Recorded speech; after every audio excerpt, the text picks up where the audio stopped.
Check 1, 2. Check.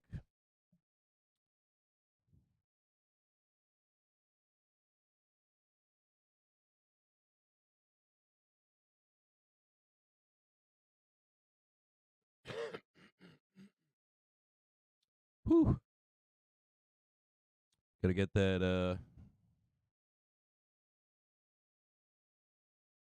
Oh, yeah, baby. Good morning. How's everybody doing out there? Hope everybody's doing well. I guess a few things I got to do this morning. I'm intentionally running a little bit late. I don't want to be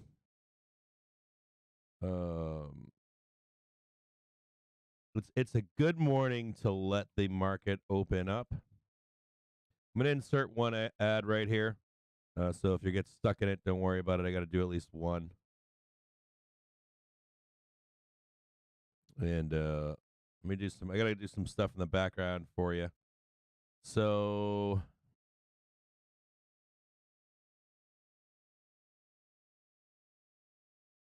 and then customization, subscribers, any duration. I apologize. We've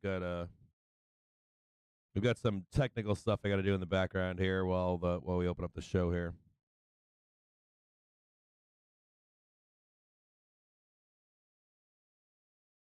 All right. How are y'all doing this morning?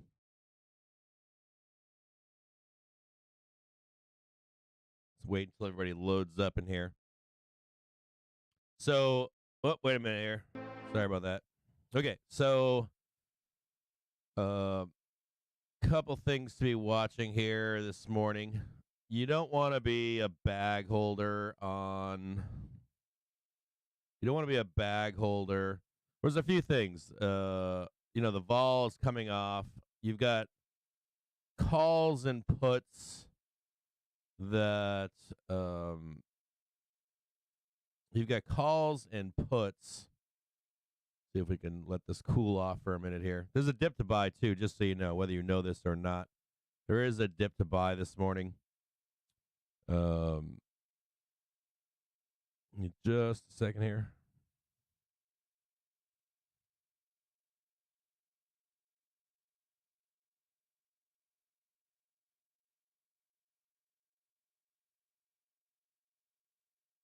What you really want to be watching this morning is you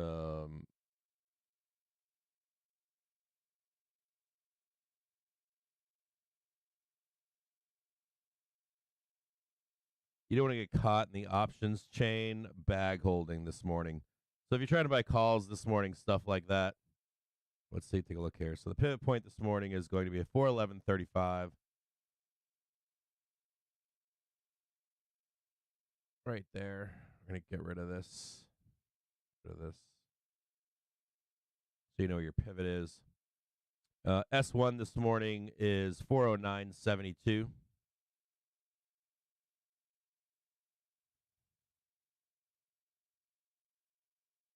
There's S1 for you. S2 this morning is going to be, or S2 this morning is 406.62. Right about there. Get rid of that one. See, there's some gaps down below here still. And then S3 is 404.99.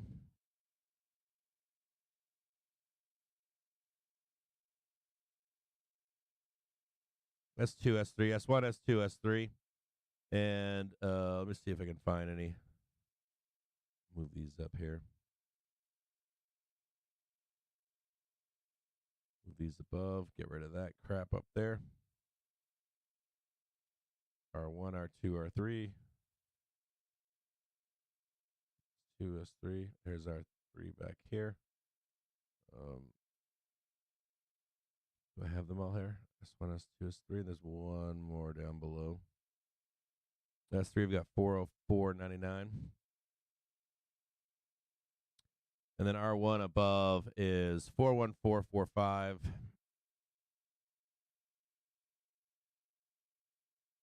The kind of morning where you let things open up a little bit. You don't want to be stuck. 41608, roughly right there. There's our two. And there's probably a dip to buy this morning. So the thing is, on days like today, we've got some more vol coming in tomorrow, but you don't want to get stuck here. Just whether you know this or not, there are people that are stuck right now in calls and puts, both calls and puts, and they're looking to not get trapped or not get trapped. Right? We know yesterday in the bell that people had calls here, right? They're like $4 for 0 dates, and they're coming in this bell, and they're just begging and pleading. So this horse trading going on right on the opening bell this morning. Dealers are like, "I'm not paying you, I'm not paying your puts, I'm not paying your calls," and sell them while you can, right? And then you've got some bulls and bears that want to jump in on this morning, and that's all they want to do. They want in, right? They want to buy the dip.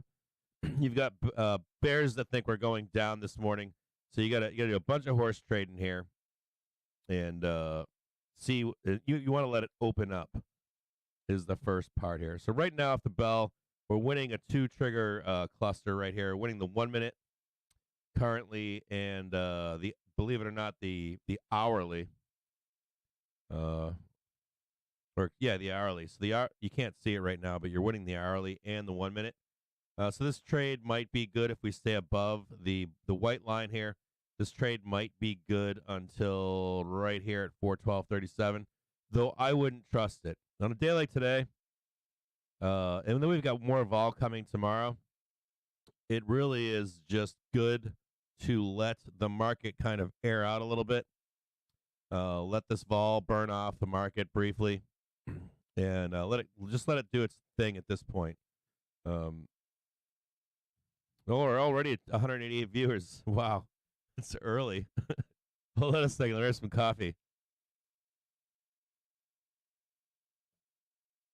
What you really want to do is let this market open up. It's very important. It was last night. I was looking at the before the close. You guys. Well, first off, let's say thank you to Omar yesterday in the chat. We were talking to Omar, and he pretty much nailed it. Right? He even used the verbiage. He used the right verbiage for what CPI was going to be this morning. And I thought that was hilarious. Like the way he said it yesterday was hilarious. And of course, that's what we got exactly what the manufactured bullshit was this morning. So if Omar is in here right now, congrats to you. I think I even chatted with you in stream or talked about you in stream yesterday because I'm like Omar's base. It was Omar. I think it was Omar that said it. Was it Omar that said it in stream towards the end of the day? I was asking you guys what you expect tomorrow. And you see us right now is a bunch of horse trading. It's all dealers right now, and you're going to have bulls telling you buy the dip, buy the dip, buy the dip, buy the dip, buy the dip. The reality is that there's like bulls. Let's say I'm a bull and I've got a $4 0 date, and I just watch it get crushed to $2, and now I want to sell it for $2, and I'm just begging you right now, please buy it at 2. It's likely going to be like 30 cents in about 15 or 20 minutes. So I'm looking at them right now. Like 412s right now are $1.47. We could go up right here, but I don't want to buy this at $1.47. If this rips backwards here, comes back down to 70 cents or 30 cents, I'm gonna get bag held, right? And you're probably watching a call holder right now, just hoping, begging, and pleading that we start blasting off and go back to $3 or $4 by end of day. So a lot of horse trading here. No, these days, normally, I don't like trading them anymore. I just don't. And I didn't mind the idea of puts here at some point either. But they built this shit up into the close yesterday. The trade was into the close yesterday, and that was it, right? We had 2 great dip buys yesterday. So right now I have no interest in this at this moment. Now we could trade this here from this white line right up here to this red line. That's 412.30 as a target, or just before it. So if you wanted to trade just this one little quick rip from here to here.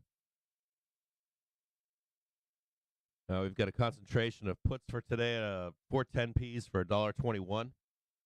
And but there's a dip to buy. It is whether you know this or not. We've got. I'll bring this up for you to just briefly look at from yesterday. Let me see if I can bring this up here for you, so you can see it. JP Morgan's game plan on CPI day above 6.5% will be down 2.5 to 3%. Okay. 6.4 to 6.5%. Notice how it's like one point right below, right? Probability is 25%, down 0.75 to up 1.5%. So we nailed what, 2% before the open this morning. So we're in line with the expected move, and then down 0.75%. The expectation, though, was that it was 65%, up 1.5 to 2%. So they still got their money already on the day, right? We didn't get the big 2.5 to 3% this morning. So we're going to take a look back on yesterday and just quickly look at some of the targets that we hit. We already hit 416.58 yesterday, or in the early morning hours. So we're going to keep note of that target above to try to retest that above. It would make sense to retest this at some point. Today I've got no issues with that. We've got a low back here and a gap down below from yesterday. So we'll tag a little line back in there, right? You see it right down in here, the low from yesterday. Bears would love to get their hands in there and try to get a new low on the day. I know you guys know about the big bull flag that's been sticking around. You guys like trading boxes and stuff. We'll get rid of that one. I believe that was the implied move from today. We'll take a quick look at how this is shaping up. And this on the background, just so you know, we're tagging right now the 5 minute right here. If you wanted to trade this from this point higher, right? So if you took profit here, you want to see a new high right now. You want to see this white line come up, this red line go underneath, and you want to see continuation on the 1 minute trigger here if we're going to get it. So you take money right here and you wait to see if we can get this 1 minute to catch back up at the 5 minute. And you're going to get a what? What do we call that yesterday? We're talking about something planes yesterday. So we'll see if we get that from this point forward. Remember, we've got the touch above here at 416.60. We'll just let this play out. I have no interest in taking calls here. I'm just going to let this do its thing this morning. And let me get some stuff up for you right now. Just give me a second.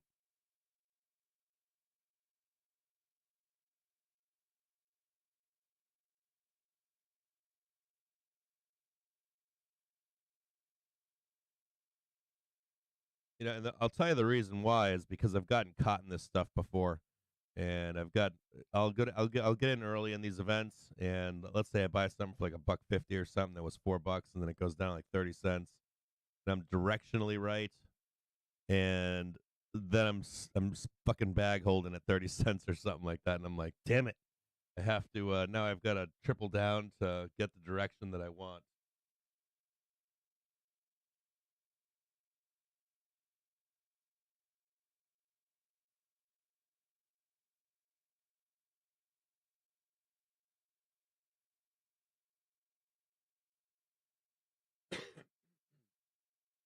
Just a second here, and I'll get the book map up for you too, so you can see where all your levels are.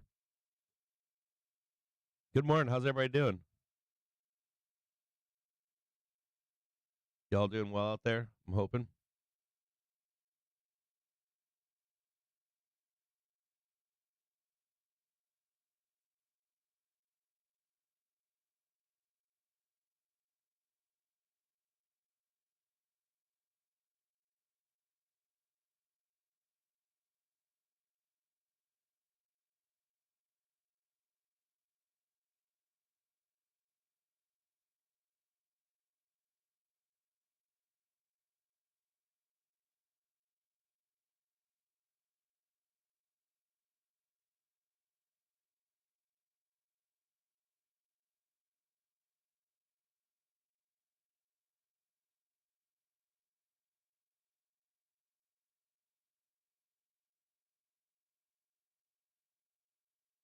I don't know what's going on with my camera there.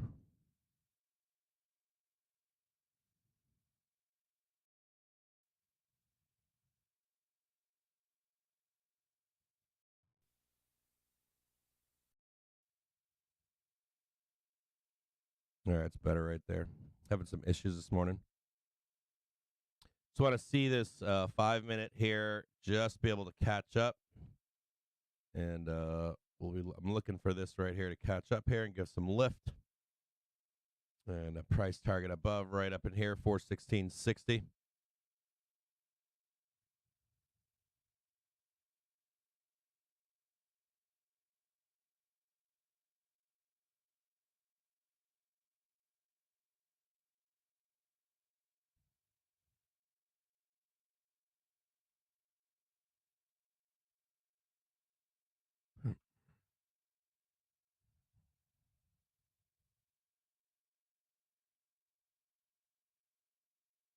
There's PT1 right there.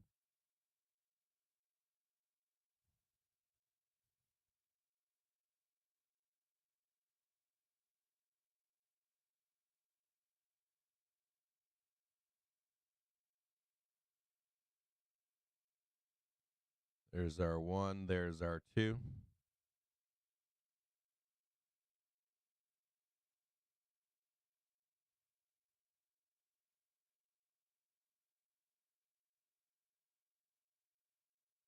You'll see this. You'll see this 1 minute chart right, or this 1 minute line right here. And I want to see this white line right here come straight up right here. Start giving the velocity that we need to get that move higher. There'll also be some resistance above here. I want you to see these 2 points of resistance. It won't be a straight shot. There'll have to be a little bit of resistance right here. And there might be some more right in here. Let's let this open up. The trade is likely down in here in this white line. See it right here. We can get just down here and just get a confirmation. And there's a trade right there for you. It might just take off. I'm watching it right now. So I'm in the background here. I'm trying to watch it. Let's see if it takes right off this morning. Nat gas cranking this morning. We looked at nat gas yesterday. This morning this morning before the open, it was blasting off. I'll take a look at nat gas real quick.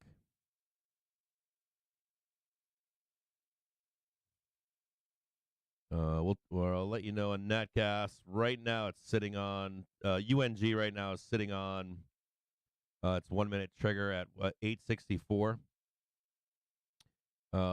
It's waiting for another bot, or it's waiting for a driver down below at 848 to come up and meet at with it. So sell 848 if it can't hold it. Or rebuy 848 if the 1 minute will come back down and check on it.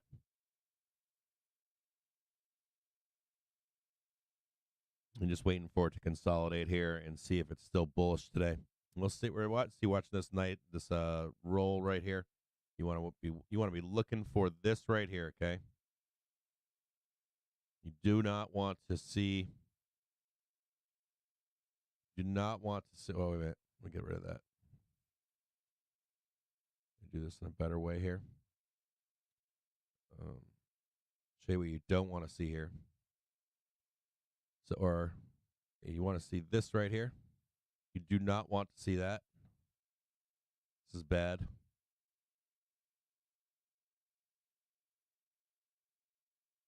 And you do not want to. You want to see price come up here. That's your confirmation. If you start to see price go below, it's the wrong way. Like, hey, wrong way. So you want to get some confirmation. You want to give time for this white line to come up, and you want it to cross over this red line right here.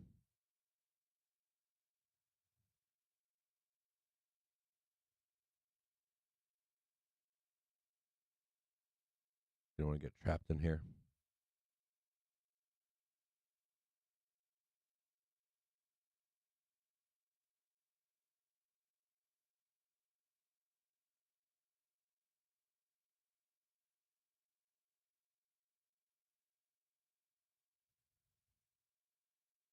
Almost there. Here it is right here. Here goes this is going to be a nice little squeeze for bulls right here. Right there is the trade. Just need to get above right here.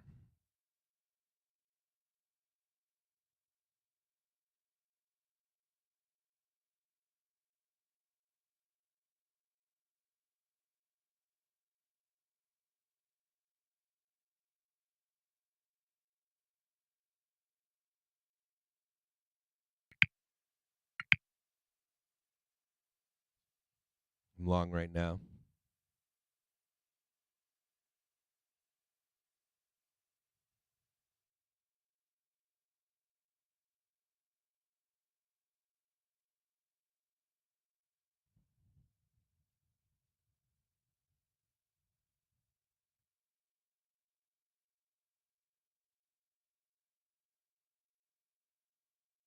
All right. Look what you guys are posting out there.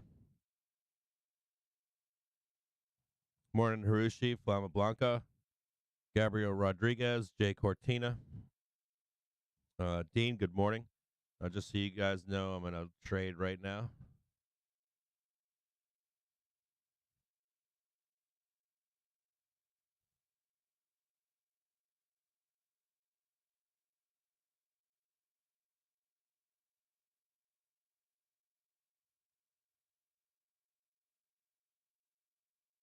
Is Omar here this morning? I want to see if Omar's in the chat. I haven't read the chat yet. I'm going to try to read it here in just a moment.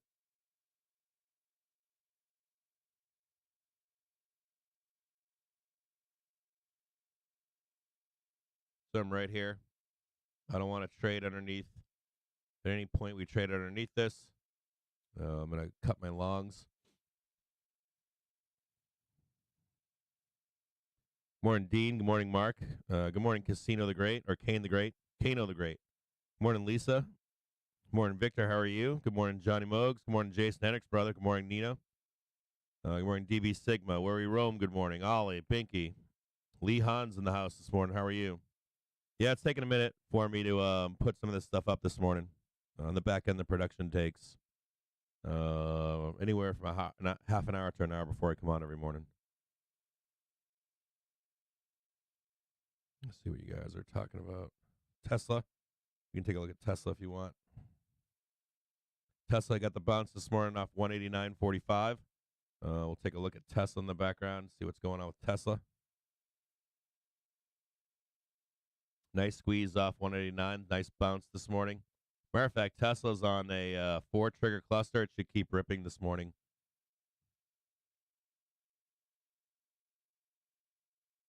Tesla might get its. There's a fair chance that Tesla could go to 218 from here. There's a fair chance of it. You guys want to see where Tesla's going to go today?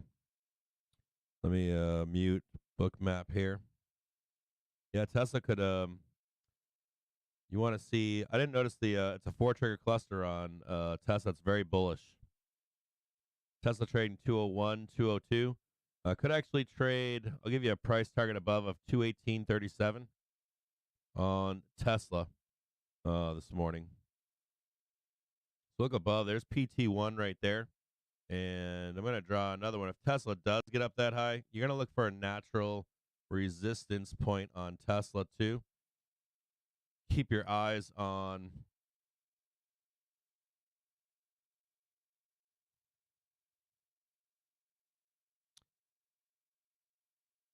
PT2 above here. Now, what you'll want to look for in Tesla is a retest. Hold on a second here. Got to watch my calls. So Tesla just ripped this morning, right? You could watch a pullback on Tesla. Just this is SPY, but it's not going to matter. If you get the retest and it doesn't fail on Tesla, it probably would. You'd see a little bit of natural resistance on Tesla right around R1 on SPY, and this would be that 217-ish target above right here. The nemesis right now of Tesla. So Tesla's probably a good long this morning.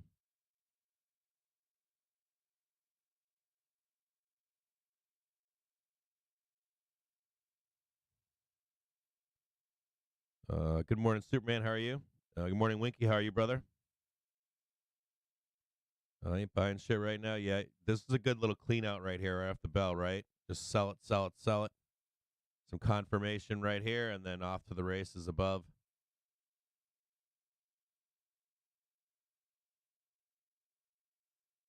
Morning, Redriff. How are you? Tank Adams, Troy Corp.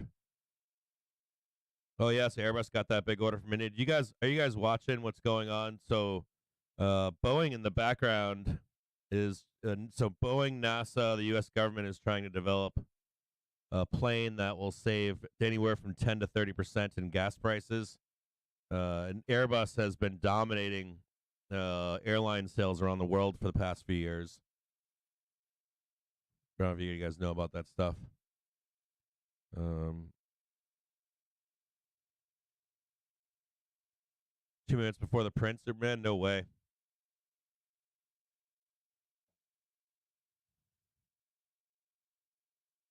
Morning, Joey. How are you? The people here know you're the real deal, Cap. Yeah, I didn't want to.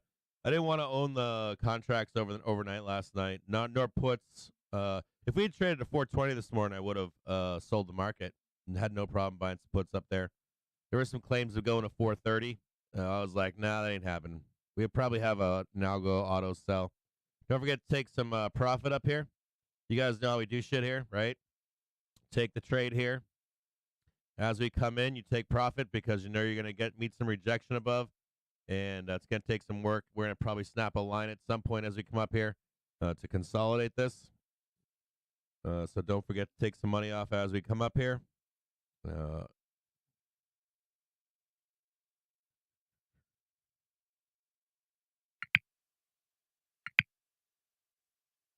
So I am now flat again. Now we can squeeze through above here or not. So before you even get there, I'm going to have a little bit of a snapped line here just so you guys can just, predict what's going to happen, what your brain should be thinking. So I'll put this right to the side. We should squeeze right up in here, and then we'll probably get a little slight rejection somewhere in here, you know? So some of you guys can just stay in if you wanted to as well, right? You see this white line crossing right now. It's very bullish, but we can come back and test it. I want you to realize that as we come up here that you could see something play out like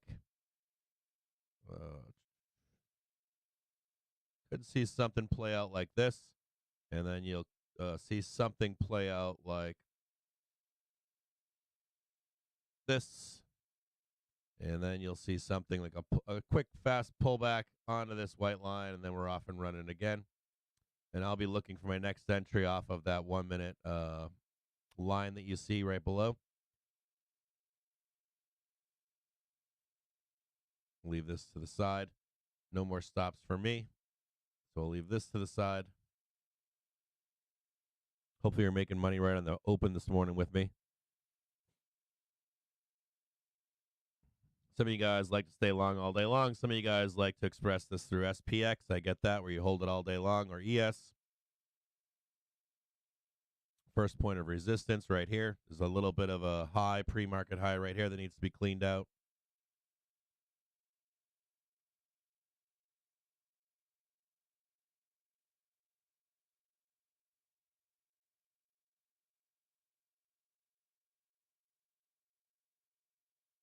I already want to put the line in, and I'm like, I'll just wait. Tesla now trading 20368. You do have. I'll bring up Tesla real quick while this consolidates, and just snap a quick line. That's not even waiting right now as it's blasting up here.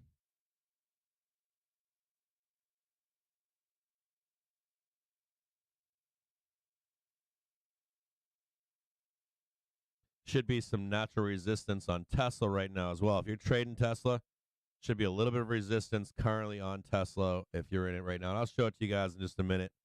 If you're looking for a pullback price on Tesla at all, 199.82, though it's screaming higher at the moment. So it could come right up and you'll just get ripping higher at that point. Here it is, just small consolidation. I'm going to try to, I want it to pull back if I can.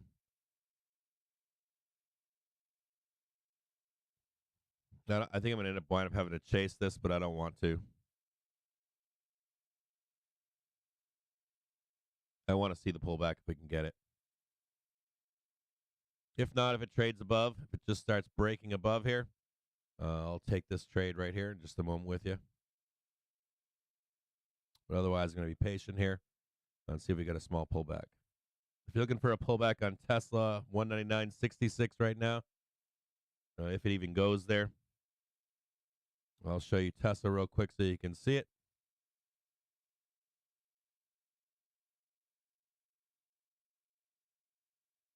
Just so you can see Tesla here real quick. Tesla on a four cluster trigger. You see a 1, 2, 3, and 4. Very bullish on Tesla. I want you to watch this white line right here. Right, you want to stay above this white line as the day moves forward. Could get a quick pullback down here to 200, something like this. You'll see this blue line above is at 222. You never or you want to see. I mean, you might think to yourself, yeah, Tesla's just going to blast through up here. Truth is, this is where the bears are hiding out on Tesla. This is where they're gonna tee off up here. They teed off at two. We thought the initial rejection would be 216, but you could see that they teed off at 214, and they hit it again the other day. Unlike other resistance levels, this is a big one up here. This is one where you're pushing back. You're pushing back like where major sellers step in. So even when you get up here, you can't really get off your horse, right? You can't really get off your horse.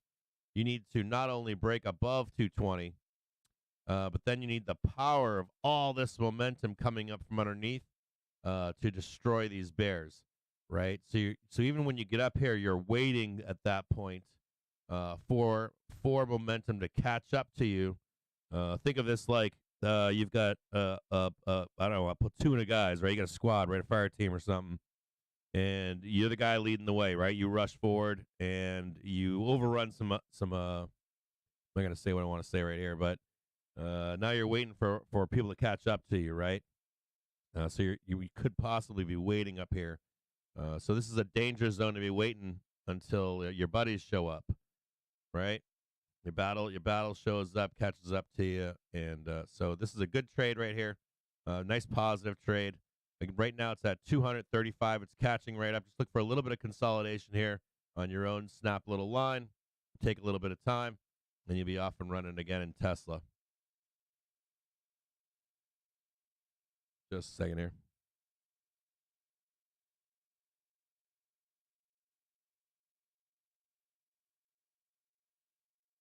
A little bit of a momentum loss right now, but it's now 248 on Tesla. Just waiting for some consolidation for the next leg higher.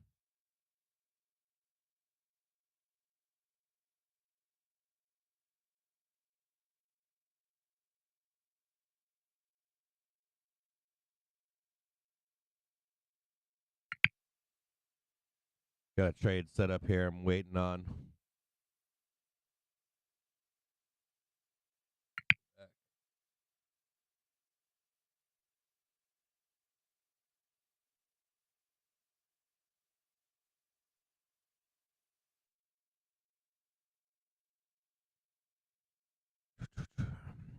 So right here is where I'm looking right here. See this white line right here? I just want to see this white line come up here and start to push up in the background here.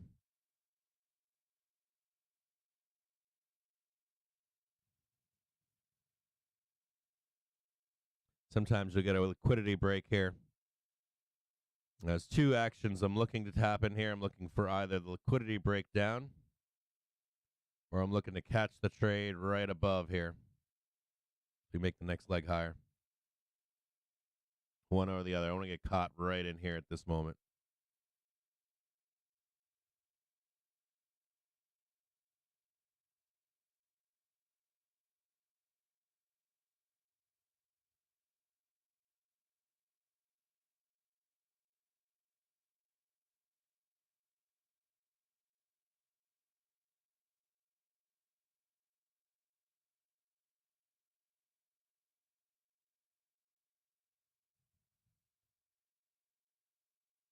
Just have patience.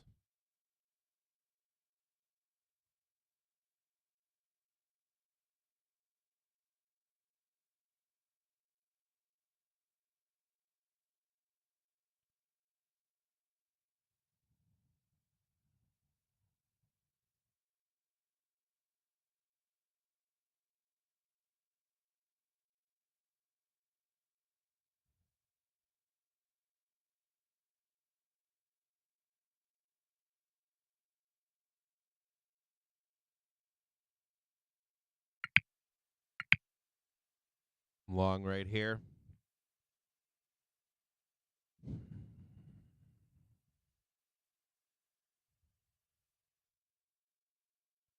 Tesla's starting to green bar it up.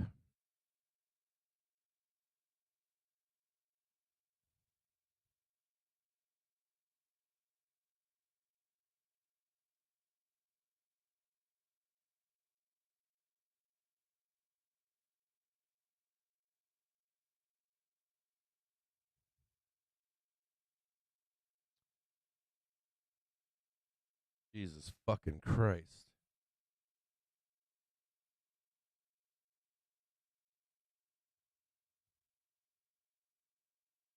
Now trading 414.85. Tesla's now trading 204.18. Tesla just screaming higher right now. Could get a quick reversal. Be careful up here.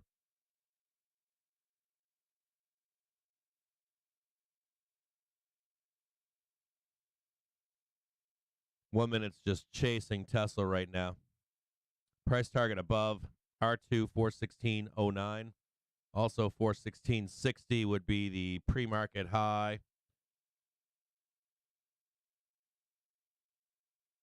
Had a bunch of calls just come in, 65,000 calls on 415C for $1.41. Some kind of algorithm chasing in the background.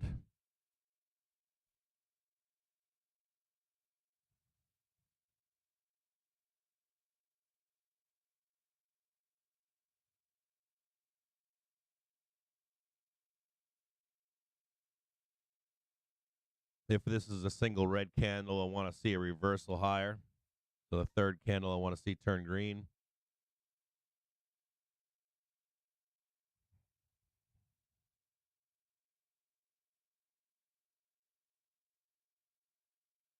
Got a little bit of a tweezer on Tesla here in the background. You guys can't see it on your video right now. Larger reversal on Tesla. Coming back to retest. 201.14.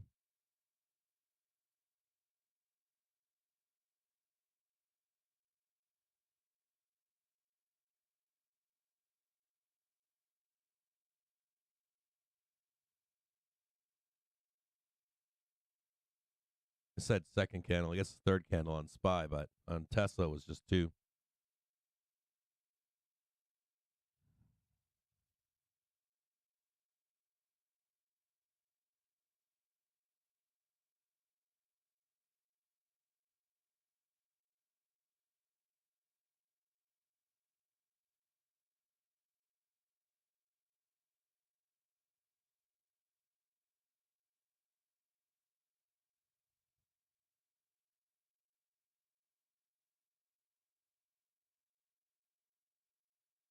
Just just a warning that above at PT1 is where the sellers are all hiding.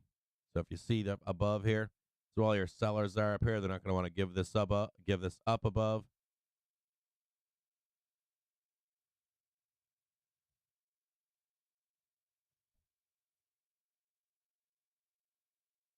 Also note that the implied move on the week only takes into account 419 or 420. I think it's 419 or 420.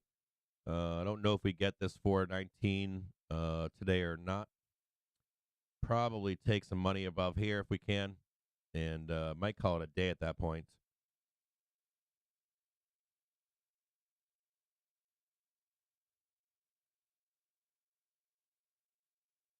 Still have really nice velocity on the upside right now.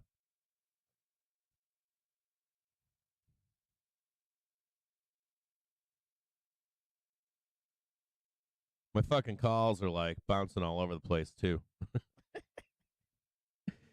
I'm like, I was looking at my calls. I'm like, my calls went up huge, and then they came back down to higher than I bought them at, but like 10 cents higher. But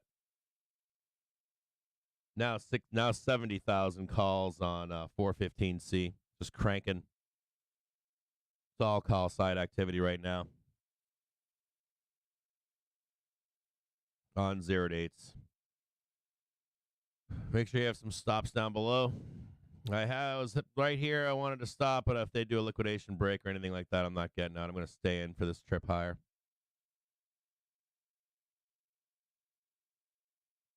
Tesla's going to try to make one more move higher here. They're coming up on the 1 minute. Just so you know, if you're on Tesla, you do not want to break and hold below 201.54. 201.54 on Tesla. Do not want to break below that. If you do, if you like break below, hold, like reject, you'll go back and retrace that entire squeeze higher down to 197.63. So have some stops here. Just make sure you don't. I guess and spy how that would relate to you. Would be you have a full rejection here, right? Sellers come in, tell you no, and then you get taken all the way back down here. So you can either, just pre-plan that you either have your stops here, you have your stops here, depending on your risk tolerance, or down here, and you just add below. You can always add as well. Make sure you're not getting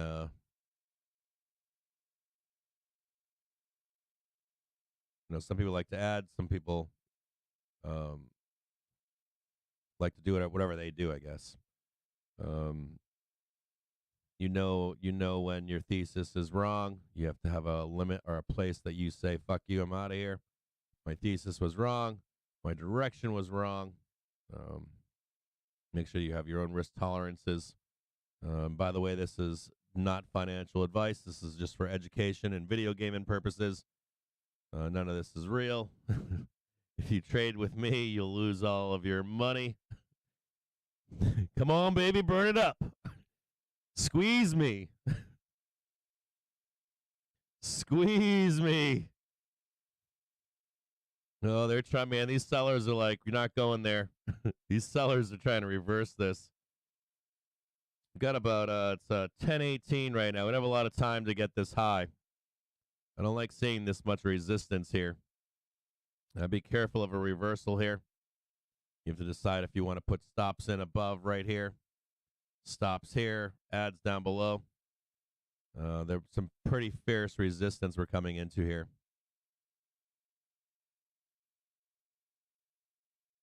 No reason to lose your money. You can always jump back in down below.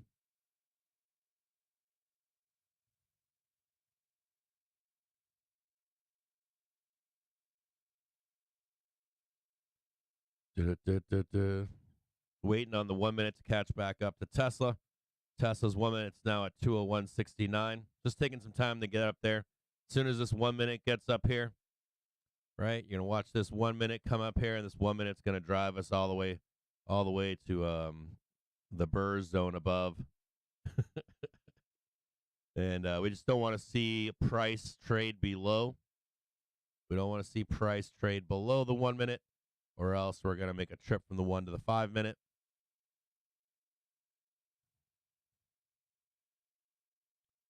Just waiting on this 1 minute to confirm if we're going higher or not.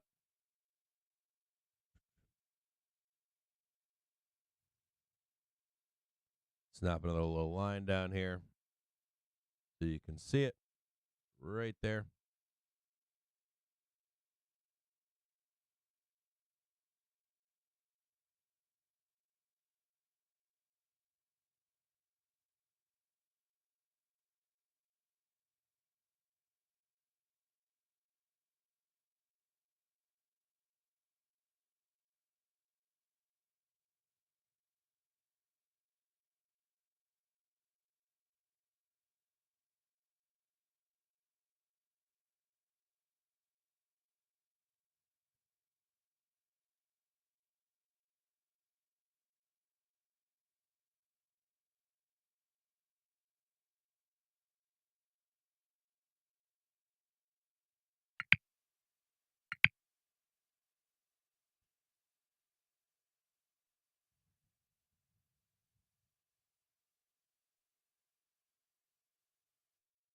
I'm just adding now.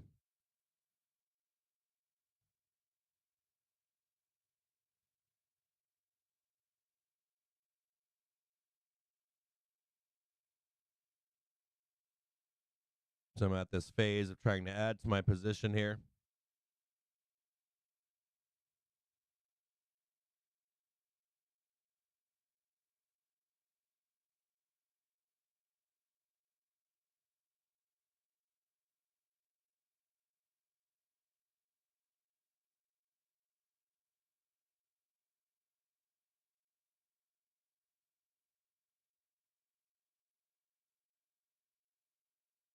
Morning, Mr. Juarez. Thanks, brother. Appreciate you supporting the channel, man.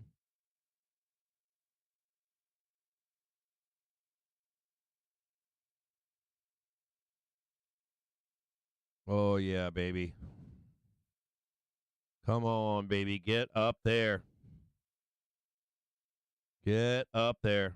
Retest that. So we got to get a, well, whether you know, I don't know if you know this or not, but I'm going to explain something to you right now. So we got the nice new high right here, right? Came back down, retested, got a nice new high right here. This consolidation, we want to get a nice new high right here. If we can't get the new high, we'll probably fall back down below the 1 into the 5 minute. So we want to see a new high right now. We want to get that new high. If we can't get that new high, we're going to lose some velocity. But right now, it's looking pretty good. So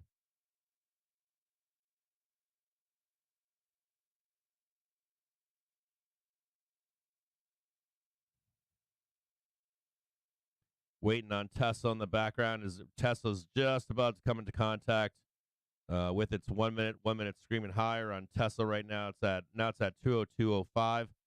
We'll look to see a nice another green bar move up higher on Tesla at this point. Just a few moments. Should give us the fuel that we need to go and scream higher. Get out your rocket ship memes. Tesla's about to touch it just in a second here. Remember 201.98 maybe? Let's see if I can get you an exact number on Tesla. 201.95 on Tesla. You're looking for Tesla to quickly touch it and then start cranking higher. 414.67 currently. We don't want to see Tesla blow below it. We want to see Tesla interact and start and get a nice fat green bar if it can right here. There's a little bit of a risk of a rollover here in the market, so have some stops. Raise your stops up. I added once to my position. Raise your stops up here so you can make sure you're not losing any money.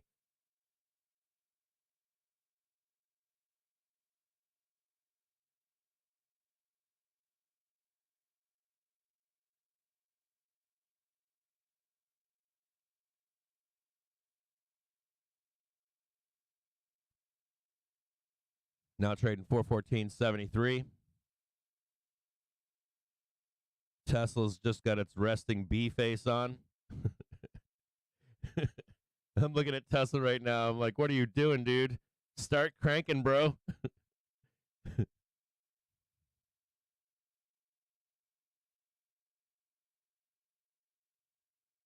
going to get stopped out here, and I don't want to.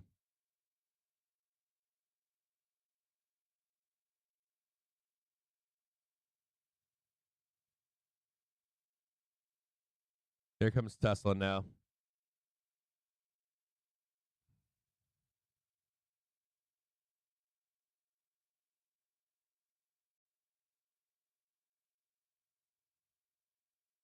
I might get stopped out here in just a second.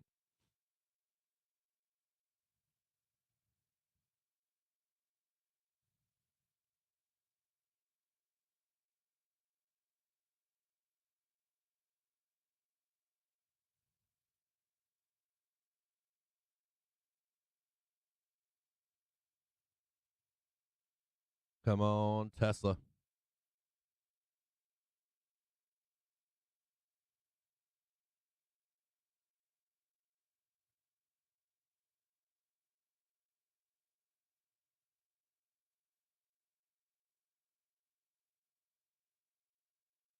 Here comes Tesla green barring it.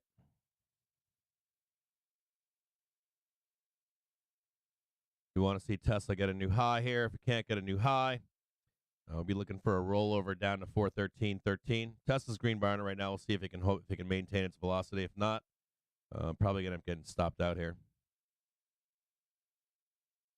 Let me look at Apple real quick in the background.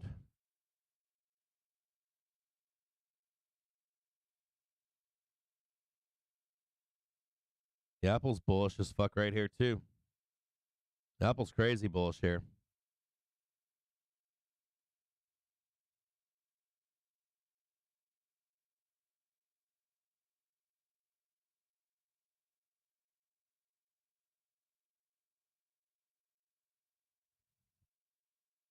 Apple's super bullish here.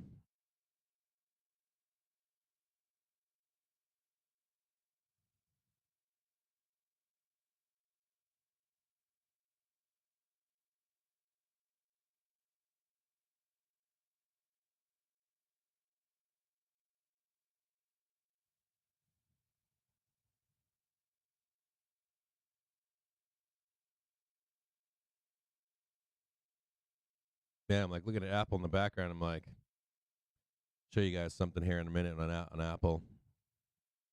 Kind of sweating right now. So Apple's in this weird place where it's got a 3 trigger cluster that Apple's sitting on. 150. Take some notes on your own end out there. Note on Apple 153.24, 153.06, and 152.65.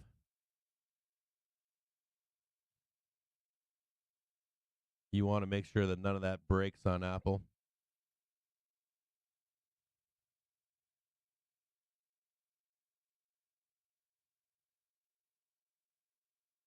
Bears could be in for Bears could take us for a ride.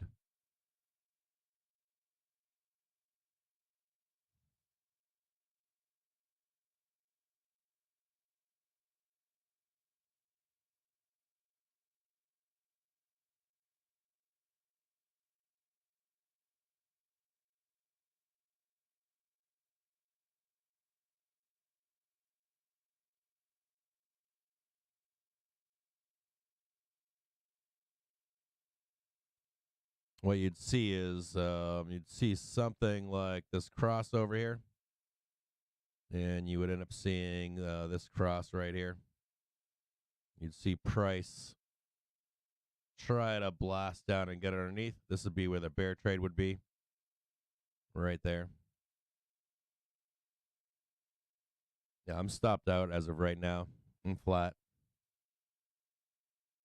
I'm trying to send this down right now.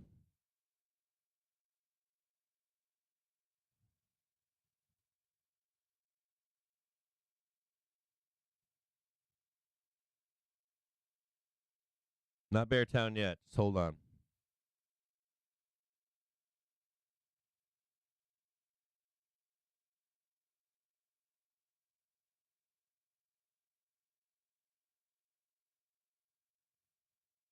Let's look at some lower targets for.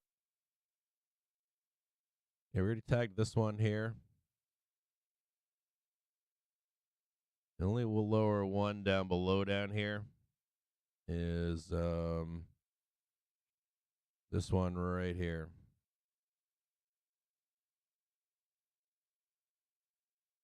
These sellers here, man, they don't want to see right here.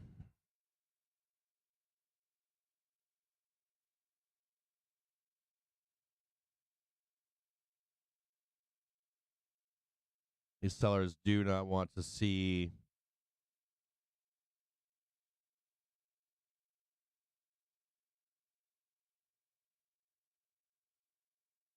see if I can see where this is right now. Look at SPY real quick. Give me a second here.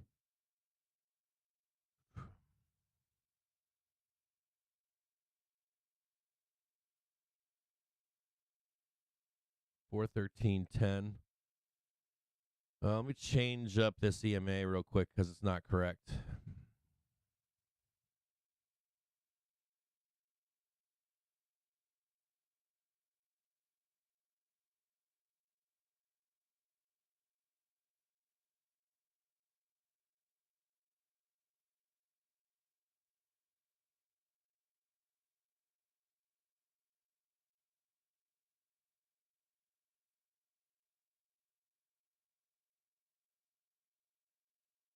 Come on, baby.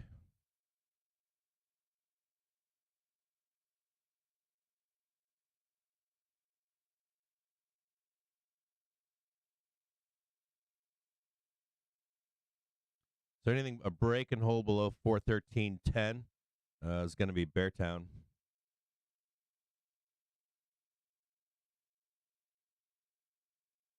Right there. Break below here, and we're going to get some Beartown action going on. My stops are tripped down here. You're going to see this 413.10 right now. The price target down below would be 411.72. So first target for the bears.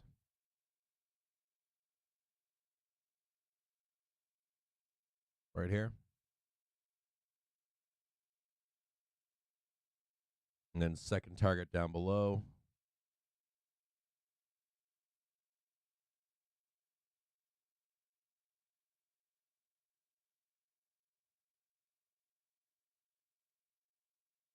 Right there. And then PT2 down below here. I'm flat right now. I'm not in puts.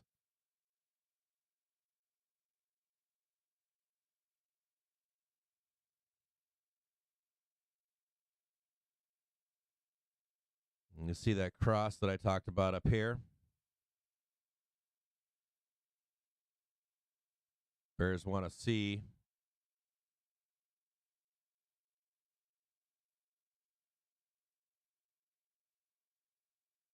something just like that. And they want to see price, or price could more than likely want to come up here and then trade down. So everything for a bear trade, it should be coming up here in just a minute. Right here would be a place to take a bear trade. You buy right here, you put your stops above. Right here you buy. You wait for the pullback above here to right at 413.82 if it comes back.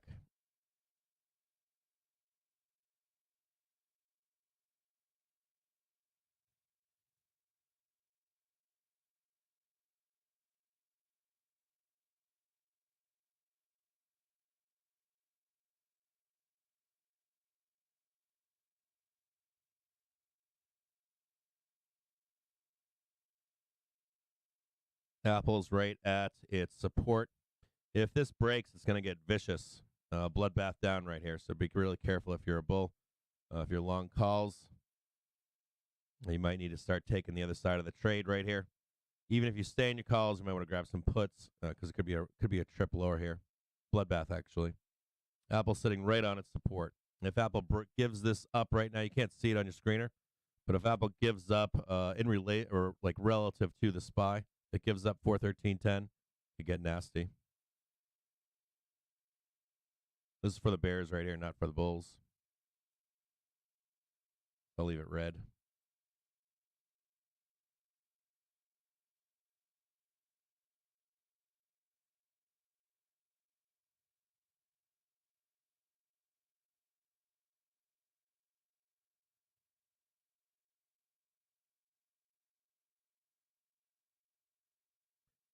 Tesla still has some support in here. Tesla support's down at 198.08. It's underneath its 1 minute right now, which is not good. It's not healthy right now. So Tesla broke its support at 201.12. So it's looking to test 198.47 on the low. Now, if Apple gives this up, it could be a straight bloodbath all the way down below, like bright red blood kind of bloodbath. Wait a minute. Why can't I get my goddamn bright red blood going? There we go. There's some bright red blood down here. Like bright red blood down there. That kind of bright red blood down there. If Apple gives it up. Pools of blood down here for the bears.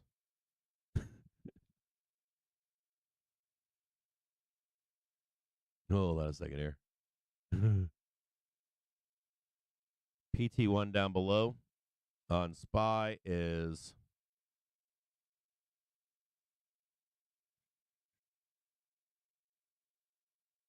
411.20. It's actually lower than where I put it. It's actually 411.20 down here.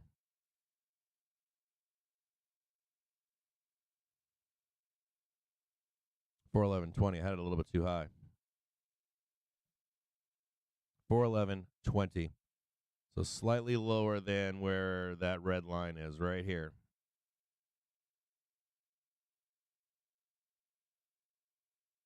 Oh, yeah, I should break that out, shouldn't I? Hold on a second, I will.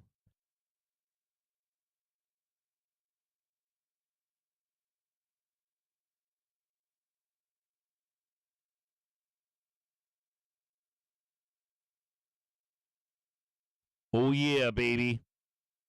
What time is it right now? Is it bear time? Oh yeah. Look at that. Look at that. Look at that blood right here.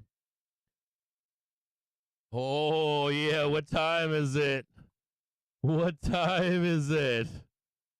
What time is it right now? Oh man. Is it blood time? What time is it right now? Who's that behind me? What time is it right now? Oh yeah, tagging 4:11:30. We got 10 more. Come on, give me 4:11:20. Give me that tag, baby.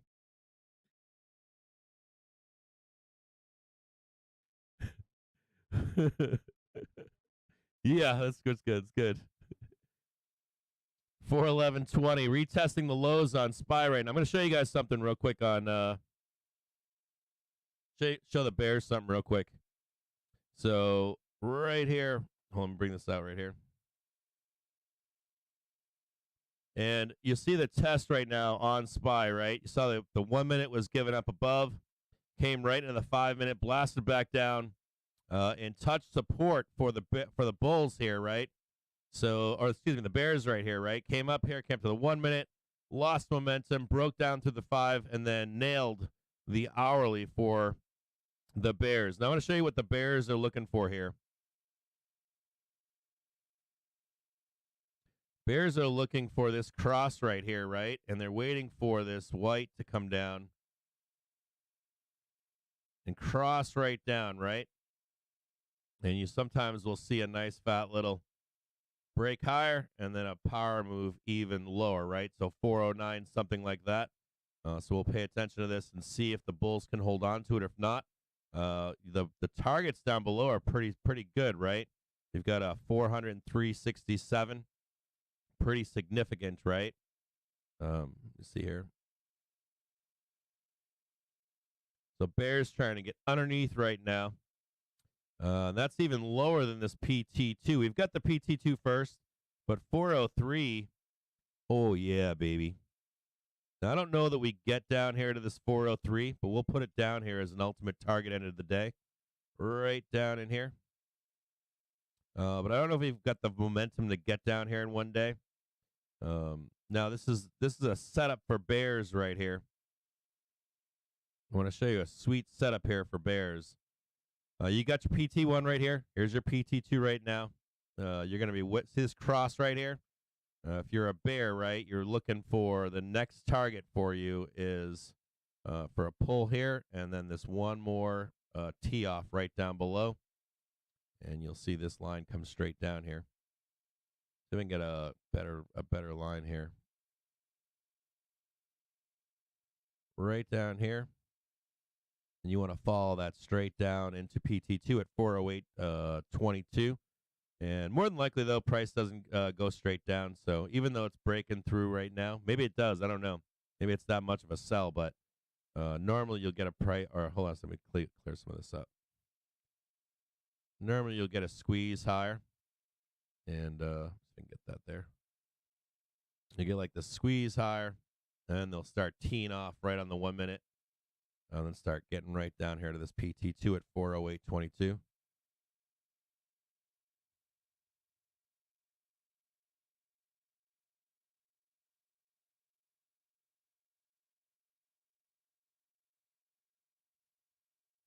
Hold on 1 second. I gotta answer a question to somebody real quick.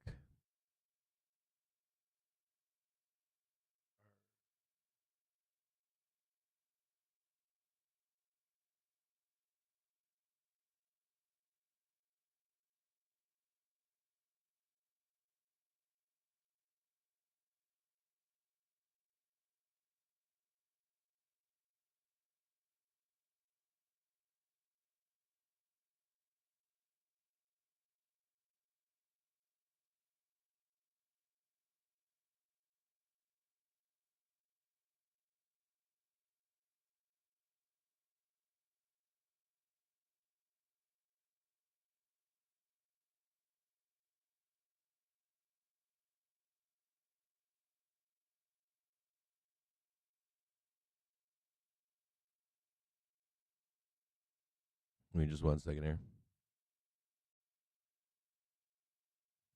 Someone's asking me about Michael Barry painting in the background. No, it's not for sale.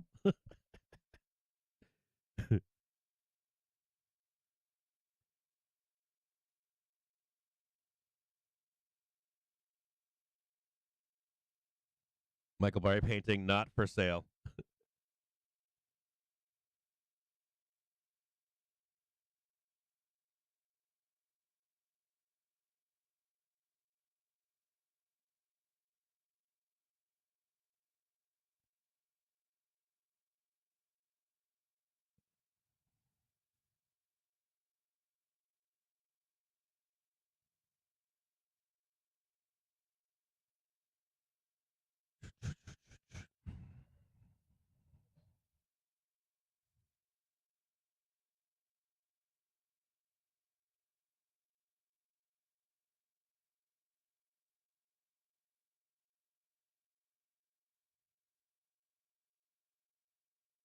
I might take some puts with you. Let me see if I can grab some puts here with you.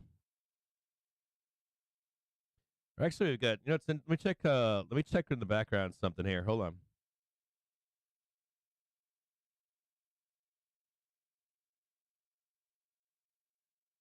I might be trying to buy this dip here. Hold on. Just gonna check momentum really quickly. Hold on here.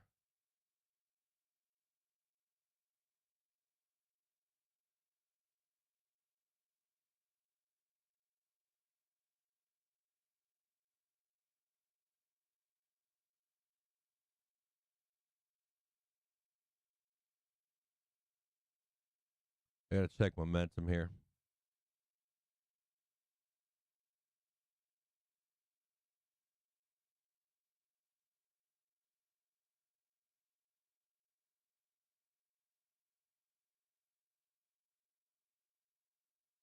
Oh, we got more. Probably have more down to go. Nah, not in the 5 minute. So we could have a snapback rally, but there's a good potential of. So just heads up out there if you're a bull. Probably getting a snapback rally right here. Not snapback rally. I would call it more of just a snapback. So likely going to get a snapback at this moment.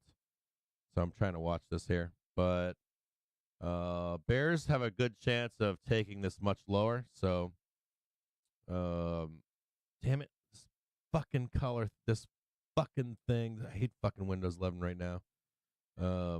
There could Bears still have a fair chance on the hourly at least to get one more tag lower, at least one more tag lower. So if you're a bull, this is probably not the dip for you to buy. You could possibly buy this from right now to wherever this white line is this 1 minute. But Bears this doesn't look like the dip to buy for bulls. Just a heads up. On the at least on the hourly until probably 11:30, Bears are probably in charge here. So don't be buying this dip thinking it's going straight to the moon like this is the dip to buy. And we also have this low right here that hasn't been tagged yet. So we'll tag this one right here. The low of the day. So watch out for this one at 409.52.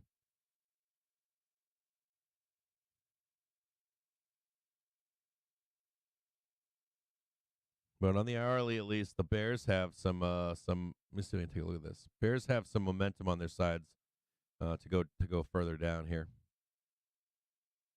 Not so much in the 5 minute, but on the hourly they do.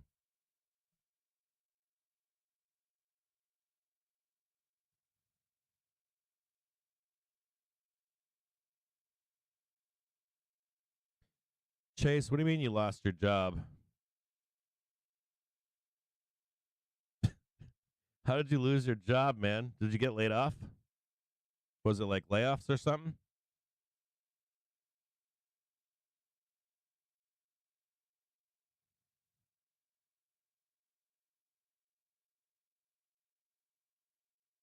Had a nice break of the low of the day here just then.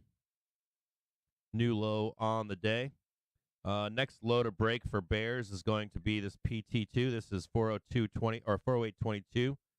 They want to get a new low from yesterday to make it a bearish day.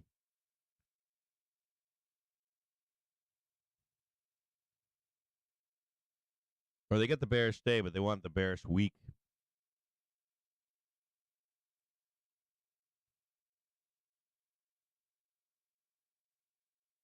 You want an Apple price target on the downside? Let me see. So Apple just got a low on the morning as well. Let me give you a target on the low for Apple.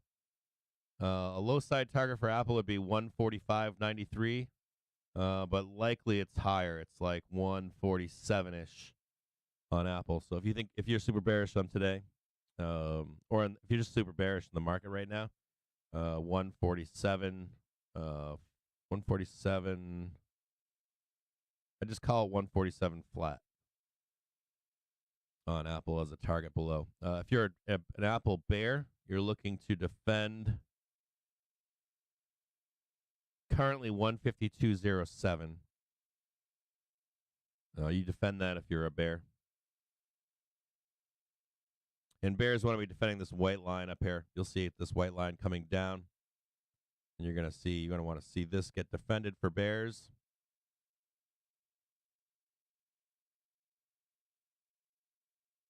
I am not buying this right here. I don't like this cross right above here. I'm still bearish with you, or at least for the moment. On the hourly, I am. I'll think about buying a dip at like 11:30. We got 12 minutes left on the hour.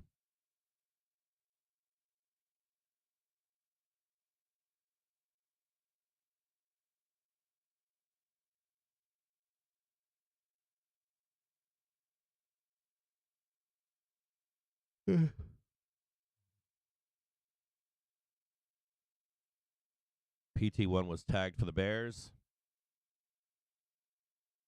Man, if we traded this zone all day long, this would suck.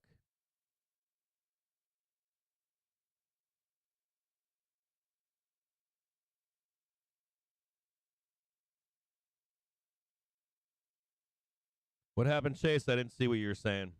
I missed what you said. Did you get laid off or did you quit or what happened, Chase? I didn't see what you said.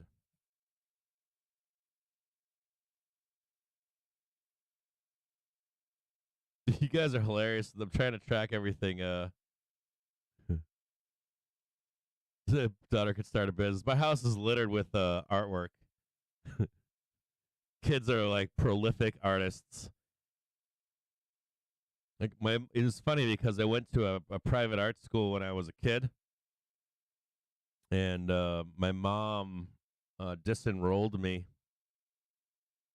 and I remember she pulled me out of class one day, and came to the school, disenrolled me, pulled me out. She had like a fever moment. She didn't do that when I was a kid, but she had a fever moment, and she said, "You'll never become anything in life if you're an artist."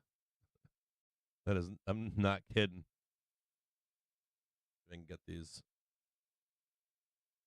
Chase, I didn't see. Did you quit? Did you get laid off? What happened? Oh, you lost your job? That sucks. You lost your job.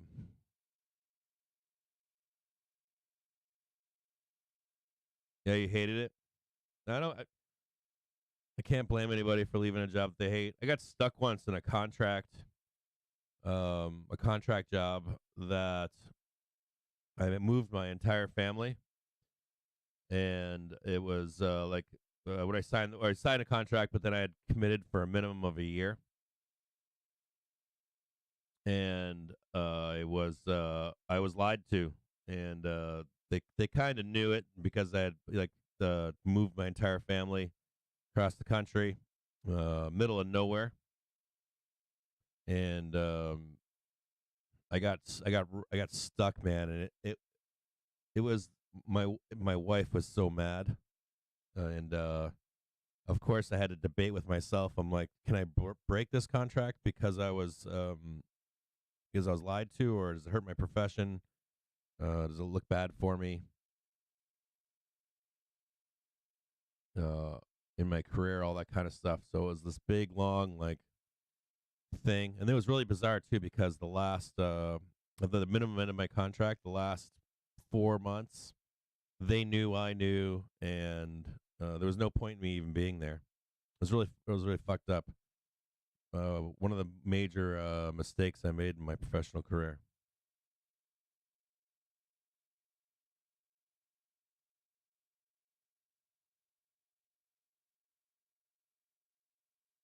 You hated the job. I'll find something more interesting. Yeah, I was just talking to my wife about uh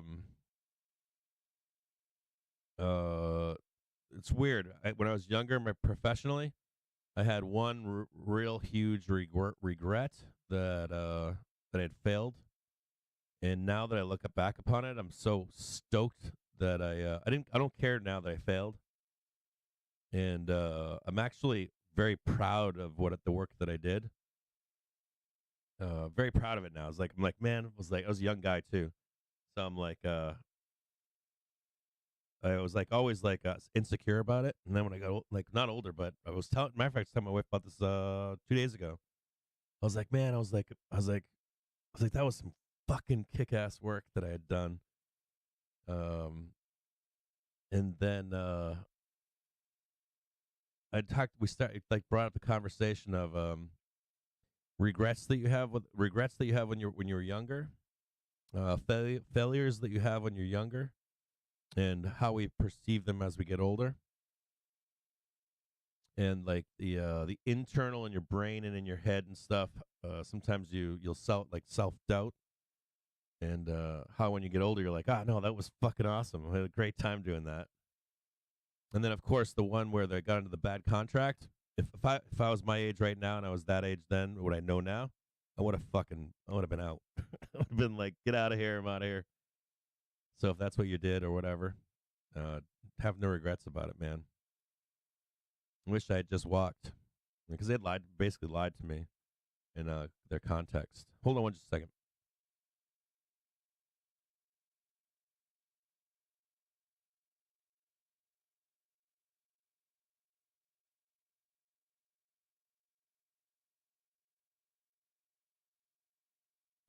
My daughter came in the room. It's Valentine's Day in our home. It's all about love today in the house. Coming back down to recheck the lows here. So if you're a bear, what you're looking for is acceleration. If you're not seeing the acceleration, we can see a slowing here. Bears want to make a new low down below here. We want to break 409.33. I'm watching the. Let me take a look on Apple here. This might be a viable bottom for bulls, actually. Quick double bottom. I'm gonna check some velocity real quick and just see if the bulls or bears are losing velocity. Oh, they are, aren't they?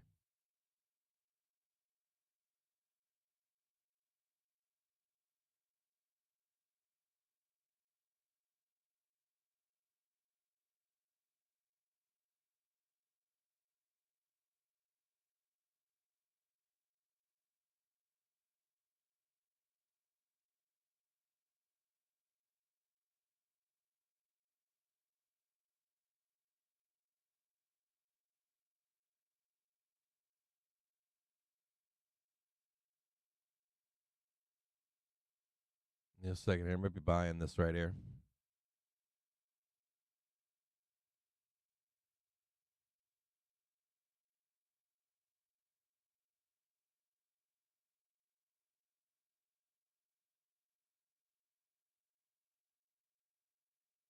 Oh, you dirty bears! Can't be down here hanging out, bears.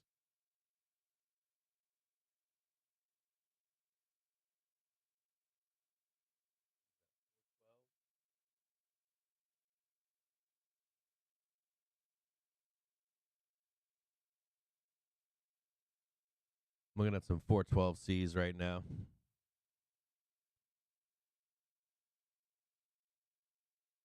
Okay, so I'm gonna see here if we can get above this 5 minute here. This 1 minute at 411.09. If we can trade above it, the trade might be over for the bears here.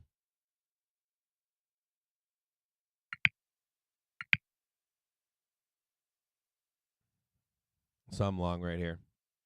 I'm in on 412Cs. Don't recommend you trading this because if this reverses, I'm gonna get messed up in this trade here. So be very careful here. It's where bears want to be buying, like right on the bears are trying to buy this white line right here, and but they're losing a little bit of velocity down here. I'm hoping to take this trade here and then right there if I can.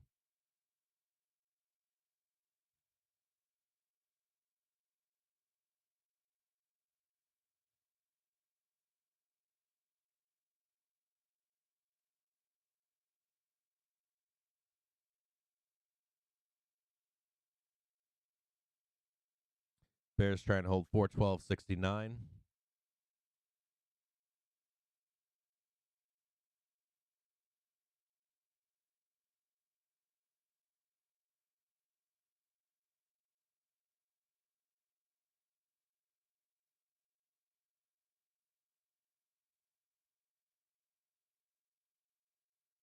Bears trying to hold 411.04. Let's give them that at least, right? They're trying to send it lower.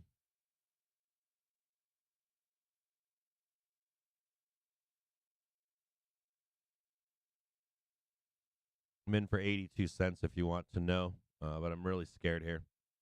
It's a very risky trade. Now trading 88 cents, 86 cents, bouncing around like 85, 86.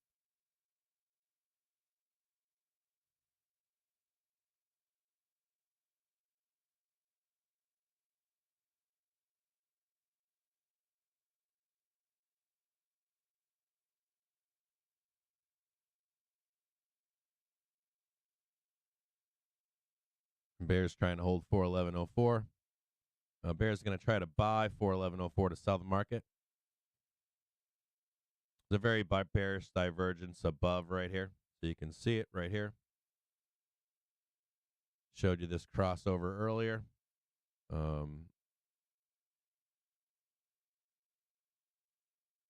trading 86, 89 cents per bouncing around here. Probably a bull trap. Coming into the 11 o'clock hour. Bears can't hold this. We're going to trade higher.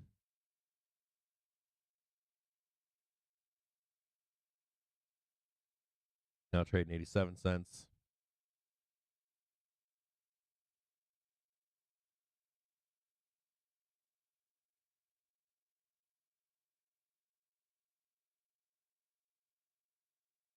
We have another two trigger cluster up here.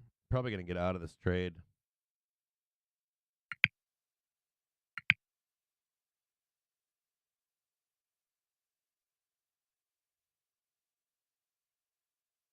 Bears look like they're in control here. So just a warning to you, some flat right now. I just sold. You can't see them on this page here, but the bears are coming right in hot and heavy in here. Just be warned.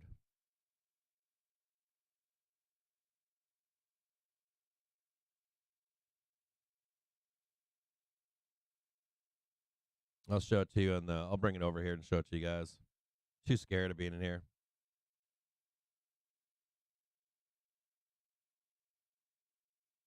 Be really careful here. I want you to see something. I want you to see this right here. You see this? See this red line coming down right here? We squeeze up here. Bear's going to want to try to take this back down. Let's just be really careful here. It's at 412.18. A little bit lower on this one, this red line right here. Bear's trying to hold this one right here.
So it'd be something like this.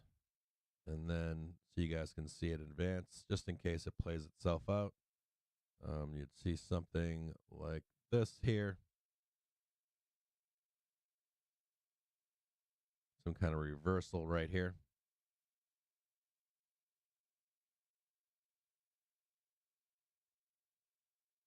Price gets above this red box. I'll take the long here, but I'm too scared in here.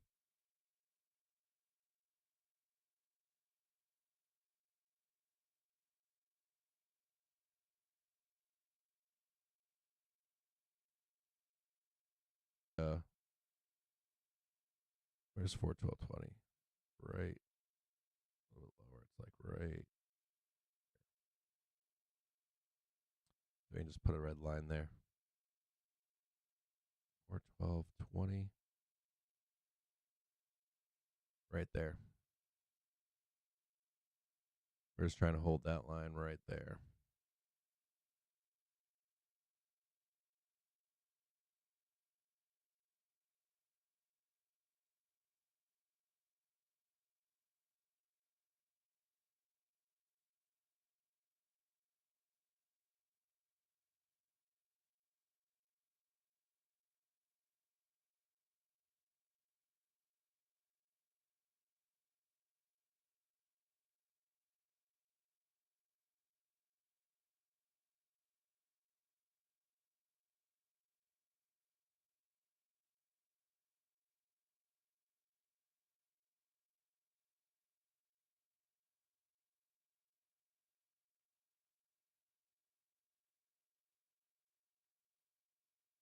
I'll give you a quick rundown on some of the news that's just broken. Fed's Logan, the job market in the United States is incredibly strong, with wage growth likely to be substantially slower in order to reduce inflation. Also saying to sustainably return inflation at 2%, the labor market must achieve better balance. There's little evidence of improvement in core services, excluding housing inflation, which is indicative of a tight labor market. He's also saying that there has been some progress on inflation. However, service inflation must be slower. Tightening policy too little is the top risk. I agree with service inflation, hands down. We rarely go out anymore for like food services and stuff. We do, but just not like we used to.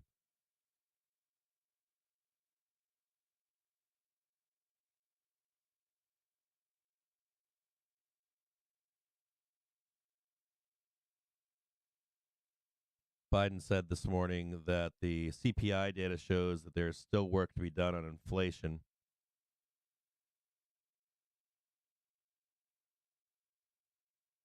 Barkin said this morning that last month's job gains were significantly higher than expected. The job market has been the biggest surprise. This is interesting. At this point, the risk of doing too much outweighs the risk of doing too little for me. That's kind of a head scratcher.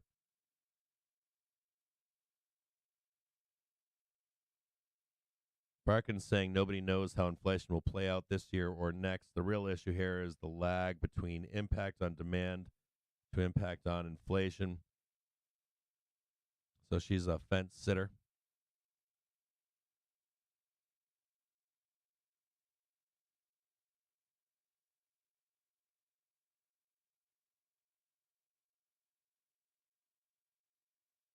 You can't hear it. You can't hear me at all. Check 1, 2. Let me see. Can you guys hear me out there? Okay. Or no? You guys need me to turn the volume up? Let me check and see on my end. Check 1, 2. Check. Looks like my audio is fine. Let me know on your end if the audio is okay. I turned it up a little bit, so if you can't hear me on your end, I turned it up.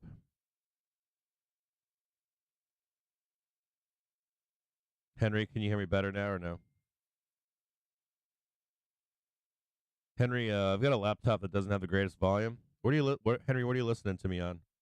I bought a volume booster on one of my laptops. Not bought it, but I got it on the Google store. It helped on one of my laptops so I could hear it better.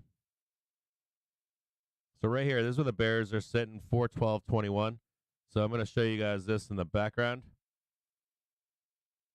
So if you're a bear or whatever, you want to be holding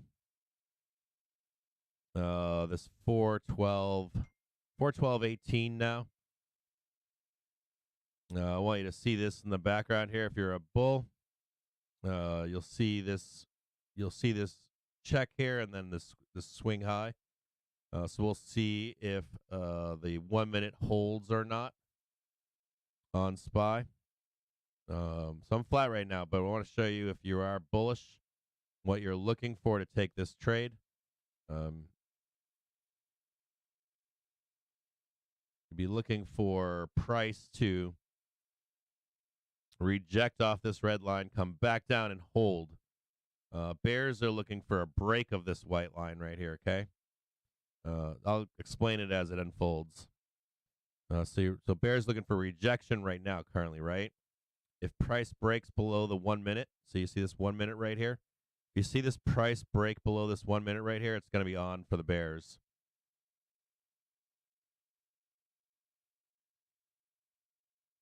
We're going to watch this closely right here.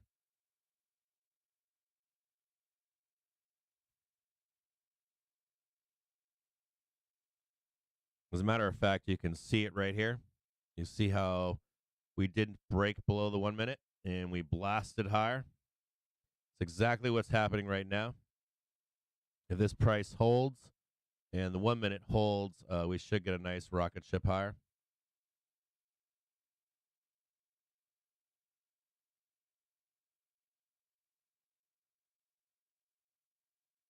Man, dangerous in here, dangerous right here.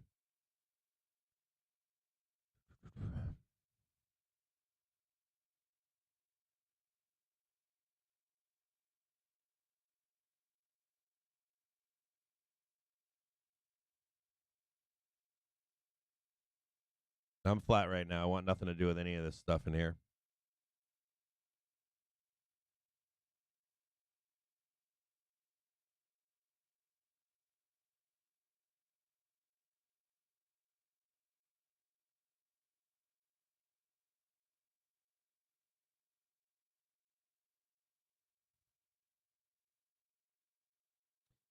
I've got some beta testing going on. I've got some beta testing going on in the background here. We've got some friends doing some beta testing. We've got some really cool stuff for you guys.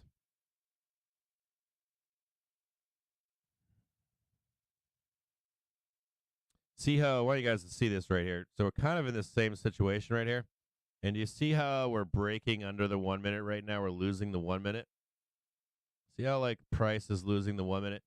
See how here price didn't lose the 1 minute and it blasted off above here? So I don't like seeing this. Like none of this is making me a fan right now of being a bull. A lot of chopping here.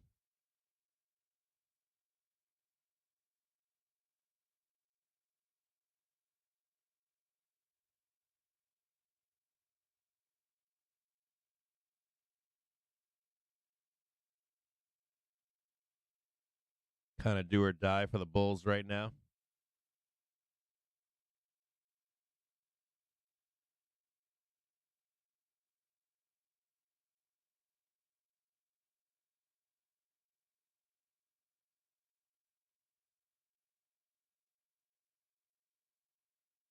Kind of like bull's last stand right here.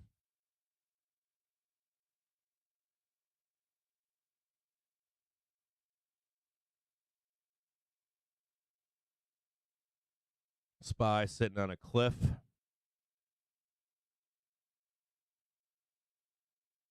Tesla's doing pretty good. So Tesla is just sitting on its 1 minute, believe it or not. 1 minute came back for Tesla. Yeah, I might take some fucking calls here. I don't want to get caught in a fucking trap here, though.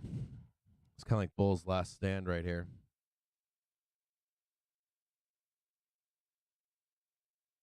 They never really made PT1, did they?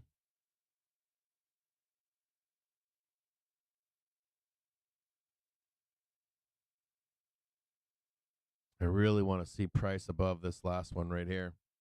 Really want to see like price here to take that trade.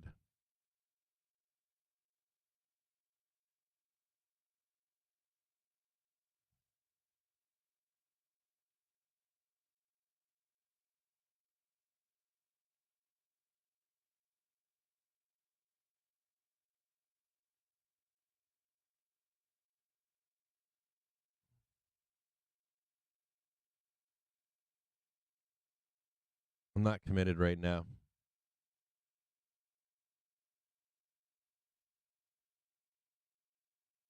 Let me look at Apple. Yeah, Apple's bearish as fuck right now. Let me look at some other subsectors here. Dude, like XLF is kind of bearish here. Let me look at the bond market. It could squeeze. VIX. VIX is bearish here too. Like it wants to sell down. Let me look at HYG. HYG is looking bearish, man.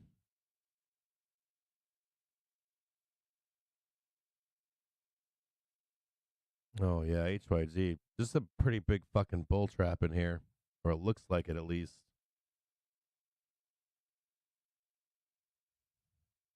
Like bulls have a lot of work to do in here. If you're a bull in here, right? I mean, you really need to. You got sellers above. Is my point. You like so bear or bulls pretty much have some danger here. They have danger like from here to here. They've got some vicious sellers wanting to sell, and they have some vicious sellers up in here wanting to tee off, and they've got some more above here. So this is like all pure volatility up in here, lining up to sell the market. It doesn't mean we can't go up here. It just means that sellers are here in force. They don't want the bulls going up. Um,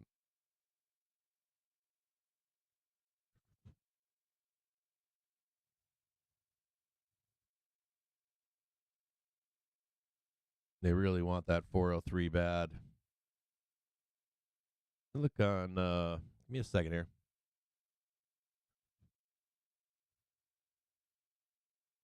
This is where I want to buy, right?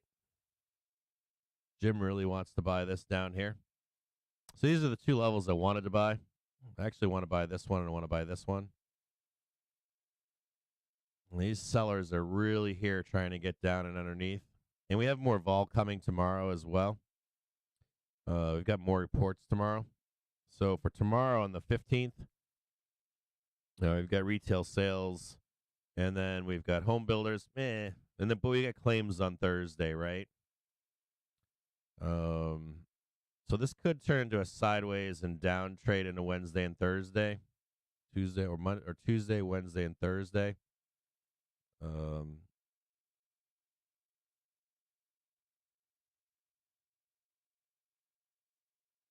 These sellers are just stacking up right now. If you're a bear out there, are you feeling really bearish right now? Let me know if you're feeling really bearish here, because I think I'm feeling you. So, well, not feeling you like blood kind of stuff, but I feel like there's selling pressure above here. Let me know in the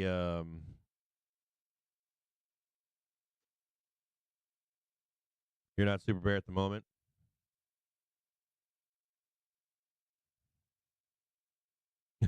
You guys want me to look at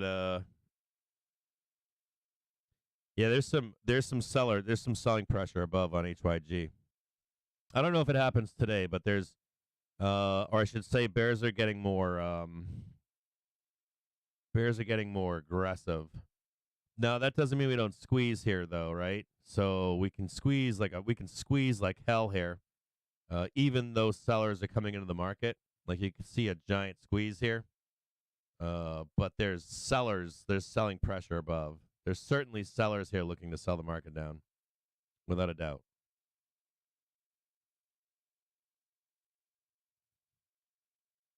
And the what I'm trying to say to you is, when you see giant squeezes, it's indicative of a market that's selling. So if we see any squeezing, that kind of bullshit, um,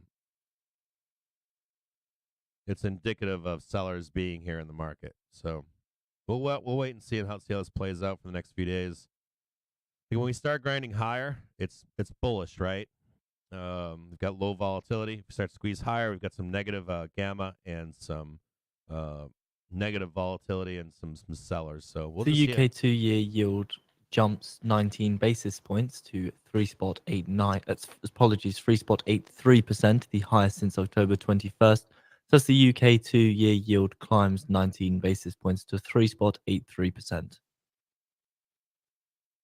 And we've also got some shit thrown on the walls. I'm reading some of the stuff the Fed presidents are saying, and they're like, you got like half of them fucking saying we don't want to over tighten, and half of them saying we want to over tighten. So they're just shit smearing right now so they can come back.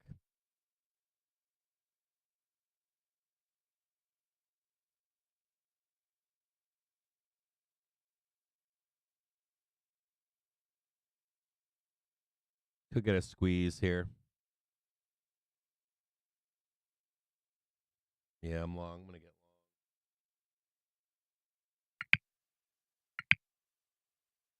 So I'm long right now again. I'm on 412Cs for a second time.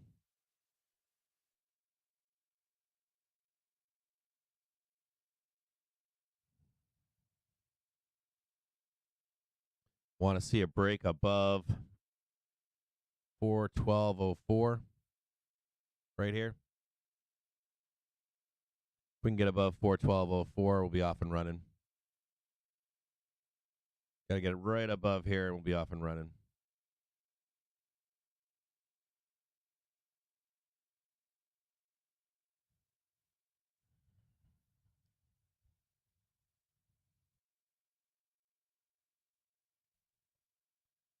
Watch for quick reversals in here. That's going to try to reject this down here. If they give up 412.04, 412.04 is the number you need to know if you're a bear.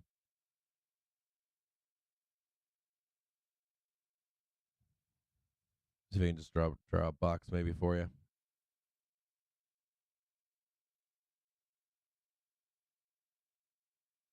Bears don't want to give that up.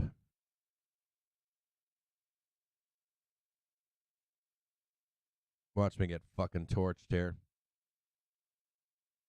So 10 minutes away now to expect to see comments from Fed's Harker, who discusses the economic outlook at an event hosted by the Union League of Philadelphia. Text is expected as well as a Q&A with the audience. There is a live stream available, however, it is audio only, so we shall find that for you and put that out onto the newsfeed.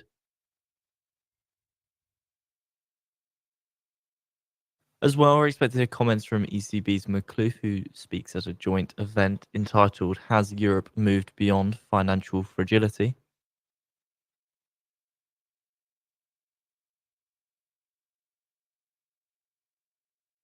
I'm going to end up having to fucking hand bolt do this bullshit down here.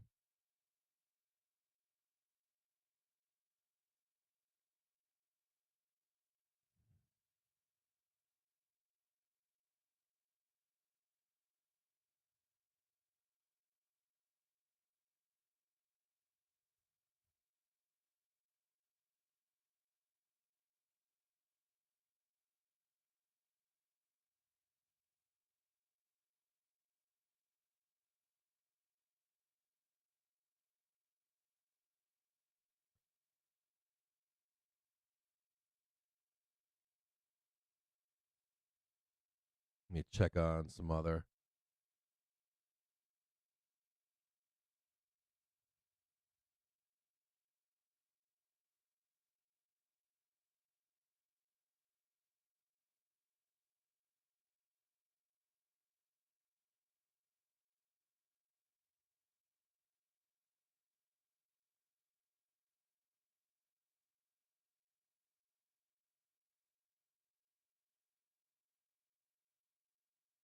Now trading $1.14. See if we can get a squeeze higher. I don't like this action. Even if we squeeze higher, I'm kind of pissy because this looks like sellers are here. Like even if we squeeze higher here, This isn't like price action of um, a bullish environment. Just better positioning for bears.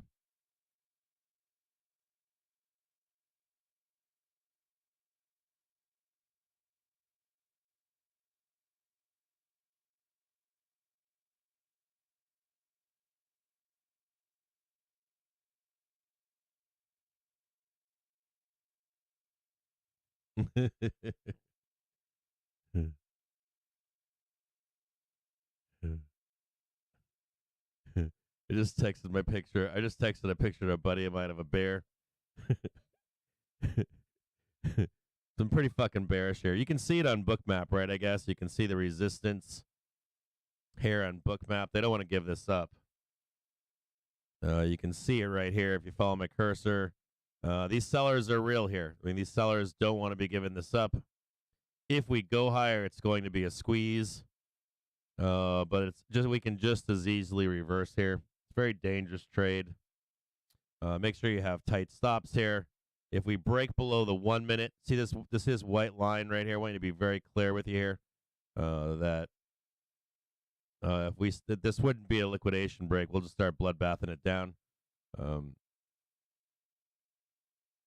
this is indicative of sellers being in the market, so just be aware of that. So right around here, this new low too kind of signifies. See, I don't know if some of you guys. I know some of you guys are been trading for a long time, but if you're a new trader, there's two things you don't want to see here. So you start adding stuff up. So this was the low on the open, right? And we got a new low right here, right? This 403.33 is a new low. It's kind of bearish, right? It's like you start to write a book, and the bears got a new low right here, right? Remember above we didn't get a new high, and we failed to get a new high above here. Slipped below, this is called the bear plane, and they're trying to get right now it's a 2 trigger bear plane down below, the 3 trigger above. Now they're looking for the 2 trigger here. So they want continuation on the downside, right? So starting to write a bearish book, and if we squeeze above here, it's not indicative of bullish behavior, right? So if we get a quick squeeze, it's not bullish in any way, shape, or form. And you can see right now we're grinding higher and through these sellers. A bull would tell you that sellers are weak. If we grind and rip through this, right, that buyers are in charge. But the bears have shown up today, hands down. Some bulls will tell you this is a double bottom here or this is a double bottom here. So 5 minutes away now to expect to hear comments from Fed's Harker, who discusses the economic outlook at an event hosted by the Union League of Philadelphia. Text is expected as well as a Q&A with the audience, as well as a live stream. However, it is audio only. No. And as well, we're expected to hear comments from ECB's McClough, who speaks at a joint event entitled Has Europe Moved Beyond Financial Fragility? Now, I want to show you this here, right? This is the low back here yesterday. So the bears got their new low on the daily. They really want to sell this down here, right? Tag that new low yesterday. And that's just telling you, hey, bears are here. They're in town. They're selling, right? So you've got that going on in the background. You've got, you can see it on Bookmap that these bears are like, you're not going. See that firm rejection right there? So I'm probably going to have to cut my calls loose here. Breaking underneath the 1 minute currently. Price target down below 408. 408 or 408.22 right here. And these sellers are really trying to step it up here and start taking us lower.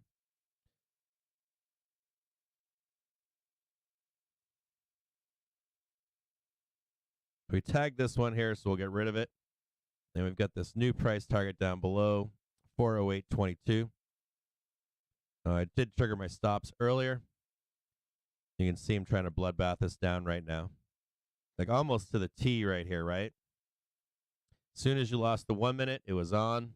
And they're going to try to get 408.22 right now.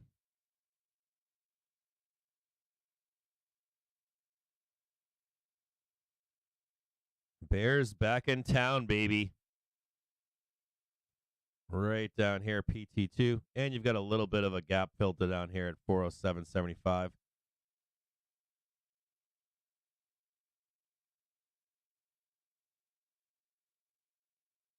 just getting underneath. If you want a full price target, it's 403. This would be leading into. No, it's 403 down there. I'll give you an exact price target down below. 403.58.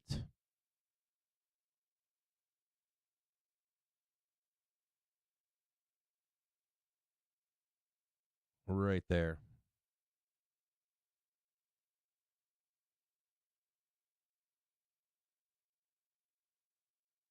That's what the Bears want down there.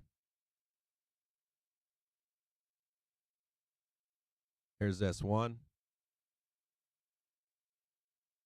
Here's S2. Here's S3.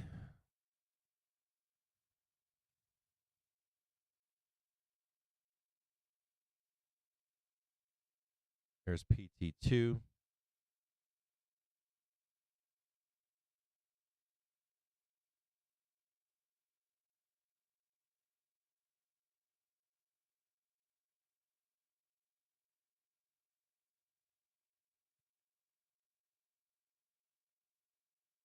Dude, if I hadn't sold that at those calls are now 67 cents. God damn. What are puts that for tomorrow? For the 15th. 403s. 403s are only 36 cents for tomorrow. And then 16th 403s are 75 cents.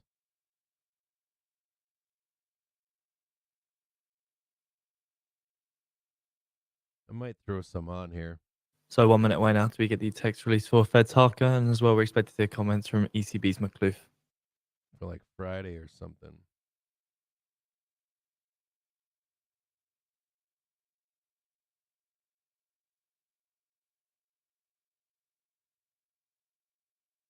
$403.58. Just keep your eyes on that down below.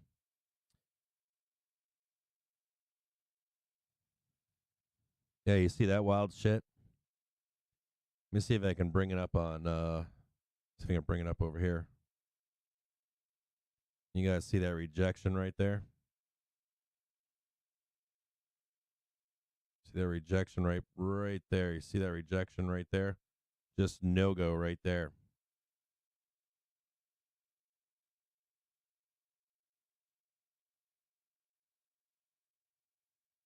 Remember, this would be the new low from or Monday low. No signs of a text release so far for Fed's Harker. We have put out the registration link to ECB's McClough on the newsfeed.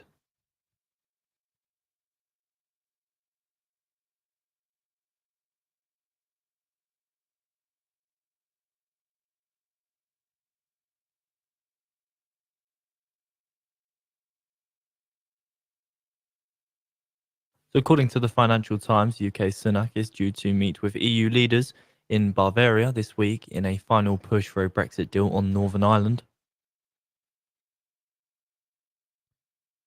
Yeah. You guys want some stream bear ambience? Hold on a second here. I'll put some on. I didn't work on it last night. I was in some meetings last night. I was in a meeting with in the meeting with the dev last night, and we were sharing dinner pics together, which is kind of funny. I don't know if he's watching right now or not, but we were doing so my family ate dinner alone without me last night. So I raided the refrigerator and pulled out a bunch of kid food and started warming it all up and made myself a little spread. And I was like sharing pics of kids' food that I was eating. And I wanted like some bread with dinner, and I didn't have any bread, like no fresh bread or anything. But my daughter had some white pizza, so I warmed it up in like a toaster oven for my side dish. So I got kids, man. I got like the kids eat great food, but they don't eat anything really crappy. But they still eat kids' food, you know.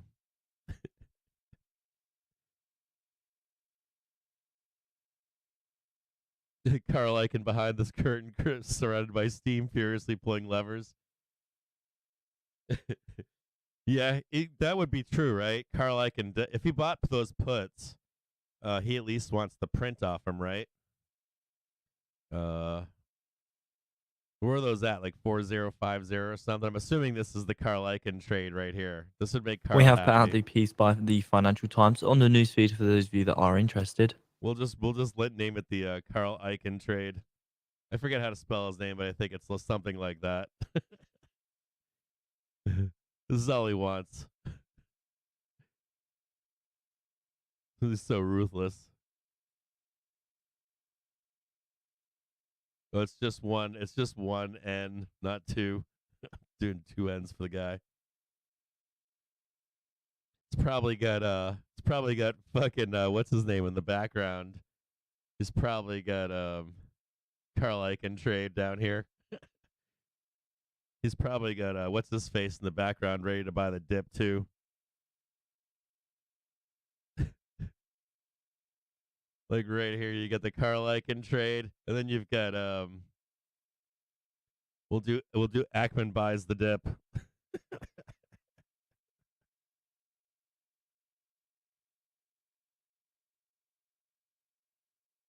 We'll do Ackman buys the dip down here.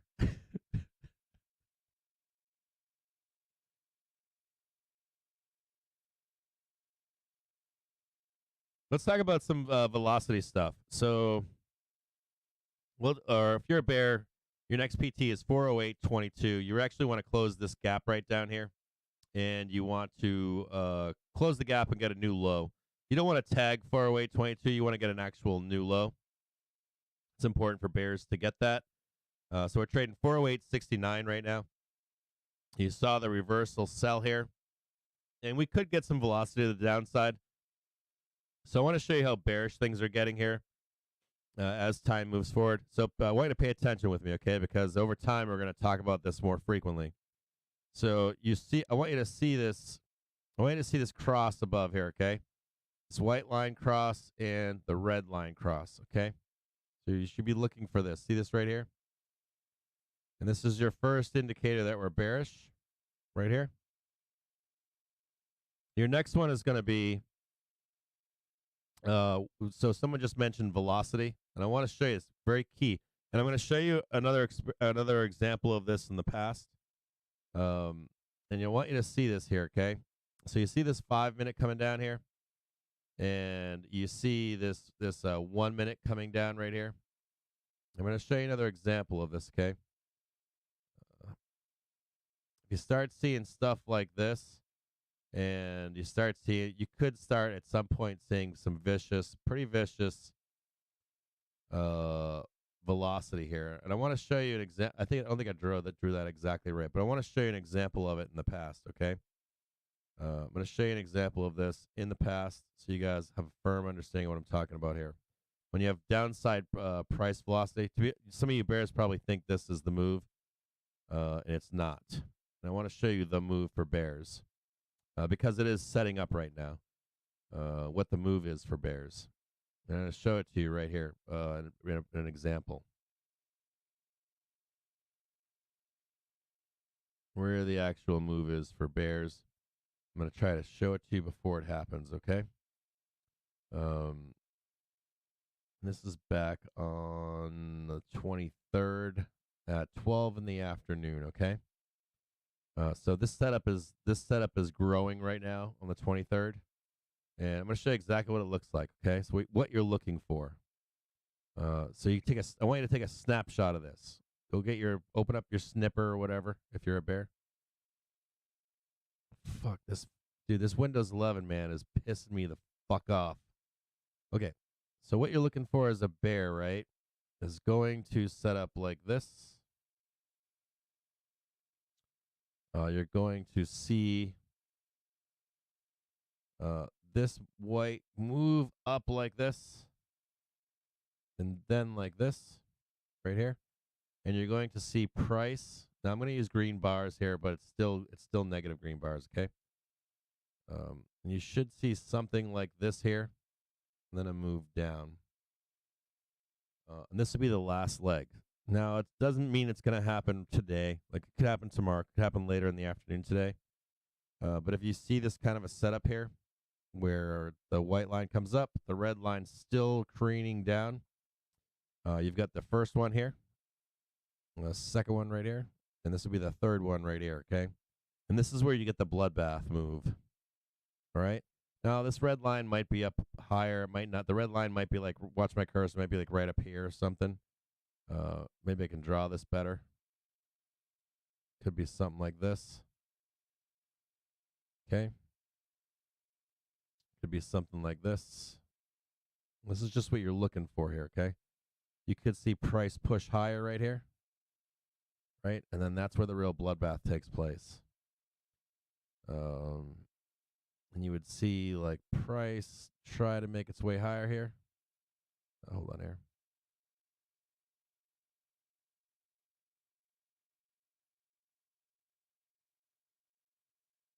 And I'll show you an example of it when it happens. So you'd see price come up here and try to make one last attempt. And this is where you get your like fucking nastiness, like straight up nastiness. And I'll show you an example of this in the past. Let's see if we can show it to you here.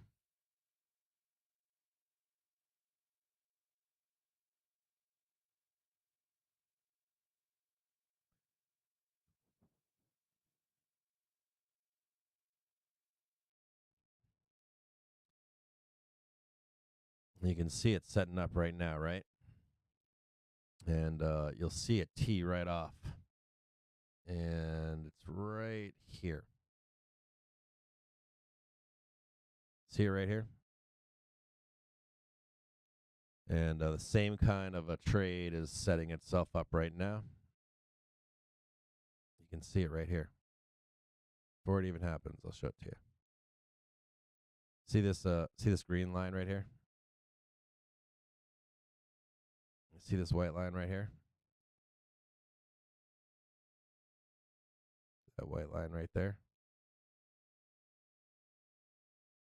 And you'll see this red line just start careening down right here, right? And it just price will just follow right down. And that's where you see that 403 down there. That's where you get your 403 down below its previous low right here. All right. So it's not quite there right now. I could just start trading down there. We could just start bloodbathing it down. Might not even come back up to reject. So you might not even get it. But it's somewhere up in here. And there's where the bloodbath is, right there, okay? Just keep your eyes open. We could go straight down there right now. We could trade higher. But that target, so put spread of the money is kind of nice. If we could trade up here and then go back down and just nail that right there. We're looking for that Carl Icahn, Bill Ackman by the dip trade down below. Right there. I have to change the EMAs every day. So they're not EMAs. These aren't EMAs. I have to change them on this. So this chart I'm using is what is it called? Weeble, and I can't set up the tools on Weeble. I have to do some math to get the tools right on. Right now it's on TradingView, but we have a partner, a dev that's working on a full suite tool for you. So I have to adjust them every day to try to match up. Matter of fact, it's not matching up on the downside right now. So I probably have to switch it again to like a matter of fact, I'll switch it right now. Probably it's like at that 260 right now. Probably going to go back to a 113. So it's not an accurate tool at the moment. Matter of fact, so right there, it's teed right off right there. But it works for right now for you guys to it works right now for you guys for what you're doing or for what we're doing here. These aren't this isn't the tool. So I've got the tool running a beta version of it running on another display in the background. You guys will get access to it sometime down the road. I've got a bunch of stuff I got to do to it. I have to do some. We're doing some fractal stuff in the background, some Elliott wave fractal stuff, and then some breath stuff as well. So that, well, you guys understand this is because we're trading an index, right? ETN's indexes. I need to have other inputs into it, some momentum stuff, and so you'll see it here shortly. Next 1 to 3 months, you should see it in its final form. And until then, I'll just draw boxes for you. I'll draw boxes for you for price targets, boxes for where to expect sellers to come in, where to expect buyers to come in, that kind of stuff.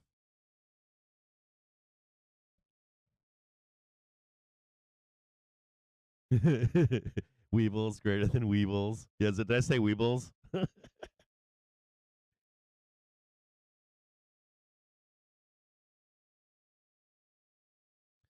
Yeah, dude, you gotta wait till you see. I'll have to ask him if he wants to be known publicly or not, but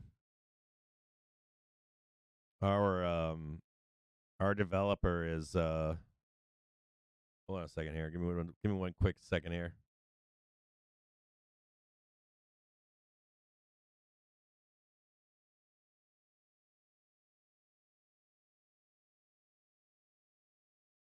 Let me ask him if I can at least describe him. I'll ask him.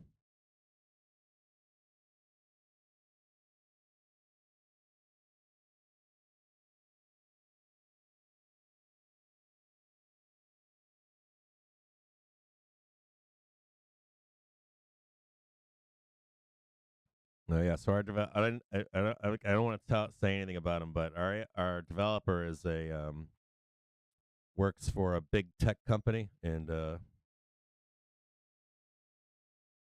he's amazing. He's kind of like he's the guy.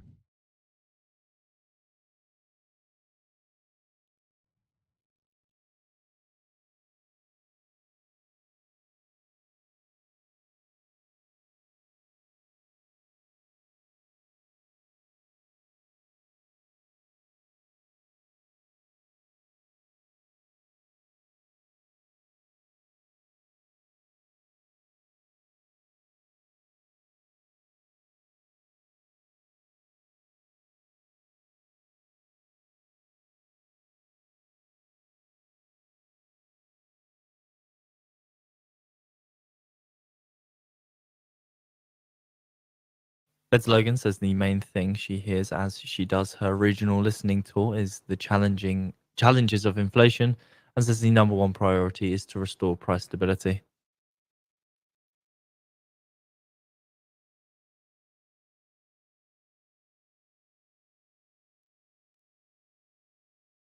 This stream is sponsored by TickStrike. TickStrike allows you to actually hear order flow in futures, forex, and stock instruments. Get a free trial at tickstrike.com.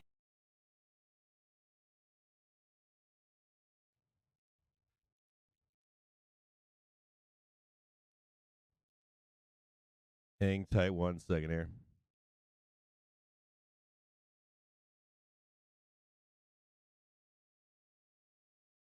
So Feds Logan is now on the Q&A part of this speech. So we didn't see any signs of a text release. Hold on 1 second here.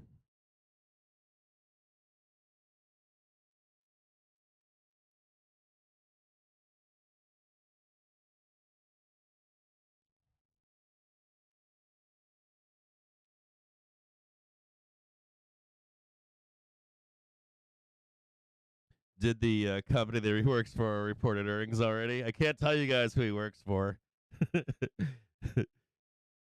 uh, oh, thanks, Braveheart. I appreciate it. Yeah, he's works in artificial intelligence, so um, we're very excited. No, long time. I'm gonna read what some of you guys saying. Did they already work? Did they already report earnings? You guys are trying to whittle it down, aren't you?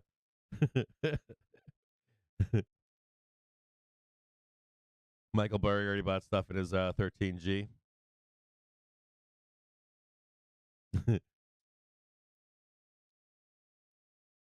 Yeah, Chase is saying, let's talk about let's go into some let's have a little conversation about price and breadth. We'll look at something right here. We'll talk about price and breadth.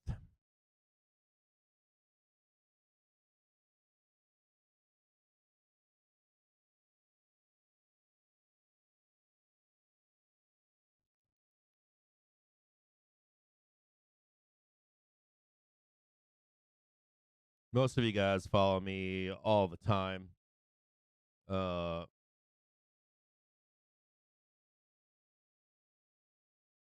Know this right here. We'll talk about this real quick.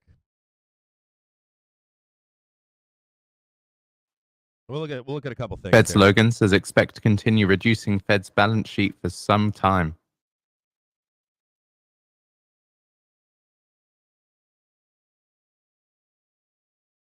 So if you just look down below down here, just quickly here, for whatever this looks like to you right now.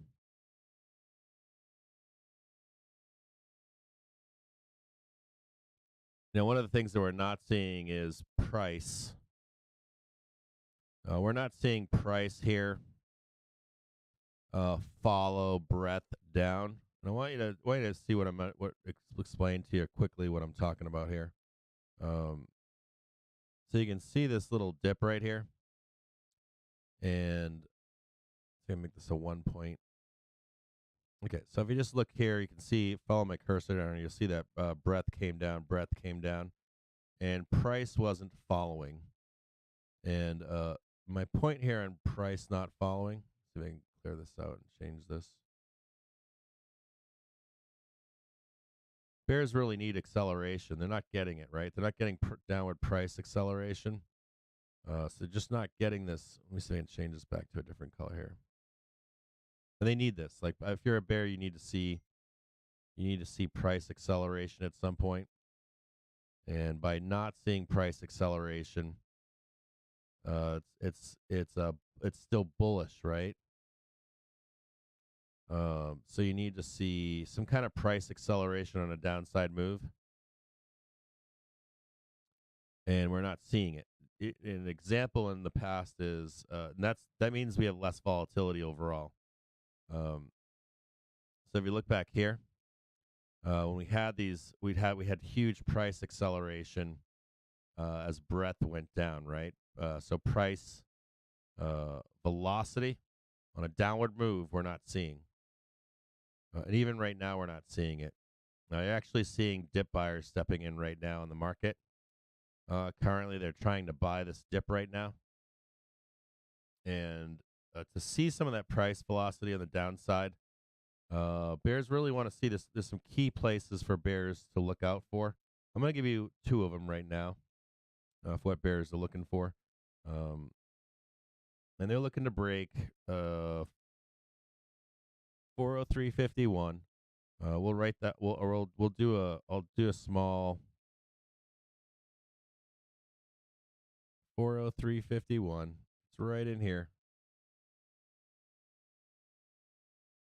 Okay, this is the Carl Icahn trade, right? Bears need to get underneath this 403.51 right here. That's step one.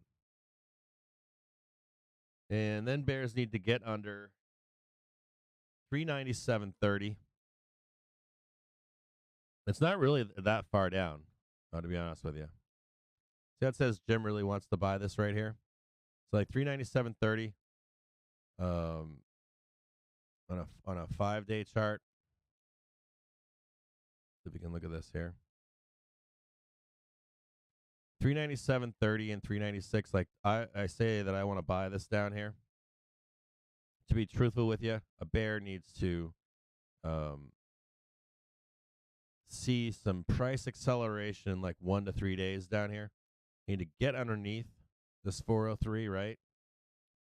They want to not just tag this, right?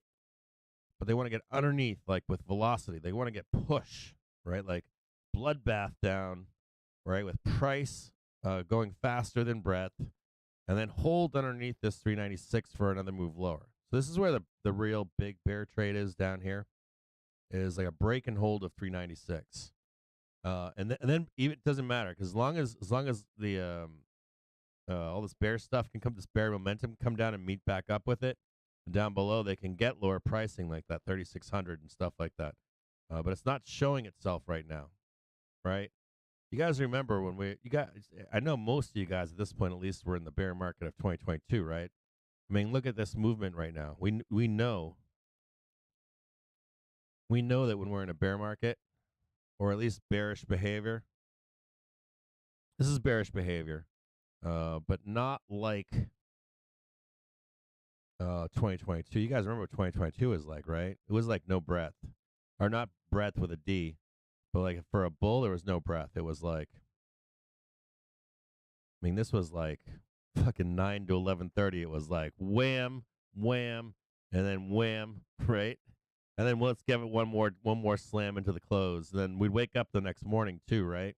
Remember you guys already remember this stuff, right? Where they blast down, we'd take out 403 like it was nothing. You get one little breather into the close, and then we'd be down at 396. Open next day, right? Get a little breather. And then it'd be down below 396 with conviction, right?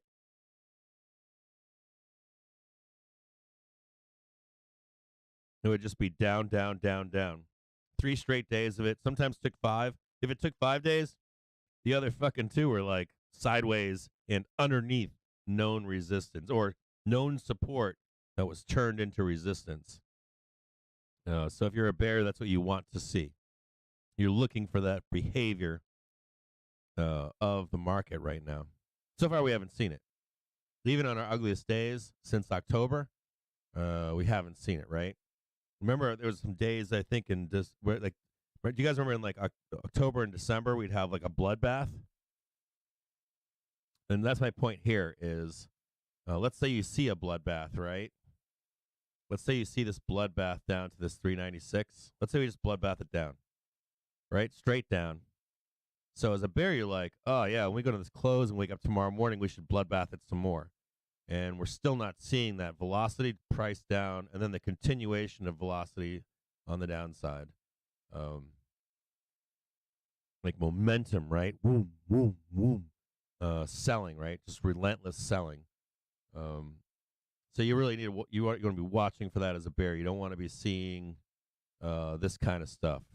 I mean, you want to see this is bearish, but not bearish like Chase is saying. Chase is like, I need to be down 20. We need to be down 20% right now, right? There's some bears out there that are like that JPM caller. And truthfully, for March, the JPM caller, what do they need to be under? I think it's 406.0. That's all they need to be under. So it's not like they need to be under. I mean, they would like to be at 3,600, but there's no need for them to be. Like their hedge doesn't require that to happen. And even Icon's trade over here, he doesn't need it to be at 3,000 or 2,800, anything like that either. And if anything, this is just this is a magnet for the market, right? To stop it from going any higher. It doesn't have any real pull for it to print at lower numbers. Like no one wants to see this giant trade. No dealer wants to see a giant trade from Icon to close in the money. Right? It's just a magnet on the market trying to keep it from going any higher.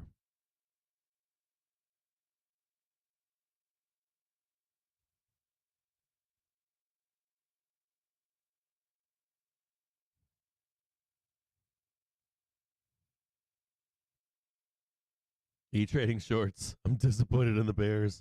Yeah, you guys all know this, right? You guys know, like, when it was wild ass shit going on in 2022, right? It was wild trading. It was like blast down, come back up, blast down, come back up. And if you notice, the volatility or like the velocity and volatility has been lessening. I know that, like, I read an article yesterday. Someone said, I think it was, I forget what his name is, but I follow him on FinTwit, and he was like, zero dates run the market right now. we're going up and down every day, 1-2%, and there's so much volatility in the market, and I'm like, not really. If you look closely at the market, it's nowhere near as volatile as it used to be, or not nowhere near as directional. Do you guys remember like this summer we'd have face ripping rallies that were like 2, 3, 4%, and then we'd have sell-offs that were 12%, like just gone.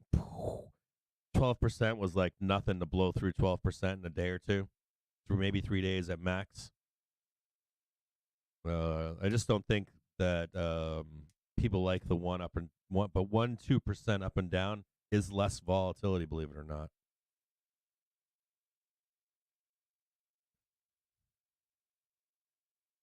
Bloodbath, yeah.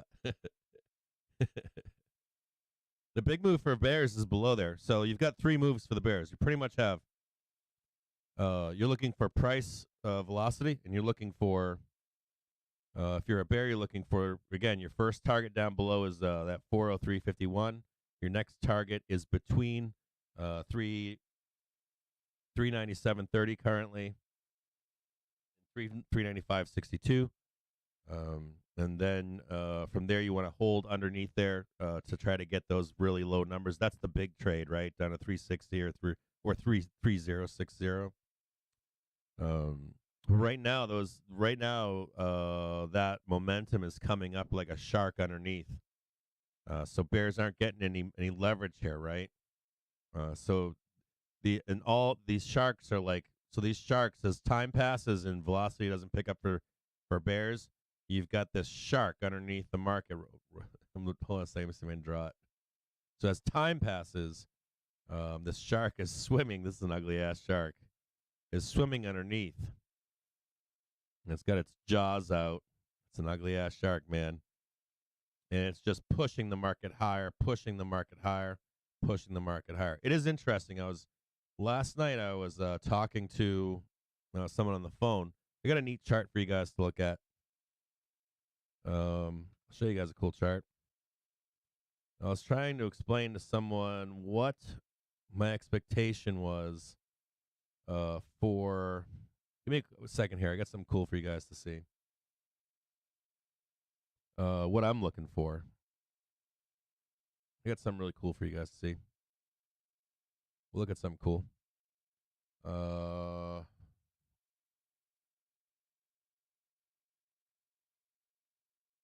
gonna look at something really cool here. Or at least in my mind. When I'm picturing something in my mind. Now, this chart is AXNX. Inconspicuous chart, but it's really neat. I'm going to mute my camera real quick here. And I want to show you guys something neat. So, if you look closely at this chart, it kind of looks like a chart you're familiar with. To me, what I see here is I see something really neat here. This almost looks to me. So if you're looking at the SPY, it's kind of this kind of looks like January of 2021 or 2022, excuse me. And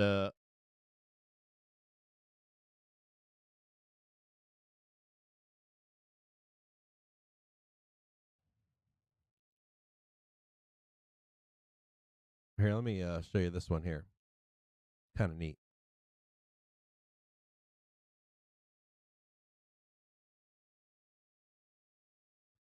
And I want to show you this part of it right here. I want to show you this part of it right here. And the reason I'm saying this because do you see how they got the new high, right? Start grinding higher. Looks like cup and handle almost, right? And then you're grinding higher. And at some point, you start going sideways. You blast down, dip back up, right? And you could actually see something like this. You could actually see something like this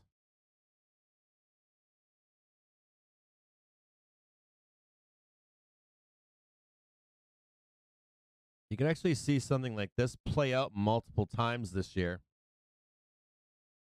until they finally announce rates being cut or paused, or they're front run the last of the rates, and then you see the last blast down. Okay, so I'm going to look at this chart because this chart's really fascinating. So like a wick off kind of a thing. And what's really neat about this is it almost looks like a spy chart. So the idea would be see this one right here. It's kind of like this one right here, right? And you had the Fed rate decision, and so you had the Fed rate decision, and they said nope, we're going to keep adding, or we're not done yet with rates, right? So it's like, oh, well, fuck it then, we're going to keep going up. And we'll do it again, and we'll do it again. We'll grind up. We'll do it again. We'll grind up. We'll do it again until they announce those final rates. Then you get that last blast down, right? Something like that, right? So you could actually buy. These are all buyable dips, and then the last bloodbath down here. Let me just show it to you one more time so you can see it. See how you get this one right here, and then you get the last bloodbath. This is your trough, right? You have your trough down here. Some of you guys follow me on @Captain's Alpha. I talked to you about the trough and then the capitulation move that eventually takes place at some point. Not always, but oftentimes you'll see that one quick capitulation move. So if you're buying the dips down here, the one key point I would talk to you about, if you're buying these dips down here, right? And you're like, well, we're not in a bull market yet, and we might get this one last rip lower. Mike Wilson talks about this, right? Because I confirm my belief we're going to get that one last rip down below. The only note that I made on that Captain's Alpha that people, especially bears, don't want to talk about is that you can buy this stuff down here, right? You can buy this stuff down here, and you can hedge above, right? You hedge this, you make some money on your hedge, on your longs that you have down here. And people on FinTwit will be like, well, yeah, but what about that? You should have waited until you timed it perfectly. I'm like, number one, no one times shit perfectly. You got bears out there that call fucking rollover, for 16 straight months until they finally get one. Meanwhile, they're wrong the entire time, right? So my point, though, is this, is that if you're buying these dips down below, along the way, the bottom, not the bottom of the trough, but the trough itself, and then you're hedging the tops above with hedging to make some money, right? So you make some money on this one, you make some money on that one, you make some money on this one. The key point, though, here is this, is that last capitulation moment that you have, this last bloodbath, whenever that takes place, whether it's in March, whether it's in July, whether it's in December, the time frame on it is very brief. So if you were buying all these dips down below here, right, and you have that one capitulation moment, the time frame, look at the time frame in this. This is so if you'd been buying all this back here, right, you have that last capitulation moment. This time frame in this one is May 6th to May 20th. And even on the SPY, you can look back in history, and you would have just all along been buying this stuff, right? Buying this stuff, selling calls, puts, buying hedges, making money on the hedge side. And just like that, 2-3 years later, you never actually lost anything. So even in here, as a matter of fact, you could have added down here, right? And got a DCA down here and been just fine. And traded this all along the way. And so that's kind of where we are in the SPY, right? You kind of like, when you look at the SPY, or SPX, see how it kind of looks like the same kind of a thing over here, right? You're kind of seeing that same kind of a thing, right? You're kind of seeing that idea that we grind up here, push back down, grind up here, push back down. And you might get that one last bloodbath down here. But all along the way, if you'd been buying these dips, right, and you're hedging above here, even if we have one quick rip up to 4,600, doesn't really matter. You're just hedging. You're buying these dips all along the way. You have to change your your stance from bearishness to even if it's a low over here, 3,100, 3,200, 3,800, really 2,800 doesn't really matter. Doesn't really matter as long as at some point, say you get the ugly over here, right? Doesn't really matter. The only because especially if you get that last little blast down, it's typically quick. It's like boom, boom, you're back up So again. according to Nikkei, So US if you just sanctions hold on derail China chip makers' and expansion DCA plans. down here, you bought this, you bought something down there, and you buy this over here. What really ends up happening This stream is sponsored by To The Tick. Get free daily pivot points, Fibonacci, and market profile levels by signing up at tothetick.com. Chinese chip makers to expand operations, dealing a setback to the government's ambitions to make the country. What really ends up happening is in like 2, 3, 4, 5 years, you end up looking like a rock star. Sorry, here, hold on a second. In reality, you end up looking like a rock star. You end up buying all this down here. Market takes off.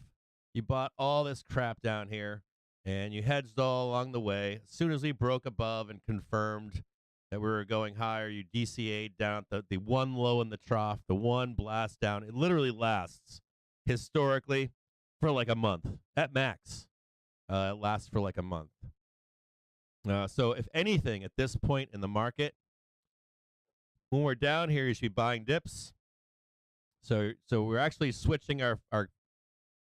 We had a silent bear market over here in spec growth. It doesn't show itself in the Inspire SPX. We had a blue chip bear market down here, okay? And no matter where we go here, you should be still changing your outlook and viewpoint, even if we get the one quick capitulation move into buy the dip, buy the capitulation move, and hedge above here for that eventual swing higher. I promise you, in 5 years, 10 years, you'll look back and you'll come find me and say, you were right. Now, the only way I would be wrong would be if we have this economic collapse thing. But I'll tell you what, you go back historically, this is even 2000, 2008, unless we're in like 1930, 1929, something like that. You can't trade invest your whole entire life based upon someone screaming bloody murder for 100 and something years. 100 straight years, someone's screaming bloody murder at you that we're going to have an economic collapse. It's just not, you don't live life like that. You'll be 70 years old by the time that actually happens, right? So just be kind of, like when you're drinking the Kool-Aid out there and you're getting all sweaty and stuff and all that kind of stuff, know that in the background we're seeing less volatility. It looks more like they're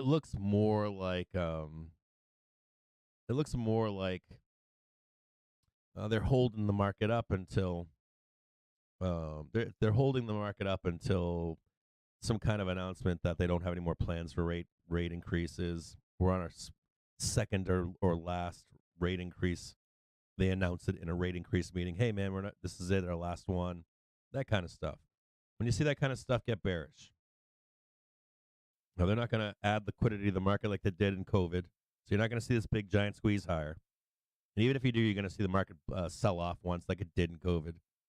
That kind of stuff. So if you're a bear out there, collapse bear, that kind of stuff, check out that chart. It's I believe it's AX. I think it's AXNX or something like that. It looks pretty much like what our market's probably going to look like. We're at the bottom. We're not at the bottom of the trough. We're in the trough, and we're looking for that last capitulation move. And if you're a bull out there, an investor out there, whether it takes 1 year, 3 years,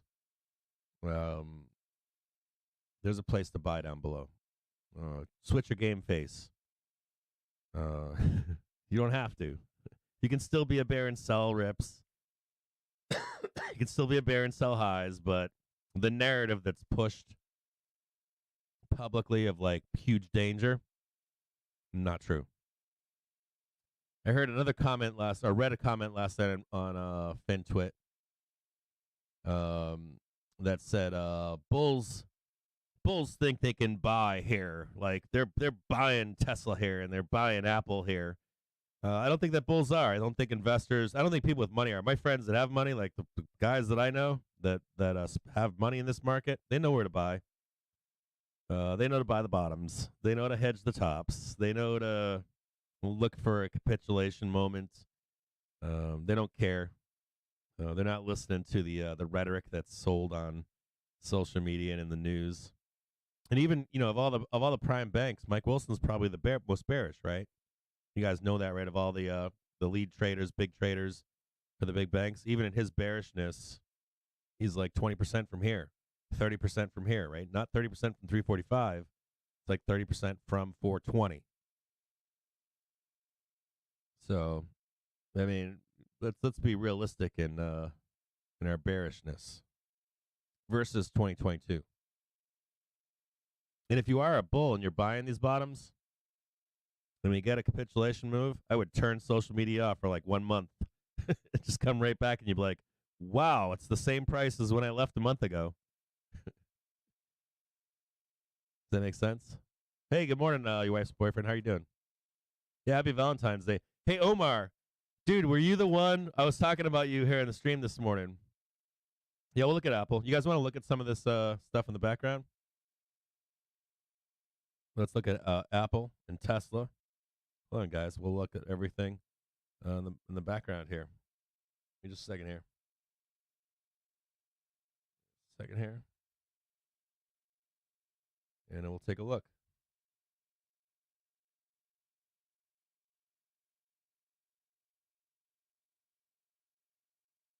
Yeah, Apple's still kind of bearish here. We'll take a look at some of this stuff. Just temper your, not temper, but even on your downside velocity, even on your downside targets, like 3600 is not that bad. 2800 is not that bad. They're the most bearish trader in the banks right now, Mike Wilson. Even his low targets are not that bad. Buyable bottom, buyable dips. So here's Apple, still bearish at the moment. You can call this, I guess, a triple bottom for a squeeze higher. If you're trading Apple and you want to take the bull trade on it, you want to take the bull trade on Apple. As I had said before, I personally wouldn't be taking a bull trade on Apple unless I saw something like this, and I saw something like this right here. This coming up, and then something like this right here. Something like that higher, and then I saw some price above all of this stuff here. Price going up, I would take that trade like right there. But until I see that, I'm still bearish on Tesla. I'm just looking for this wave to come down right here and sell it down. Truly, I'm looking for that last little move down right there in Apple, and then a continuation higher. If you want to get bullish on Tesla, get bullish above. I don't know.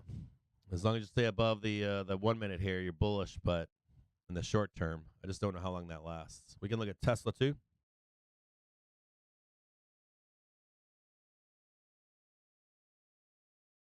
Tesla still remains quite bullish here, believe it or not. And Tesla is looking for that rejection above still for 220. Trading above the 1 minute one more time. They're retesting at 200 right now for a move higher. SPY still underneath the hourly. Not a fan of SPY yet, and unless SPY can get above, price can get above here and hit this trigger and start moving higher.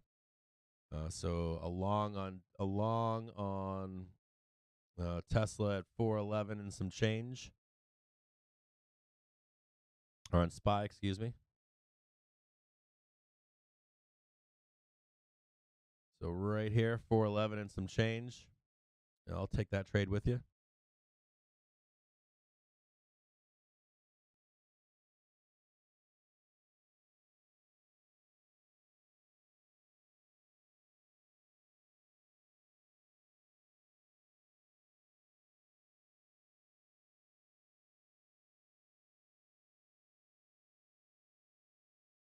See if we can hold this right here. All right, I'm in 411C. See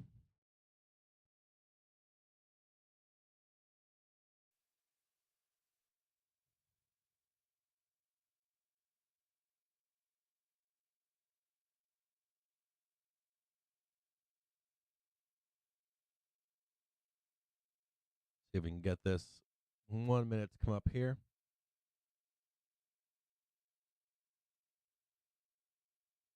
I'm watching SPY in the background here. You don't want to see SPY break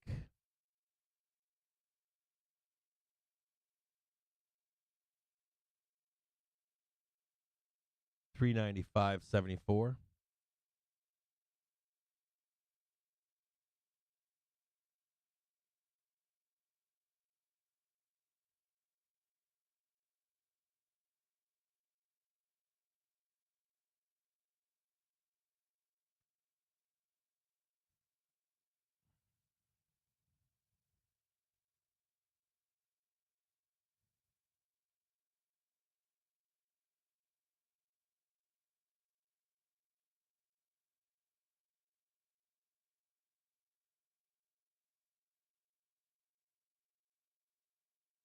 I got the wrong number here.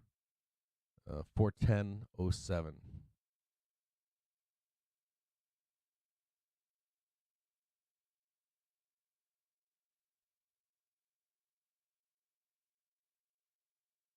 Right there.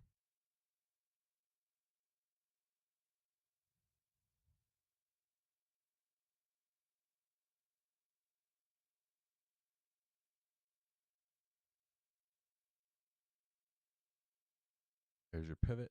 Here's our one.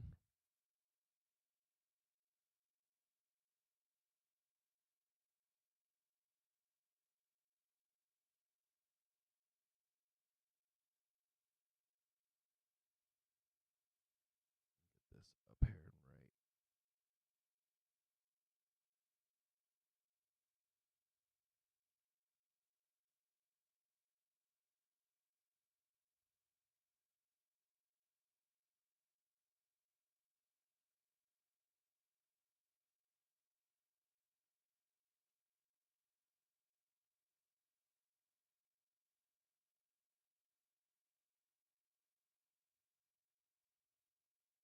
Yeah, they are. Bears are still in control if we hold below this red line right here.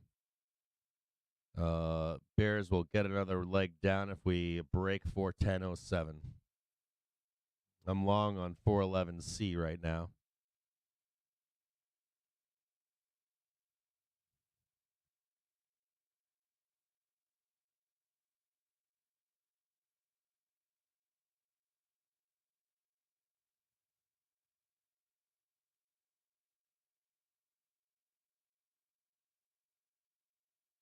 You can see ES in the book map that's right behind me.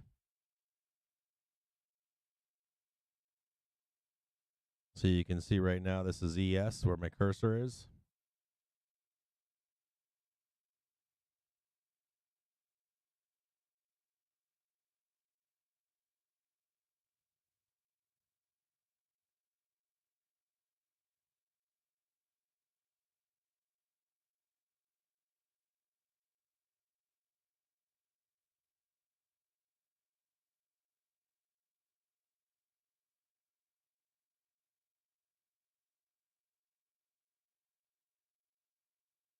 You talking about the implied move, 6.4%, Omar?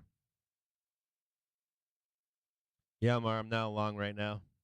I'm trying to, I'm reading through your chat right now. I'm long unless we break 410.07. Or break below and hold for, or if we break below and hold 410.07, I'll cut my longs.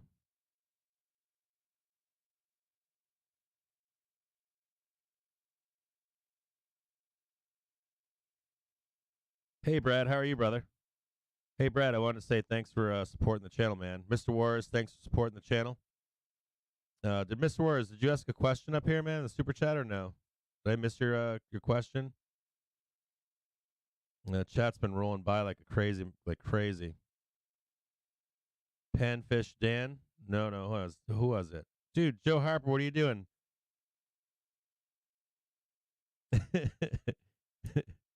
Joe Harper, man, happy Valentine's Day, brother. What are you doing? Brad, brother, my God. Yeah, please like the streams if you're a poor trader, new trader, just joining us for the first time. There's no requirement. There's no paid sub here or anything. It's a free sub. It's all community supported. There's moderators here in the Discord. There's people that show up every single day. Find me on Twitter, and I'll you follow me, I'll follow you. Just Google search Captain Jim James, and my Twitter profile pops right up on Google. I'll follow you, especially if you've got great content or insights on the market. I always like following people that have their own ideas, and I always like to absorb information. I don't care if you're a bull or a bear. We got bulls, bears, theta gang in here. We've got people with lots of experience, little experience, trying to trade together during the day, or during cash market hours.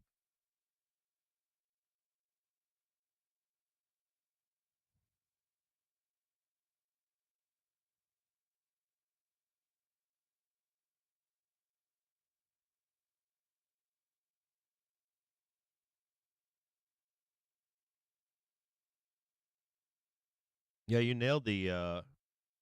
You just hopped in, Omar. We were talking about you earlier because wasn't it you yesterday? Who was in chat yesterday? Was it Troy, or was it Omar that was in chat and said he used like the verbiage that the Fed uses, and they said 0.1 lower than. So we have posted than, out the Wall Street Journal Nick like Timrow's piece on the newsfeed for those of you that are interested, titled "Inflation Report Keeps the Fed on Track to Continue Rate Increases." Yeah, Bears have to hold this right here. Bears can't lose this, or Bears have to sell below the white line right here. If they don't, we're gonna squeeze. They have to sell here. Like Bears have to maintain control right here, and if they don't, Bears are gonna or Bulls will squeeze it up. The 410.07 is my stop right there.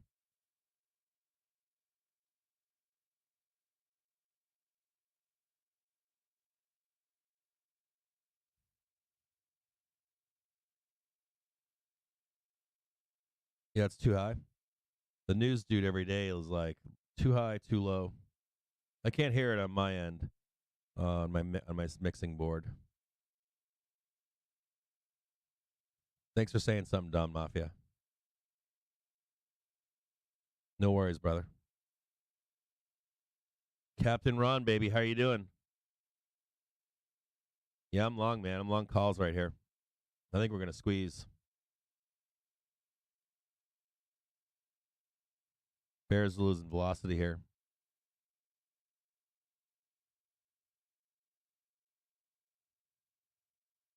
I turned it down.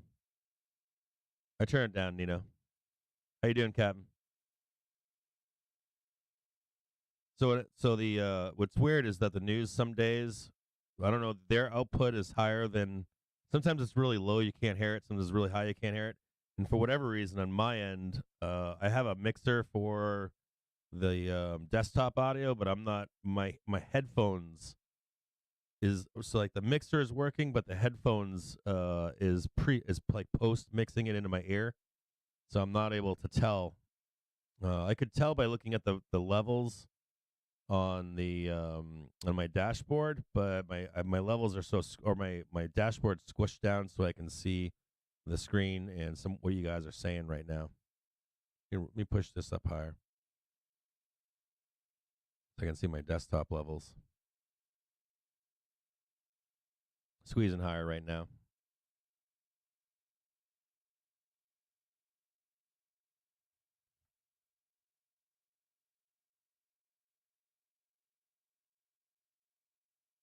Bulls starting to buy this dip here. Bulls winning the 5 and 1 minute. Should get a squeeze coming up here. Long 411 Cs. Could see a big push higher here. If you are long puts right now, you might want to get out of the way.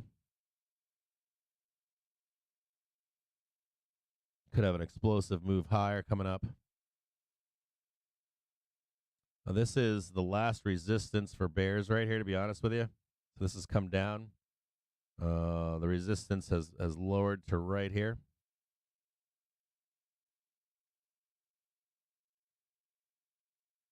Right where we are. So we're either going to get a rejection or a squeeze right here.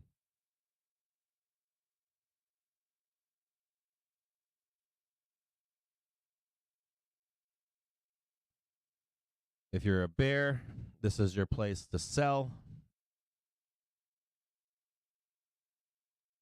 If you are a seller, this is where your stops are right here. If you're a seller, your stops are somewhere right here.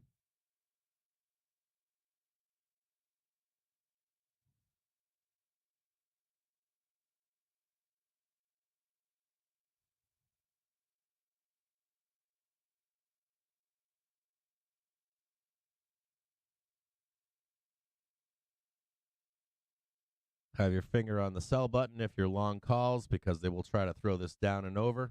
So just so you know, if bears are weak, we'll blast through. If bears are strong here, you could see a red bar of death down here, and they'll try to sell it down.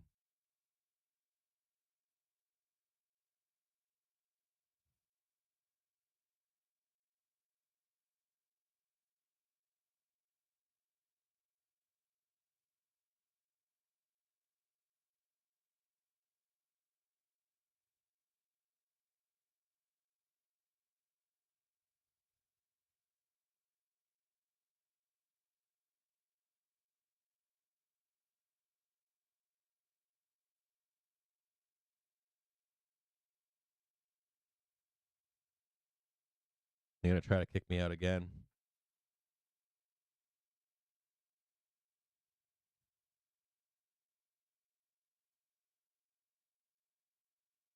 Yeah, Omar, that was hilarious yesterday. I didn't run a poll yesterday, so at the last minute I was like, can somebody write up what's going to happen tomorrow? And I think it was Omar that just said it perfectly. Omar gave like the exact Fed what the exact Fed speech would be. And this morning when it came out, I totally thought of you. I was like, oh man. I was like, he totally nailed it yesterday. Like 0.1 lower than 6.5.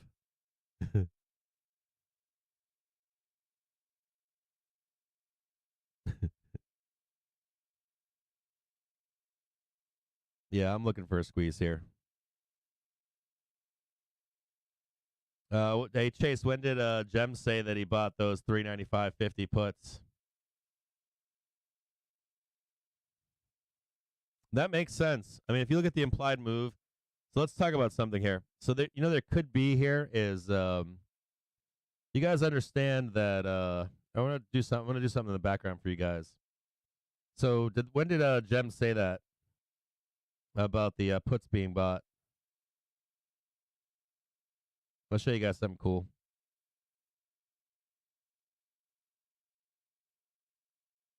Yeah, we were old enough to understand what they were doing. Exactly. Exactly. You can ask all the old guys. So all the old guys that I talk to out there, like outside of market hours, like there's some guys on FinTwit I'll talk to, like some of the big high follow accounts. I have conversations with them. You're you don't have these like not public conversations, and all the old guys are like they know exactly what's going on. I don't repeat any of that shit here. I'm just gonna keep my mouth shut.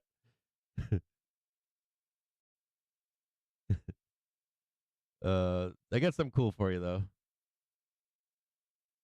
We'll look at and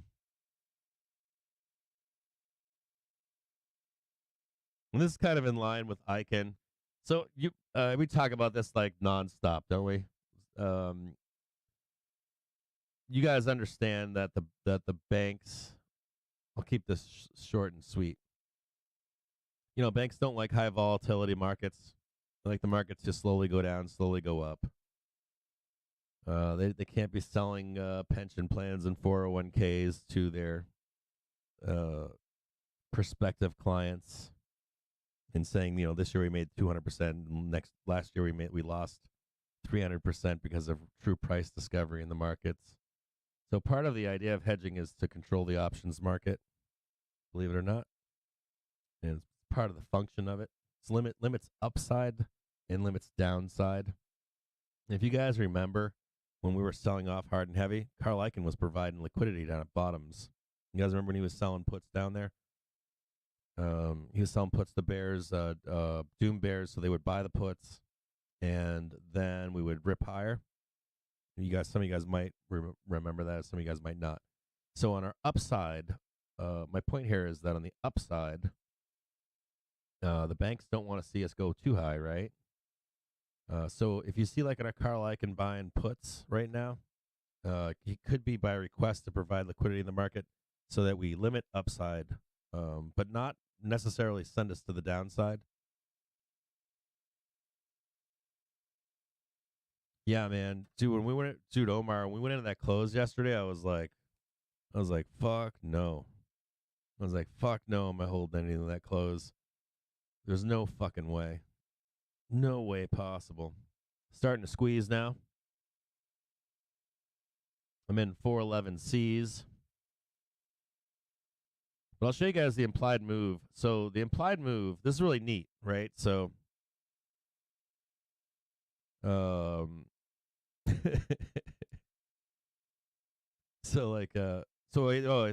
Smart Man, I think his puts expire on Friday, but he added some more puts.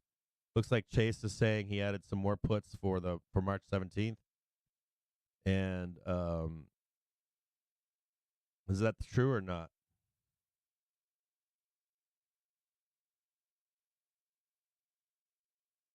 So if Icahn added some more puts, you should see a squeeze higher and then a magnet down below towards those 395s heading into March, which makes sense. If you look at the options market, the implied move into March 31st, our implied move down into March 31st is 393. Shocker. Our high target is 428 into March 31st. Yeah, so if he just added 39.50, we should trade higher. The dealers will hedge that position. They'll actually buy the market higher to hedge his position, a bearish position down, and then we'll trade. And then it'll act as a magnet on the downside.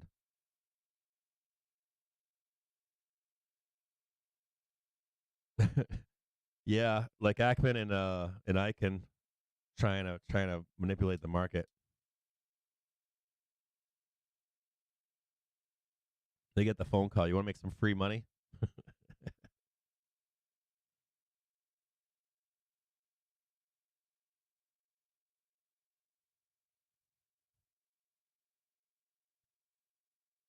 They're just grinding right now. If we can see this 5-minute break above here, we're gonna get a nice little face ripper here. If we can get this 1 minute to pass the red line, we should get a nice little ripper.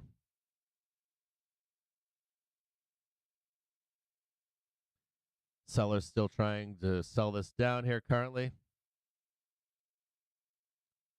Sellers don't want to give up here. Without a doubt, they don't want to give this up. We'll look for above here. We're going to look to attack 414.41 if we can get this going. Make sure that you have stops down below here. You can always raise your stops up from here. Manage your trades that you're in case they try to roll this over.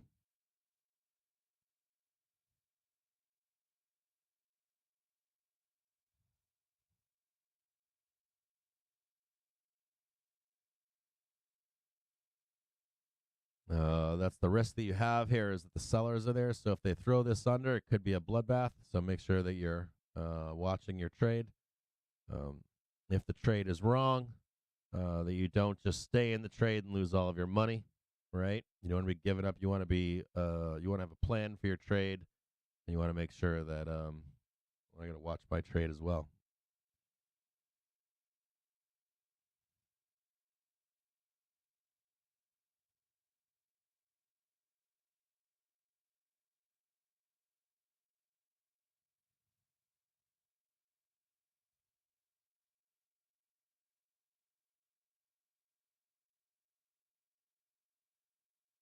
Should get a nice explosive move. Actually, it's a really nice place right here to buy a strangle.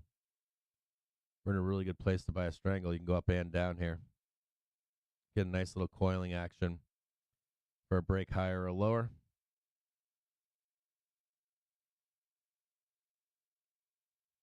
You probably take that downside trade at 408 and upside trade at 414.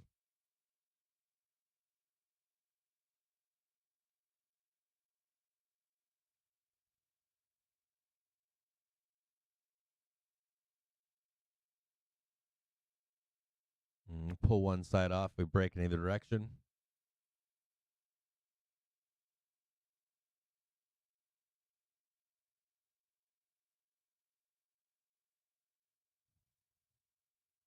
I'll show you the upside and downside targets here.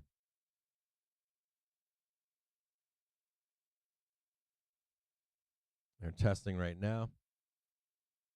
This is the last the seller's trying to get break below the 1 minute here.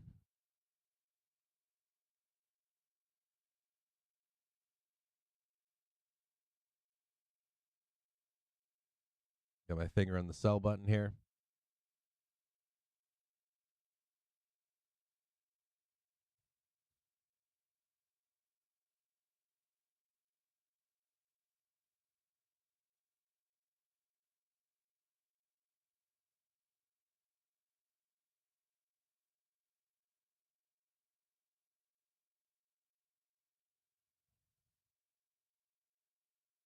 If you're trading with us, and you can always speed up the broadcast by hitting the preferences cogwheel in the YouTube channel. You'll see a cogwheel. If you click on it, there's an option to increase playback speed. If you click ×2, YouTube natively delays the stream. But if you click the ×2 playback speed, my voice will get funny sounding, and you'll be only delayed by about 3 seconds from me live trading. So you'll be real time with me. You just go in there, click playback speed, speed up ×2. Whenever I'm in a trade or selling a trade, so you can be real time with me. And you don't have any kind of native delay that YouTube imposes upon live streams.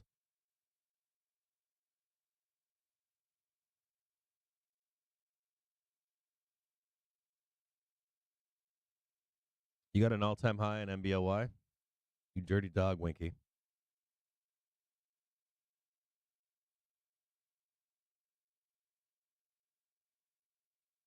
Yeah, I agree with that. Unexpected visit is making a very good point. And the market really sucks because it's all from one data event to another. I agree with that.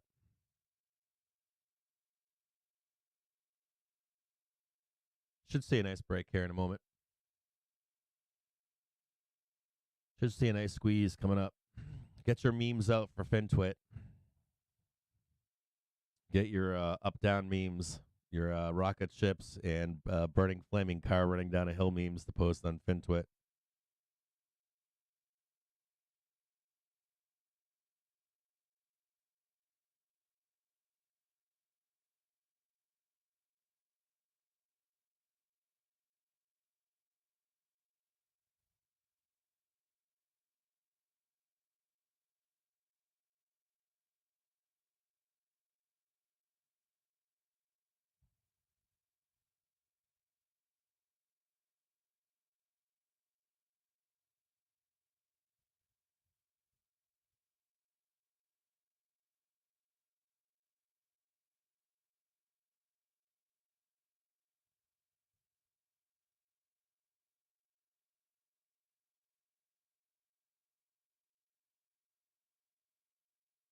Guess we could do it just like that, couldn't we?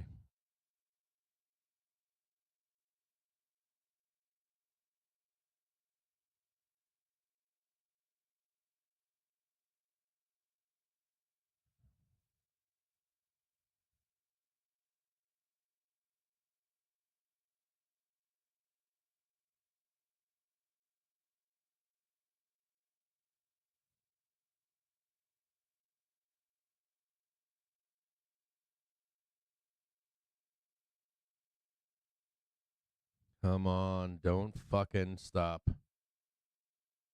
Start fucking squeezing.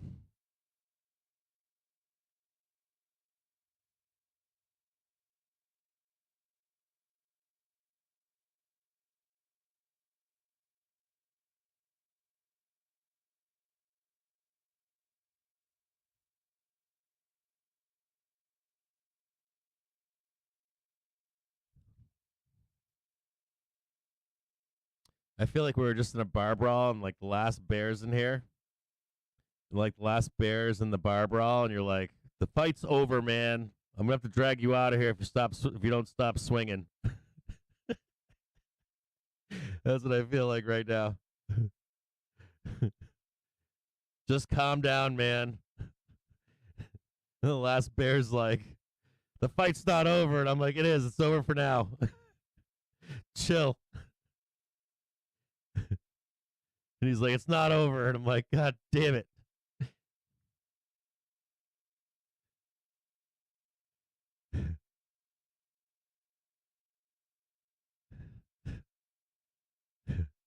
Go home and sleep it off. And the bear's like, it's not over. We're going down.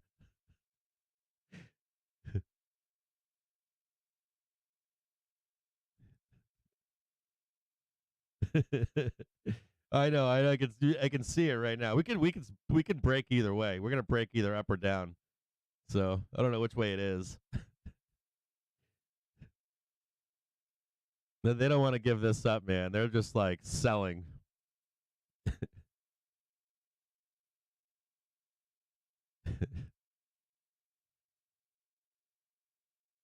An upside bury flag. I've got a. What do you guys want to see for a? What do you guys want to see for a bull flag? Do you want to see like who's your favorite bull? Who's the big meme bull? Would it be like Jim Cramer? Like who's a big? Would it be who's the other guy? Tom. Who's that? What's his name? Tom something or other.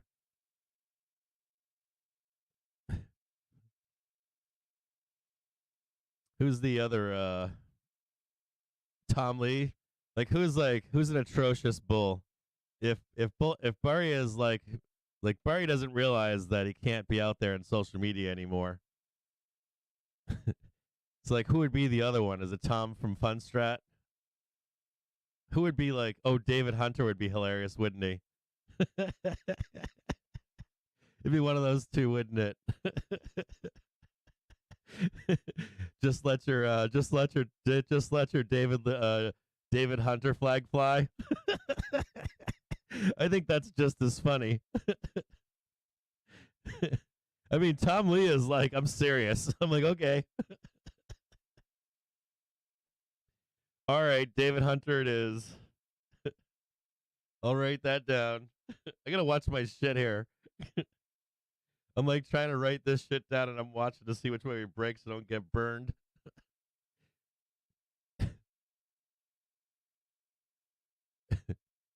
Oh, dude, that would be great. Like Peru would be great too. Oh, dude, Paper Hands Portnoy. Oh man, you guys are hilarious.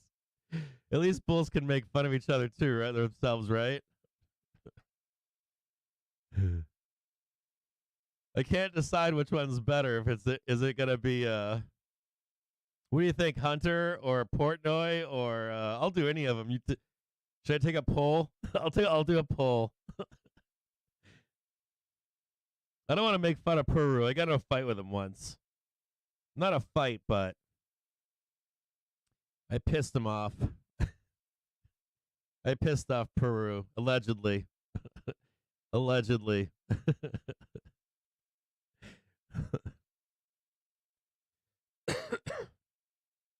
He's got a good face, doesn't he? David Hunter has a great face. He does, I agree. David Hunter's got a fucked up face. Yeah, it doesn't, does it?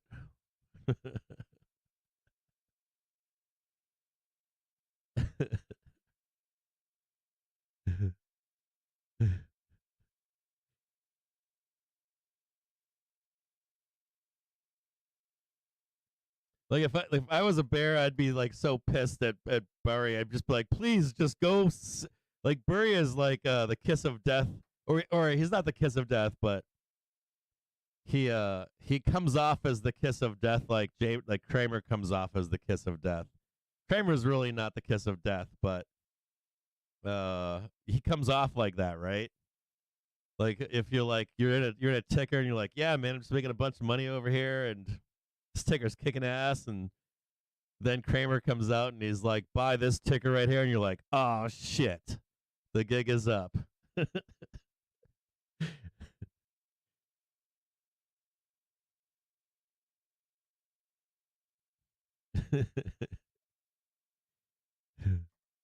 Yeah, Portnoy would be funny too, right? I think I'll do it. Oh, we got Portnoy. Peru would probably be pissed off if we did a flag of him. I don't know if he'd take it well or not. You'd have to ask him. I'd have to ask him if he'd be all right with that, because I don't want him. I don't want to piss off Peru. That's not nice. But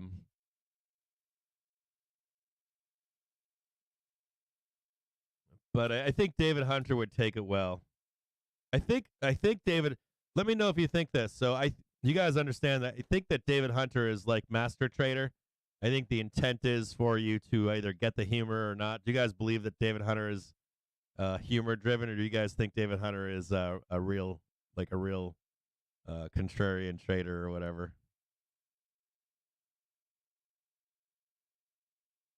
Portnoy wouldn't take it well either. No, I don't watch Portnoy at all. I don't watch him at all. Like, I think Master Trader, I fucking love Master Trader too. I think he's fucking hilarious. He's like one of my favorite like comedic accounts. And David's hilarious. Like, I remember the first time the Master Trader and David Hunter met each other. I was like in tears laughing when the two of them met up.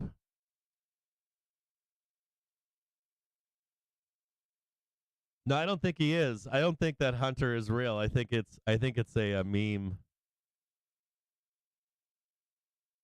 I think that's the intent.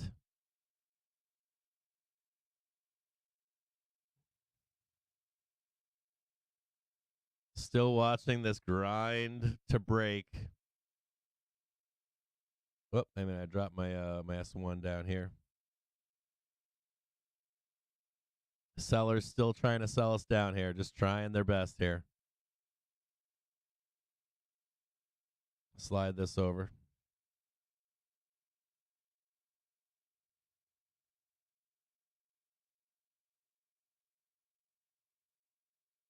Yeah, I don't think he's actually. I don't think that Hunter's being serious. I'll be honest with you. I think that it's a. I think it's like a double. I think Master Trader is the same way. I think it's like the intent is. Probably gonna get stopped out here in just a minute. I think the intent is that. I think the intent is here that some people know that it's a comedic account and some people don't. So I think there's like the do you get it or you not get it? But I could be wrong. I could be wrong, because when I watch David Hunter, I think he's totally fucking lying. I think he's like a because we'll be at like the worst possible moment in the market, and Hunter's like, we'll be like at the top, and Hunter will be like, we're going up another 500 points, and I'm like, there's no way this guy is real here. Like, there's just no way. And then Master Trader will come out at like the absolute bottom and be like, we're going down another 500 points. So I think that the two of them are intended to be, you know,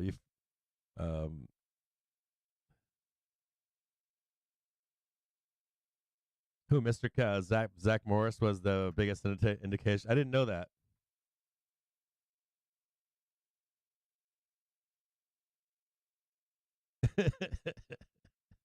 As most of you have OnlyFan wives. So Troy's saying he is real. No, see, I don't think Hunter's real, man. I think that anyone that takes Hunter real is they're missing the humor. I could be wrong, man. I could be totally wrong. I didn't know that he had an argument with so if Hunter tried to get into an argument with me, I would not argue with him. And I wouldn't argue with Master Trader either. Either of those guys, they think that they're. Hold on, I gotta keep my fucking hands on the sell trigger. They're really trying to stop me out here. So according to the Times, Barclays is pulling back from consumer lending. Probably gonna get stopped out here in just a second. Send order.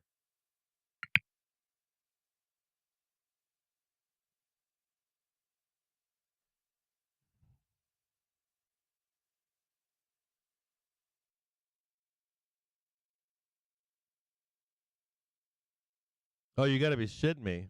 He is real and legit? Oh, Jesus. I didn't know that he was real and legit.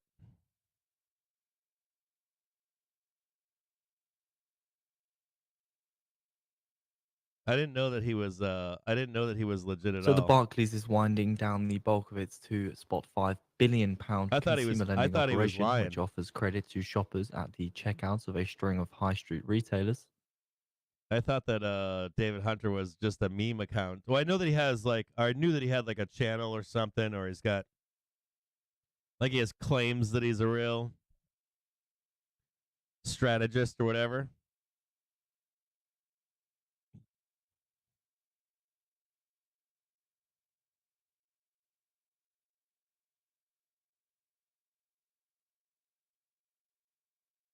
Yeah, I thought he was a troll. I thought that David Hunter was just trolling on a high level trolling.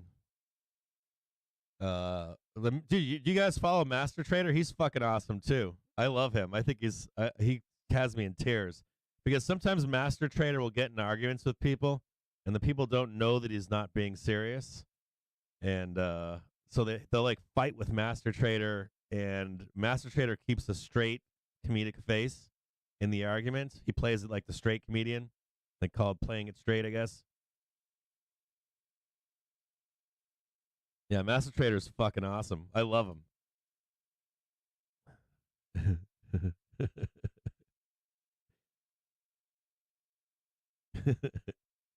I've got a sell order in right now. It hasn't triggered yet. But I've got a sell order in.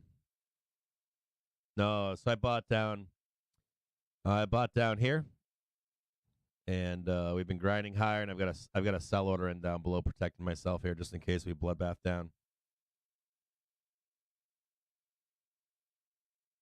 Yeah, so William Stevens is saying that Twitter algos select for furrows that say the craziest stuff. I've got friends on FinTwit that say that they intentionally post crazy stuff, not because they believe it, but because they know they get traction and followers. Like when people are trying to build followers and accounts, they'll say crazy stuff, and they actually gain more followers. And it's because they get interaction on their crazy posts. They don't We have necessarily found the agree with what piece they're by the saying. Times on the newsfeed for those of you that are interested. And ECB's McLuth says, I see more rate hikes beyond the March meeting. They won't say. So William Stevens saying Twitter algos select for furrows that say the craziest stuff. Same people don't generate as much engagement. Oh baby, squeezing now higher at 411.22. Squeezing out some stops right now. You'll see.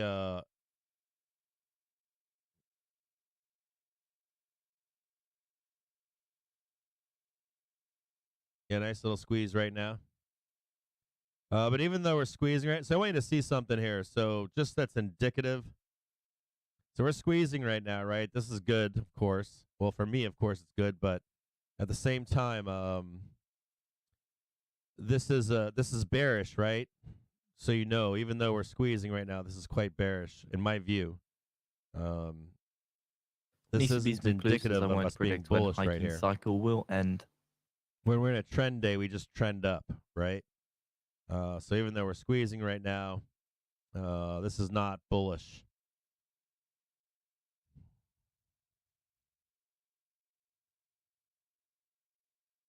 You guys understand the idea behind this? We shouldn't be squeezing. We should be grinding higher. We should be you go up, come back down, retest the 1 minute. We come back down, retest the 1 minute. We start trading higher. So when you see this squeezing right here, this is indicative of we're selling the market right now currently. At least right now we're in a sell mode.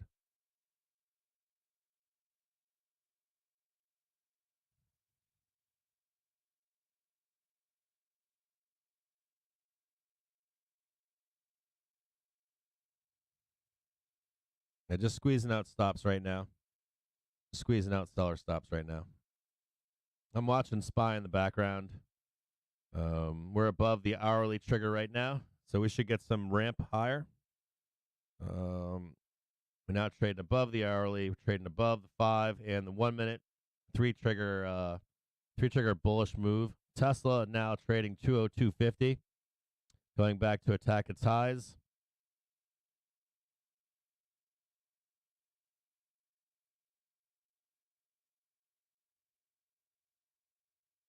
I'll check Apple real quick for you.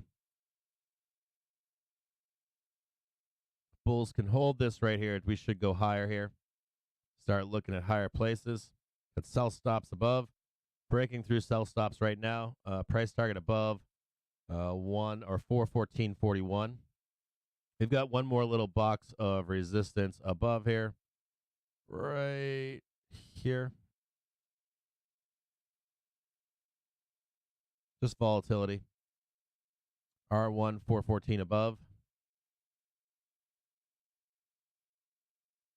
See if the bulls can hold on or not.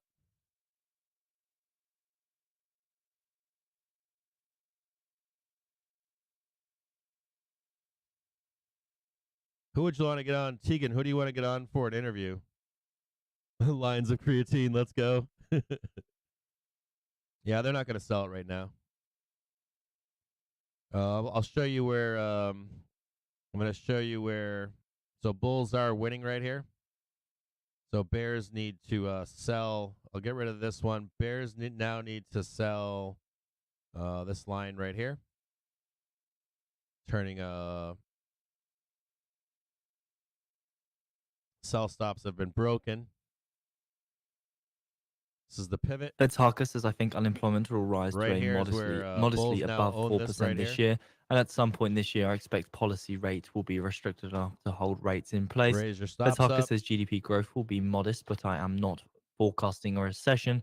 And Fed's Harker says, I forecast core inflation around 3.5% this year, 2.5% in 2024, and back to the 2% goal in 2025. Fed's Harker says the Fed is not done yet, but will likely be close. And Fed's Harker says, I'm not forecasting a recession, just to repeat there. Fed's Harker says there's little evidence of a major downturn in the jobs market. And Fed's Harker says, I see real GDP growth about 1% this year before climbing back to 2% trend growth in 2024 and 2025. So just to repeat some comments from Fed's Harker there. Fed's Harker saying, I forecast core inflation around 3.5% this year, 2.5% in 2024, and back at the 2% goal in 411 is now trading 2025. 131.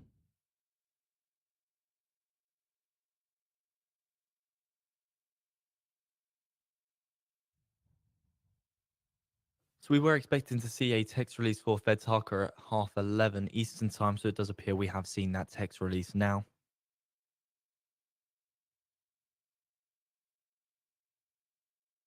Now trading 411.57. Don't forget to move your stops up. Stops should be this white line right here. Now squeezing 412. Now trading $1.48, $1.58 on 411C, $1.59, $1.64, $1.66. You could take some off right here. Look for a small pullback. Price target above 414.41. Oh shit. $1.71. $1.73 right now. $1.84 right now on 411. See, I'm fuck this shit.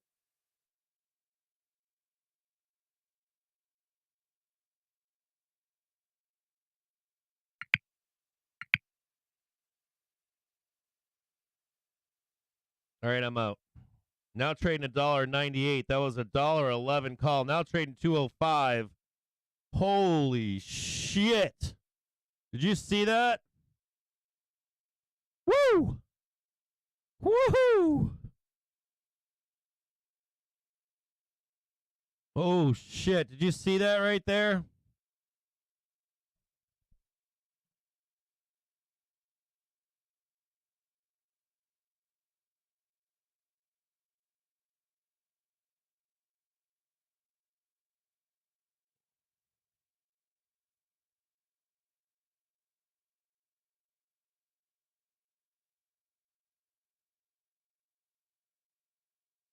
I'm out, by the way. I'm flat again.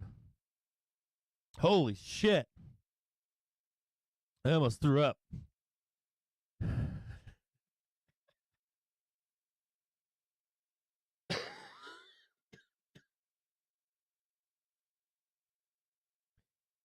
You got wow.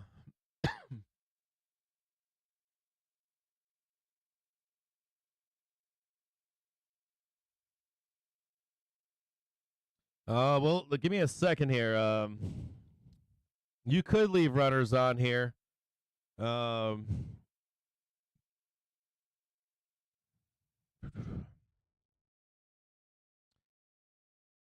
You could leave runners on here. I'm flat right now. This could Just go to up make everyone aware, to Biden is straight due to to deliver a 414. keynote address at the National Association of Counties. So we have provided the live video link on the feed for those who'd like to watch along live.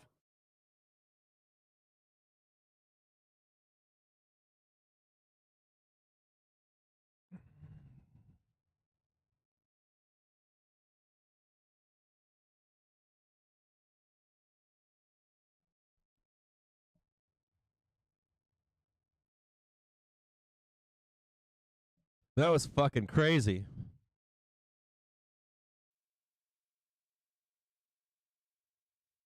Price target above, still 414. Keep your eyes on bookmap above. That's our first level of resistance right here.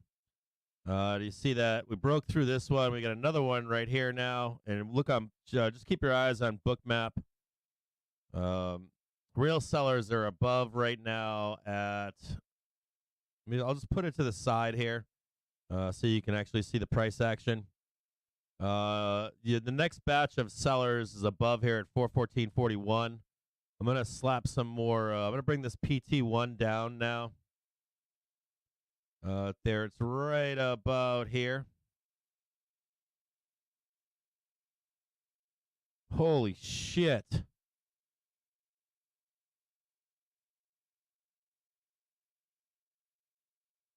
That was insane. So these are short covering, 500,000 short covering right there at that moment. You see my cursor on the volume line. It's not bullish though, man. Like, well, it may be. I don't know. But this looks like short covering to me. Hot damn. I'm not in 411s anymore. Those things are fucking trading for 208 right now. Not on 203, 210, 212, 213.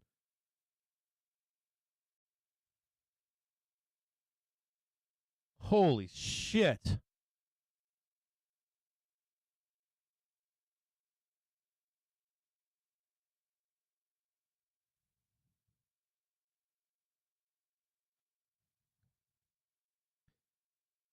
Whew.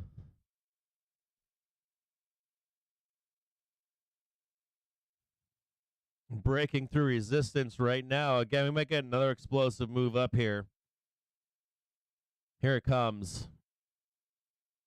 Break through this level. Watch bookmap below my screener here.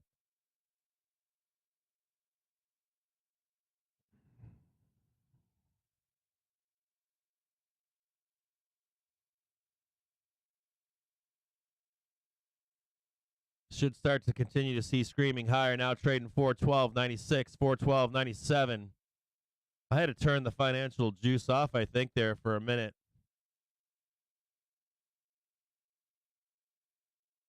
Biden is speaking live right now. I don't have him on. You guys want me to put Biden on or no?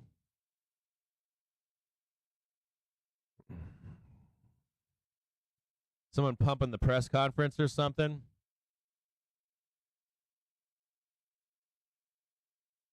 I knew we were going to get a move. I didn't know where.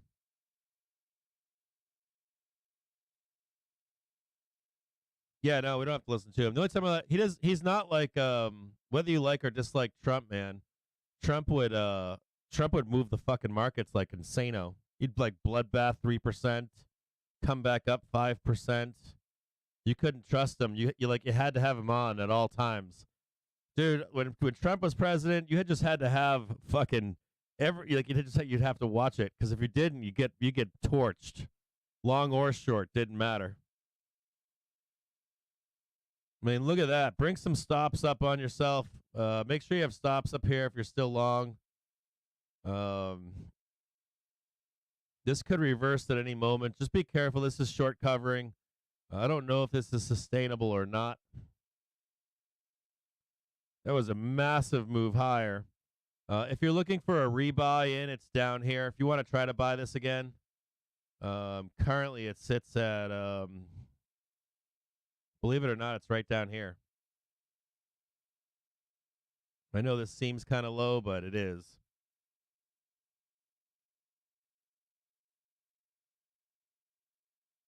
It's right here until it catches up.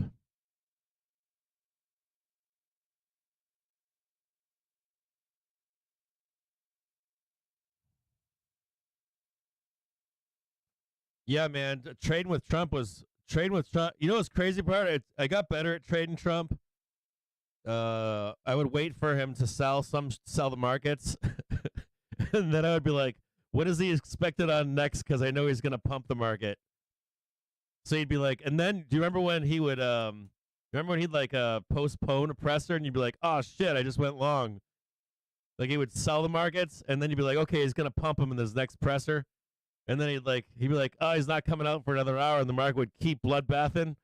He'd be like, "Oh fuck."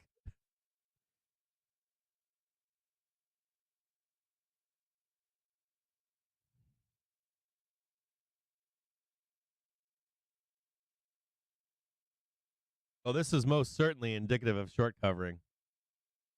This is most certainly indicative of short covering. This isn't normal here. None of this is normal.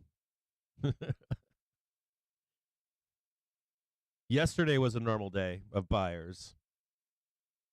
The day before was a normal day of buyers. This can turn into normal buyers, but at the moment it's just short covering. Make sure you can identify what's what.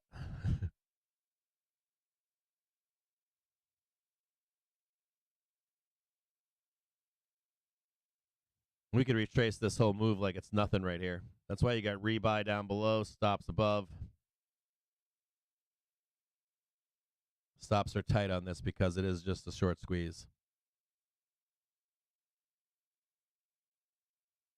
Unreal. You can tell by volume and action.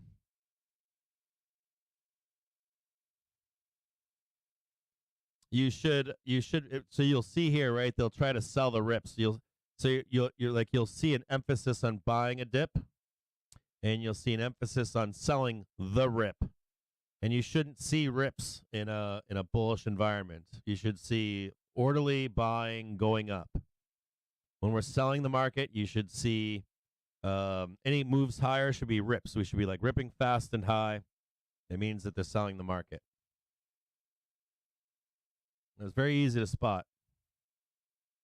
Now our pivot, our intraday gamma level, we're bullish right here in this pivot level. So at this moment we are starting to turn bullish, but this squeeze higher means nothing in the grand. Like if you like open a 5-day chart or 10-day chart, we're right on intraday gamma level of neutrality.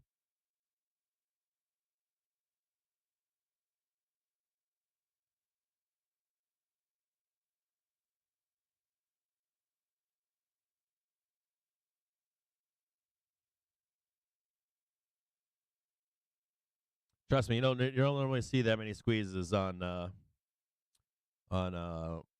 buy days. It's mostly just orderly buying all the way up.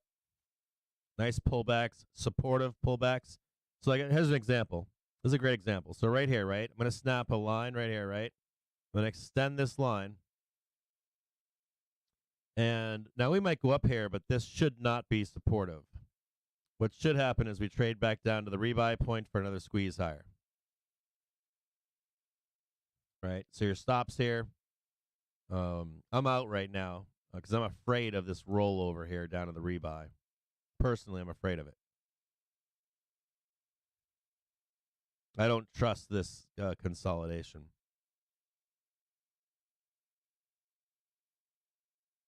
Now we could go higher, but for me, this doesn't look like crazy bullish. Now it can be. I want to show you this. So I want to show you this right here. So if we do start to get bullish, what am I looking for here, right? I'm looking for this consolidation, right? This interaction for us to go higher here. That would give me one more point towards the bulls trying to go higher here, right?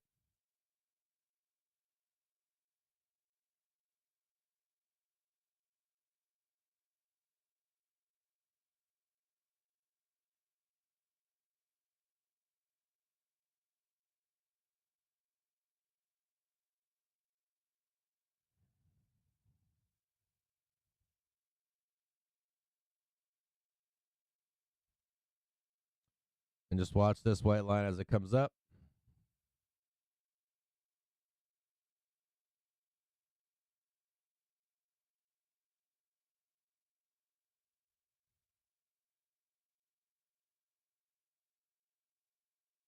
Target above 414.41.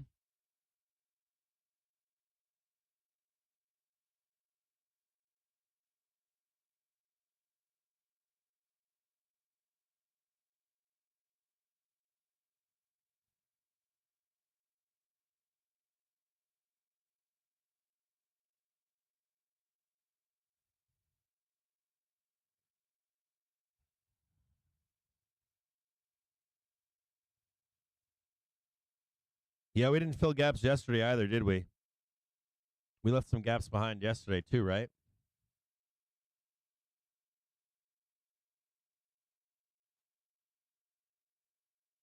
Shortly expecting the results of the Fed reverse repo operation.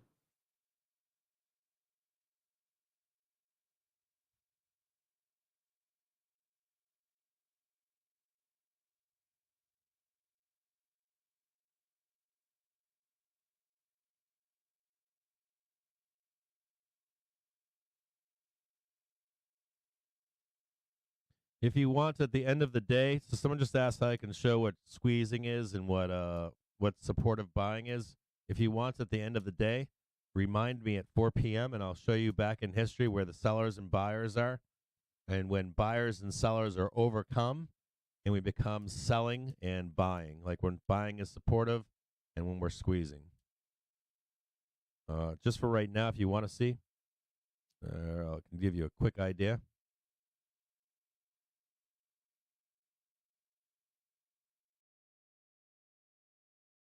So regardless of positive, negative, gamma, 109 counterparties take $2.077 trillion show you of the some right Fed here. reverse repo operation. you can just do this on your own whenever you like. This stream is sponsored by TickStrike. TickStrike allows you to actually hear order flow in futures, forex, and stock instruments. This is supply. Get a free right trial here. at tickstrike.com. So if you're ever wondering if we're, so here's supply, right? Oh, hold on a second here. God damn it.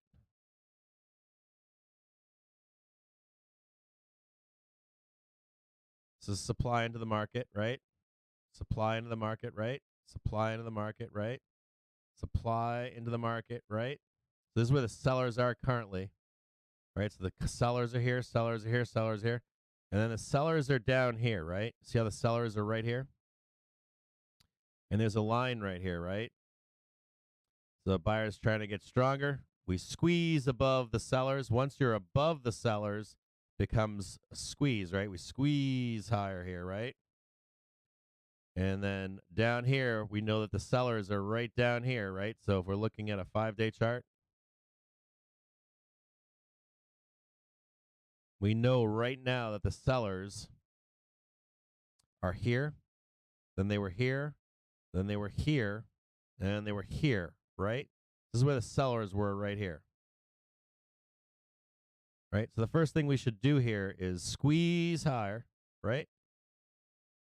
Sellers will try to reshort up here. And if the sellers don't reshort right here, we should become supportive and start buying the dip all the way up. Does that make sense? So just on an intraday, we should squeeze higher. So notice how we're squeezing higher now. Notice how we're squeezing higher to where the next round of sellers are right up here. You see them? So we're going to squeeze up to these sellers, and you've got your last round of sellers right here. Okay, they're sitting right here on the day. So we're going to squeeze up here to these sellers, and they're either going to re-short. You get that? Now, if they don't re-short and we don't find the sellers here any longer, do you understand? So you had sellers here. If the sellers are gone, right? If they're no longer here, the market will become supportive for buyers. Buyers will be able to buy a dip, and will slowly move higher and grind higher here if the sellers have disappeared. So if I'm a seller here and I go, you know what? I'm no longer a seller there. I'm going to move up to 420, right? Then you'll find that the market becomes supportive of a move to 420. Now, if the sellers are just waiting up in here, right? So I shorted the day down here, took my money and ran down here, and I'm waiting up here now for the next short, right? You'll start to see squeezing, right? Squeezing all the way up. Now, if these sellers have disappeared, right, or more buyers than sellers have, more demand has entered the market than sellers, you'll see us squeeze up in here. And then you'll see sellers. Let's say you have 100 sellers here, and we now have 500 buyers, right? So the sellers might wait here, and if the sellers see that buyers are too strong, they'll remove their sell order, and the buyers will just have a supportive market heading higher, heading higher, heading higher. So just right now, in the intraday, you know where the sellers are. They're right here. You know that they're right here, and you assume that they're right here. Now, you don't quite know how many buyers we have here, right? So these buyers could just be short covering. So if these are fake buyers, right, like you hear people say these are fake buyers, it means that once we get up here, that you'll see these short coverings will disappear. You'll find that there's no actual people bought down here. Now there's actual demand and not just short covering. We'll break through the supply, and you'll start to see markets become supportive until we find the next round of sellers above. So until then, you should see some very nice short covering into where known supply is. And so known supply, the next level of known supply, is right at PT1 right here. Make sense?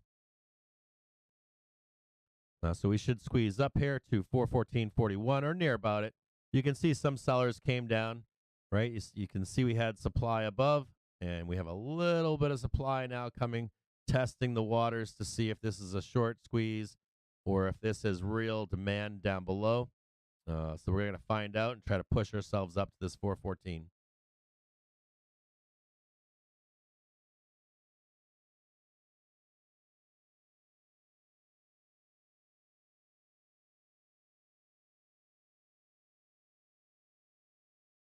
Raise your stops up right here. You can even put your stops right here, actually, at this 1 minute now. So I'm going to put this right. Second here. Change stops to your 1 minute trading. We traded nicely off the 1 minute just a few minutes ago. So you can see the interaction. We got a new high. Nice little squeeze, protected.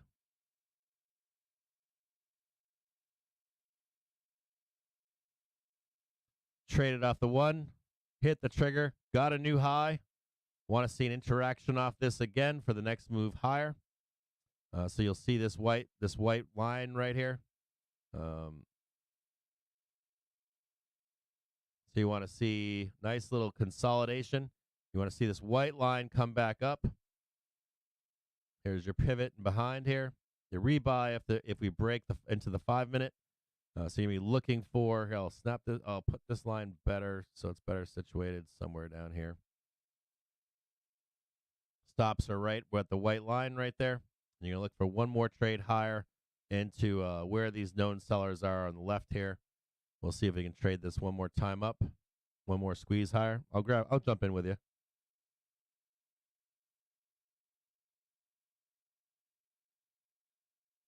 Just a small position.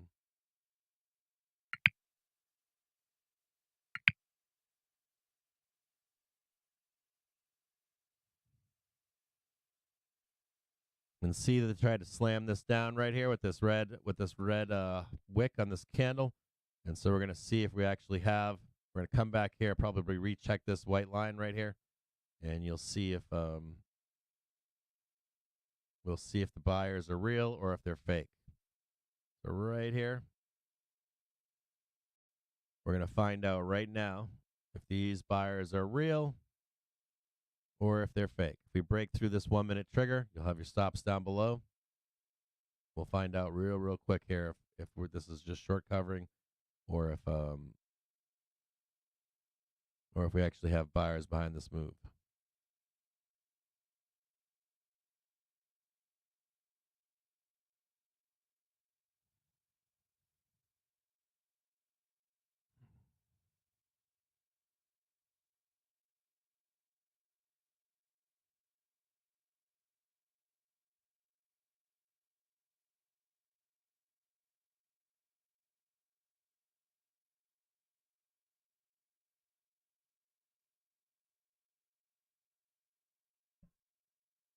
What about the next move lower is the question. We've got an economic calendar for tomorrow. We know that we have volatility heading into the bell. What time is it right now? It's 1:24 in the afternoon. Let's see here. Let's take a look at the implied move for tomorrow. Give me a second here, and let me look in the background here. Or I've got it open already in the background. Excuse me here for a second.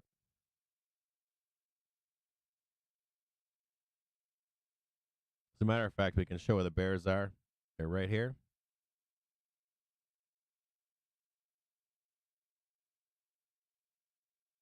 New round of sellers.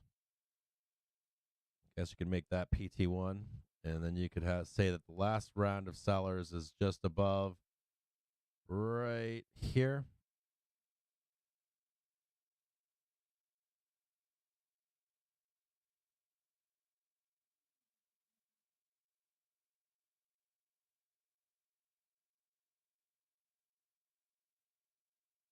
Give me just a second here. I got some of my front doorbell.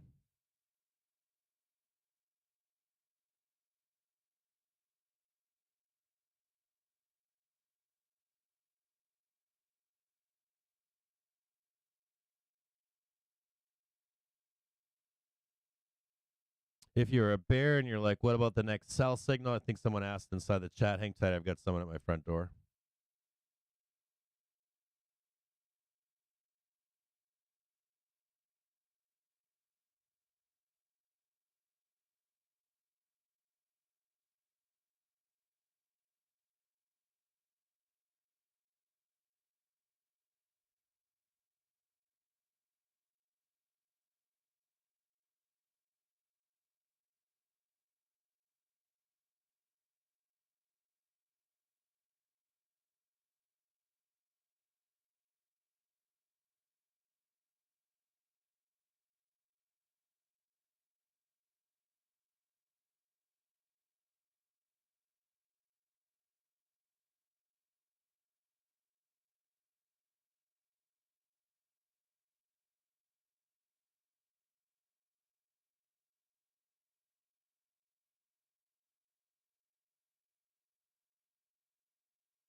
Just a second here. I've got something going on.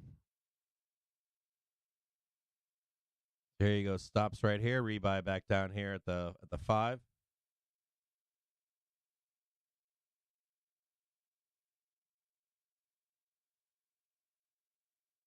This is the last known place where the next level of where sellers are.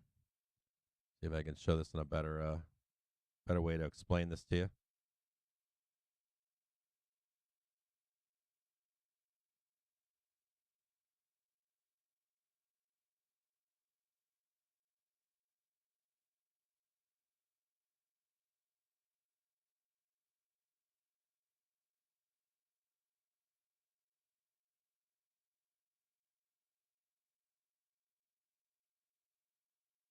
$36. And this is a little bit lower. It's 411.36 right down here. Price target down below if the 1 minute breaks. 411.36. And then I'm going to do a 5-day with you. I'm going to look at the implied move for tomorrow. Let me do one quick change here.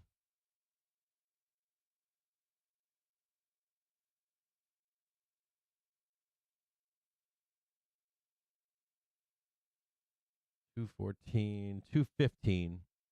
So the implied move for tomorrow is 415.92 and 409.13.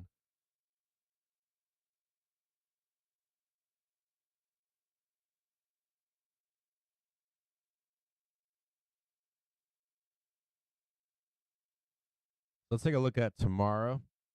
Let me let me get rid of this. Go to a 5-day chart here.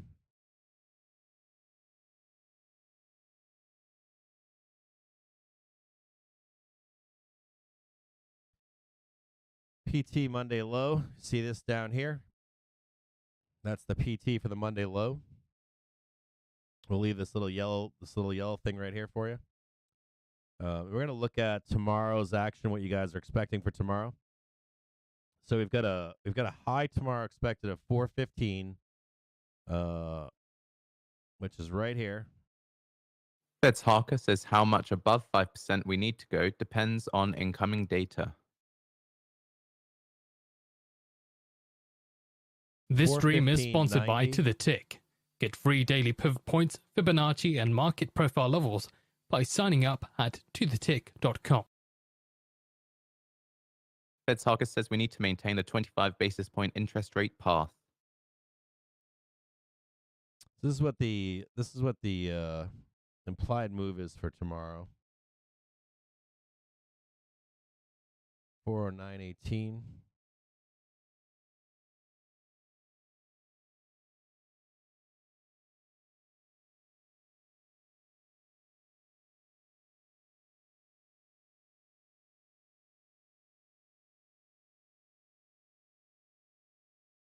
And we have some vol coming in tomorrow. So if you're looking to buy puts for tomorrow's action, probably up here, right? Try to take this move down into tomorrow's economic news. So, you know, Fed's the Harker sellers are says going to the try Fed to funds front run rate it. needs to peak above 5%. How much above is unclear. Right here and right here. So some front run sellers already above here. So just looking at the day here. Here's the implied move for tomorrow. We Fitch could Ratings get says a, U.S. labor demand will weaken on rising interest rates and South-dominated jobs recovery. Could get a nice move tomorrow, believe it or not. Could trade out of range tomorrow. Like Fed's unlike Harker says we yesterday, don't know yet what the FOMC will do at the March meeting. unlike yesterday heading into tomorrow, this might be a really nice place to build like a fly, right?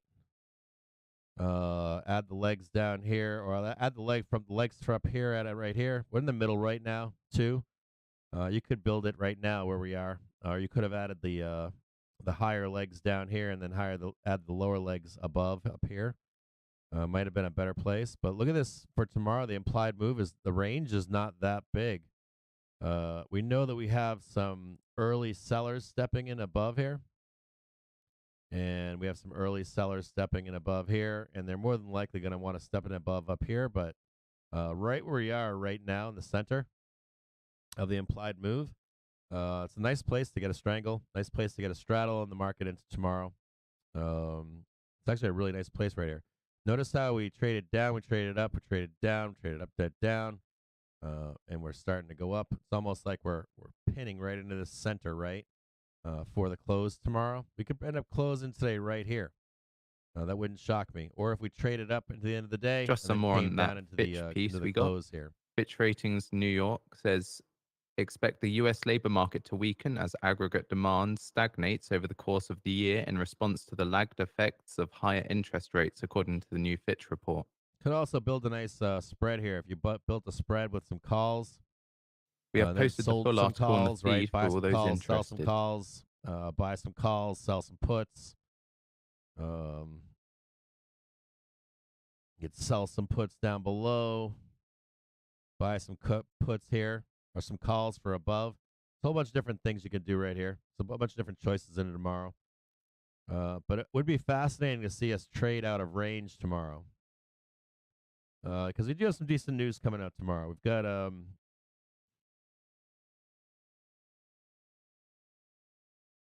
yeah, we got retail sales.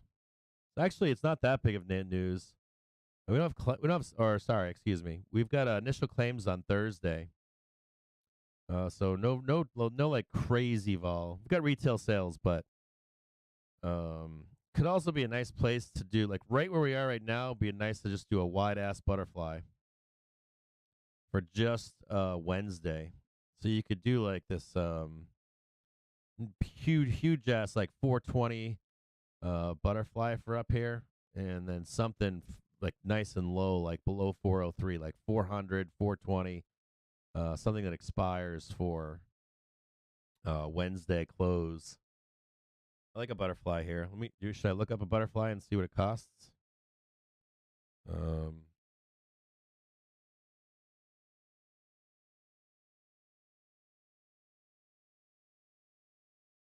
So for the 15th, for a fly,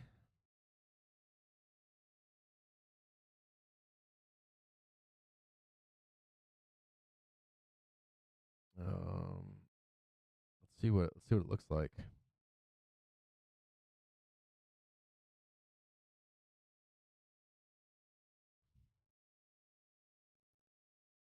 Yeah, a nice wide ass spread fly in here would be really nice. Although I think there's an opportunity on Thursday to expand our range, like like range expansion into Thursday. We probably have a high side here somewhere, and then probably not going to get higher than like that 420. I doubt we even get there, but I think the downside is like breaking through here is big on Thursday.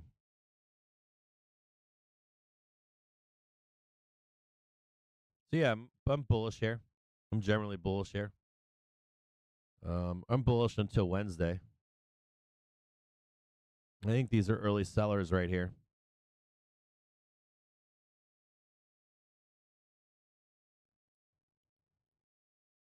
We get some vol tomorrow, but not like we do on Thursday. Probably wouldn't sell until the end of day today. Maybe an in the money put spread or something in a day today would be nice.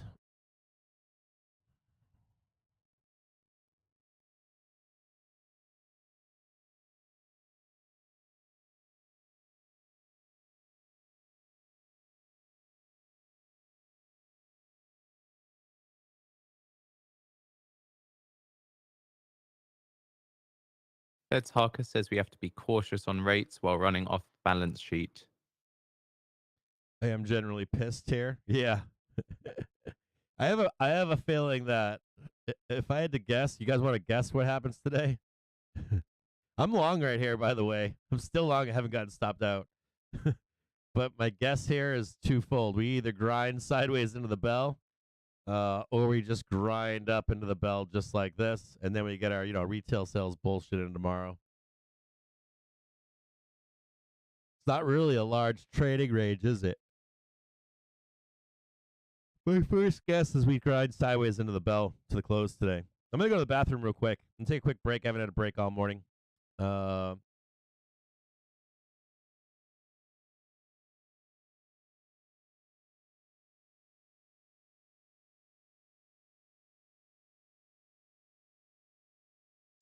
got a limit sell on the downside down here just in case. I gotta go potty. Sound like a child. I gotta go potty. Sound like a man child. It wouldn't surprise me to grind into this close. It just wouldn't. I'm gonna give you like a I'm gonna get rid of this rebuy here in these stops here. I'm probably gonna get stopped out here. What I'm gonna guess here is that I'm gonna guess here we're gonna trade this sideways. Like this R1 and this pivot is probably our range. If I had to guess, we're doing this bullshit right into the bell. My next best guess is we grind higher into the bell. I really do doubt that we grind down here. That's my third best guess.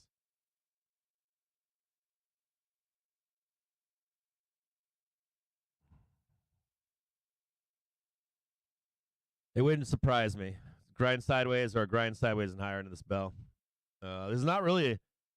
There's not. I mean, I guess if we traded down to the bottom here, I'd be buying calls right at this bell, hands down, because we're not priced in to trade any different. I'll be right back. Give me like 5 minutes. The newscast is on in the background for you, and I will be right back.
Just seeing some information about the EU to open talks with members on prolonging gas demand cuts.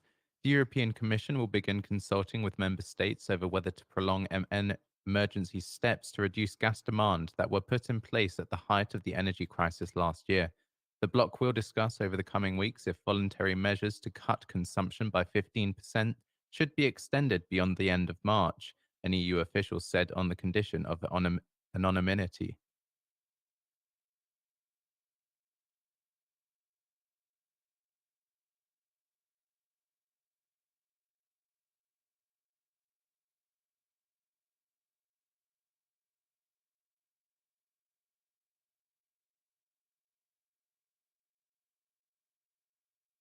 This stream is sponsored by TickStrike. TickStrike allows you to actually hear order flow in futures, forex, and stock instruments. Get a free trial at tickstrike.com. Another couple of hikes in the forwards.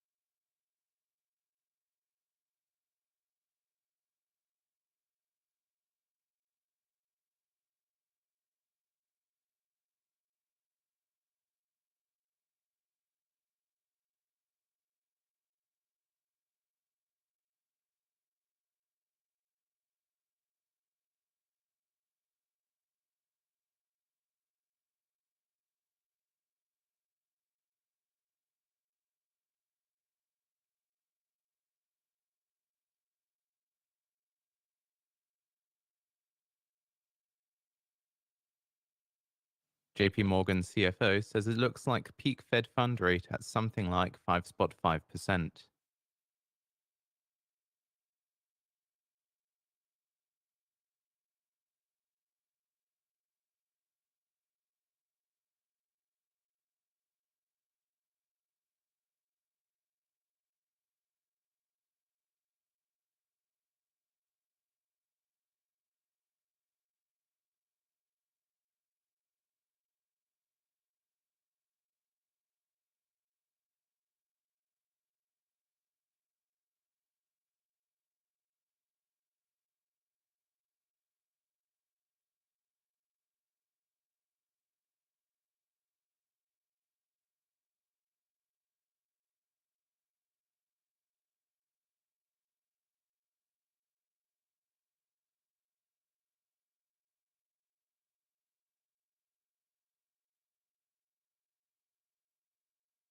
JP Morgan CFO says loan growth should be relatively modest this year.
Fed's Harker says on federal debt, we can't keep kicking the can down the road.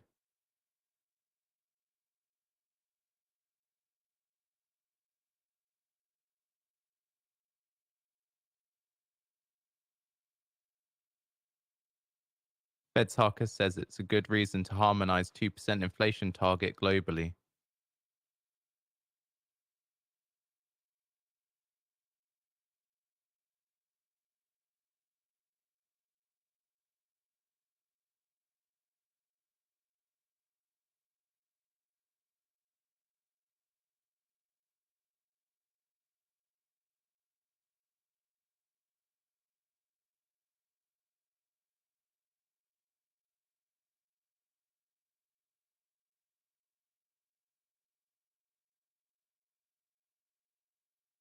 Fed's Harker says the Fed will absolutely not change 2% inflation goal now.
Fed's Harker has concluded his talks at the university event.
At 2:05 p.m. Eastern Time, we expect comments from New York Fed President Williams, who gives the keynote speech at an event hosted by the New York Bankers Association.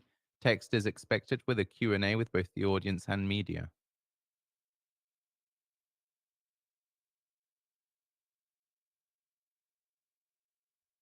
Just a heads up out there right now. I'm taking a quick break in the background, but I want you guys to understand that in the background, the longer we spend on this 1 minute right here, right, the more likelihood of a squeeze higher.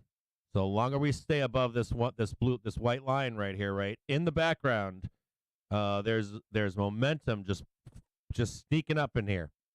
So the longer we spend right here, the more likelihood of us blasting up and trying to attack this 414.41 and even this 416.09 into the end of the day. So you can be long. I'm long right here if you guys want to know. So I'm long still. Hey, as long as we stay above this white line right here, we are bullish right now. Okay, so just know that we're bullish above this white line right here. All right, and the longer we stay above that white line, the more bullish we become. I'll be right back.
At 2:05 p.m. Eastern Time, we expect comments from Feds Williams, who gives the keynote speech at an event hosted by the New York Bankers Association.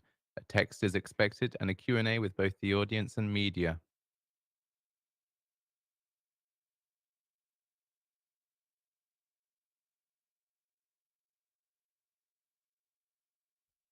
So let me show you guys what's going on in the background here. Hang tight here. For just a second. Gotta bring some stuff up here for you. I grabbed a bear. I was upstairs and I was like, you know what I'm gonna do? I'm gonna grab a beer. So, because I think the day is kind of over here. So what I'm gonna show you is this. So on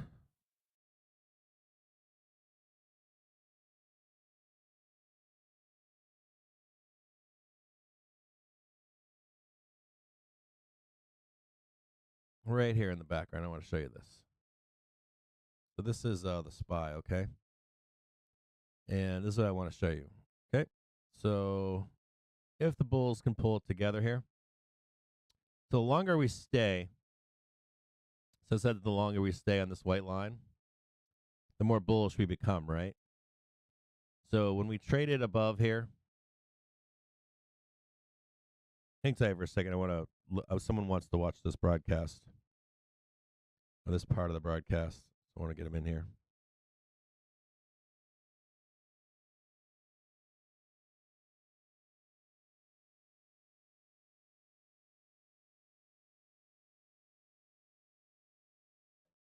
Okay, so here's the deal. See, we squeeze up here, right? See the squeeze up here? Now, if we had immediately come back down and sold under the 1 minute, under the 5 minute, and underneath the hourly here, we would have it wouldn't be as bullish, right? Now we didn't, did we? We stayed above here. We held the one, rechecked the 5, and then came back up to check on a high again. Now, but to that point though, as we're trading this 1 minute, and you see that the 1 minute's not rolling over down here, right? It gives time for momentum from underneath to come up, right? More momentum's coming from underneath. And so the more time that's bought for, the more time that gets bought for this 1 minute. I want to show you this right here, okay? More time, see this green, red, and white, right? And here, oh, shit, show it over here. The more time that's given, you see how we get explosive moves higher, right? And the same thing goes for right in here. We got green. We got green here on the bottom, right? As your trigger, right? You got to move higher off the green. You got to move higher off the green, and right here you got to move higher off the green. And so the more time that you buy, this green line is coming up, and this red line is coming up. So you're going to get a reaction at some point, and it's likely going to be higher, not lower, right? As long as we stay above the 1, the 5, and the green line. And so the longer we stay here, right? You see what the reaction was the last So time, 1 minute right? remaining now for the text release from Feds Williams. Spent some time, came down. Just the reaction off the red was we're going higher. So even if we don't come down here, you're going to eventually see this red come up, and you're going to see this blue come up, and they're going to force price higher until we meet sellers. We know we had sellers above here earlier at 413.50. We had sellers above. There were known sellers back here at 415.35. Right. We know what the implied move is heading into tomorrow. So, with all that said, right, 413.50. We know that there's some sellers here, right? Or we kind of knew that there were some sellers right here, right? Weak sellers. 10 seconds.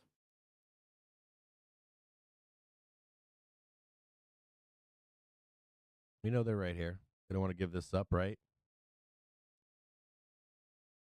So We know Feds what Williams this- says cooling inflation means lower growth and higher unemployment. The Fed still has a ways to go to control inflation levels. Will take several years to get inflation back to 2%. Expects core PCE inflation to hit 3% this year. Remains confident that Fed action will bring inflation back to 2%. Underlying levels of inflation are also too high. Current levels of inflation also remain far too high. Better global growth and constrained supply chains are boosting inflation, and says that the job market is extremely tight and wage gains are elevated. Feds Williams expects unemployment rate to rise next year to between 4 to 4.5%, noting some downside movement in the S&P 500 following this text release from Feds Williams. So again, as he does expect core PCE to hit 3% this year, and does also note could take a couple of years for the Fed to reach their inflation target. 4.1115. This stream is sponsored by To The Tick. Get free daily pivot points, Fibonacci, and market profile levels by signing up at tothetick.com. We have strong buyers. Okay, they're at 411.15 currently. So they're right here. You understand what I'm saying? So see these strong buyers here? They were down here. Then they moved up here. And now they moved right here. Okay? So you've got strong buyers at 411.15. And then you've got this news broadcast saying, oh, we're weak right now in the market. But you're really not. So you can't see it on this chart, but there are strong buyers hiding down below right now. And you know that the sellers here are weak, and you know that the sellers above are strong at 415.50.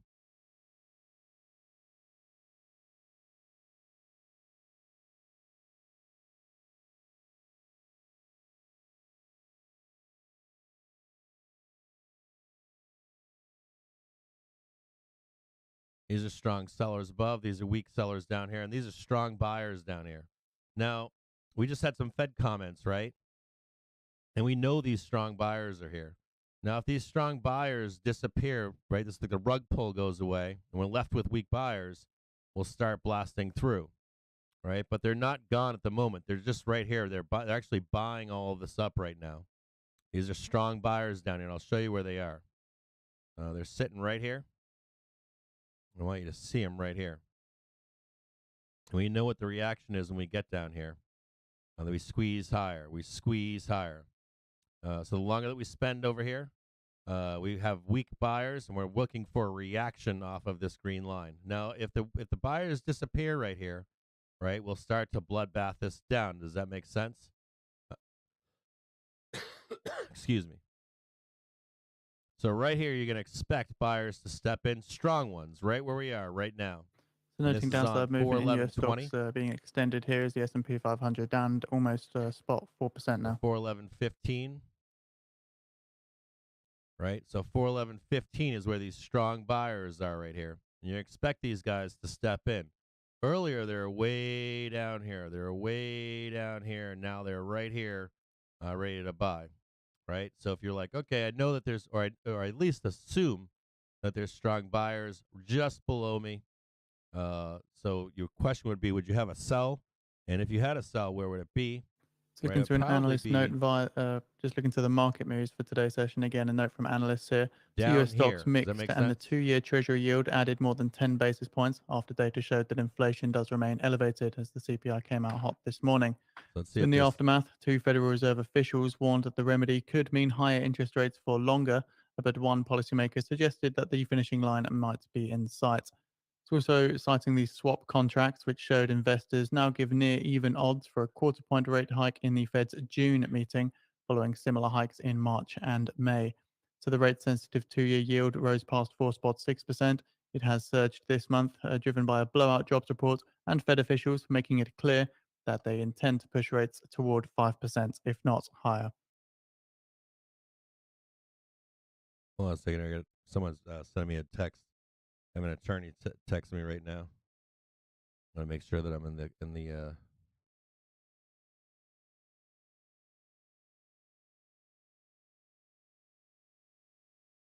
I want to make sure that I've got this right.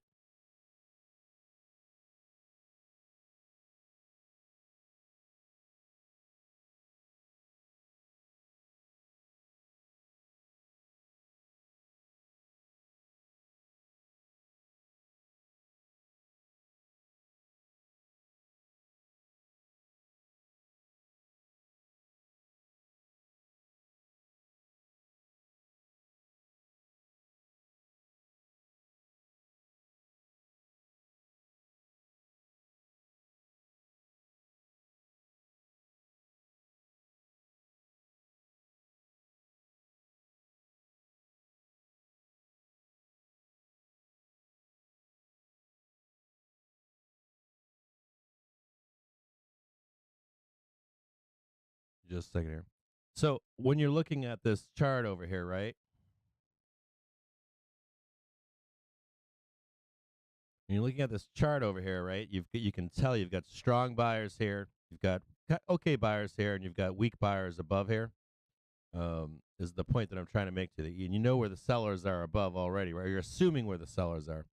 So if you didn't have these strong buyers, let's just say these guys were gone, or that line wasn't there. Let's just say this wasn't a line right here, right? You would know that you'd have to have your sells here or here. Does that make sense? So because if these strong buyers are way down here, finish down here.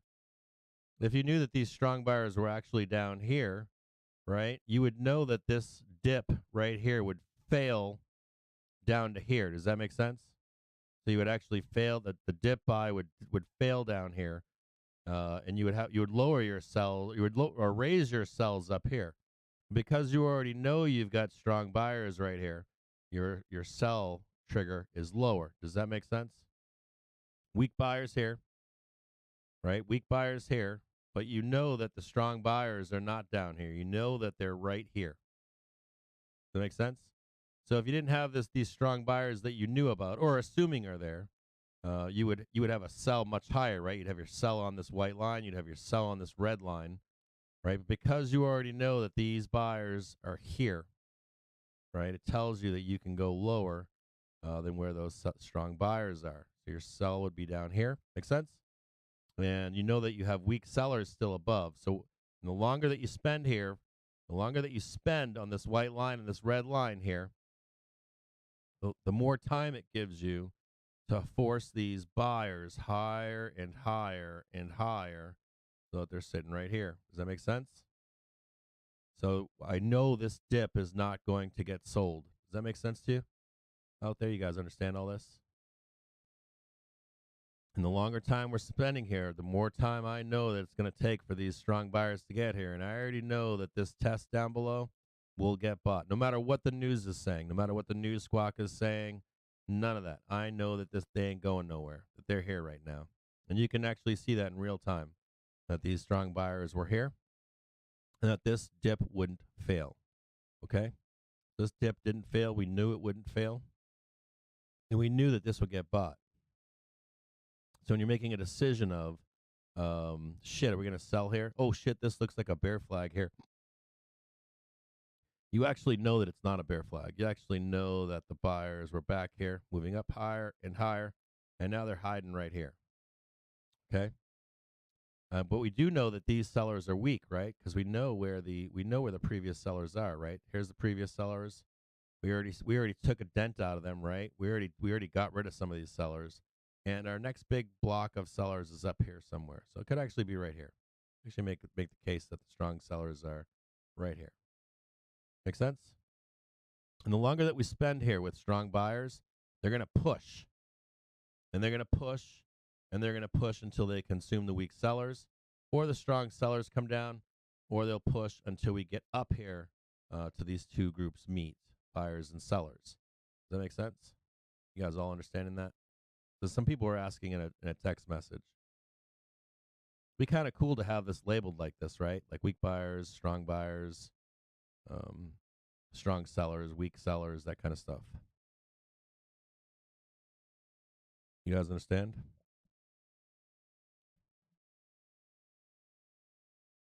How do I know there's strong buyers? On another screener on my side here, I can see them on a tool that I have in the background that we've been developing. I can see where they are on the chart. As a matter of fact, they've just moved up again. So the strong buyers are now they're right here. They're sitting right here still. They just moved all the way up over the past half an hour. And the longer time that you give the strong buyers, here's an example. Earlier, the strong buyers are right here. They weren't right here, right? So right here, the strong buyers were not right here. They were down here still. And when we had sold here, right, if they were able to get through, we would have bled out. Does that make sense? But we didn't. We held the 1 minute. And what that shows is that we actually have strong buyers right here too, right? And now let's think about it having like 2 or 3 fighters up here, and you have more and more fighters coming to join. And now they're right here. Now you got 4 fighters, right? You got weak buyers, but you got strong buyers and weak buyers now together. They're not going to give this up, right? And these sellers right here have already been worn down above here. So these weak sellers that we know are right here are gonna get destroyed at some point, unless these strong sellers have come down and we just don't see them, right? So we're gonna trade higher here and look to take out these weak sellers until we can get up to that 414. Make sense? So I know I can buy this dip right here. Where this looks too, like if you're classical charting, you might be like, oh shit, we're gonna bleed out right here, right? We're gonna go like this, and that's gonna be a bloodbath down here, some kind of nonsense like that. Sometimes you do, right? Sometimes you do, sometimes you don't. But if you already know that they're here waiting, this makes a great dip buy, a great place to add, right? So let's say you were long right here and you wanted to add down here, and you know that they're sitting here. Great place to add to a position to go higher too, right? To join these strong buyers. Make sense?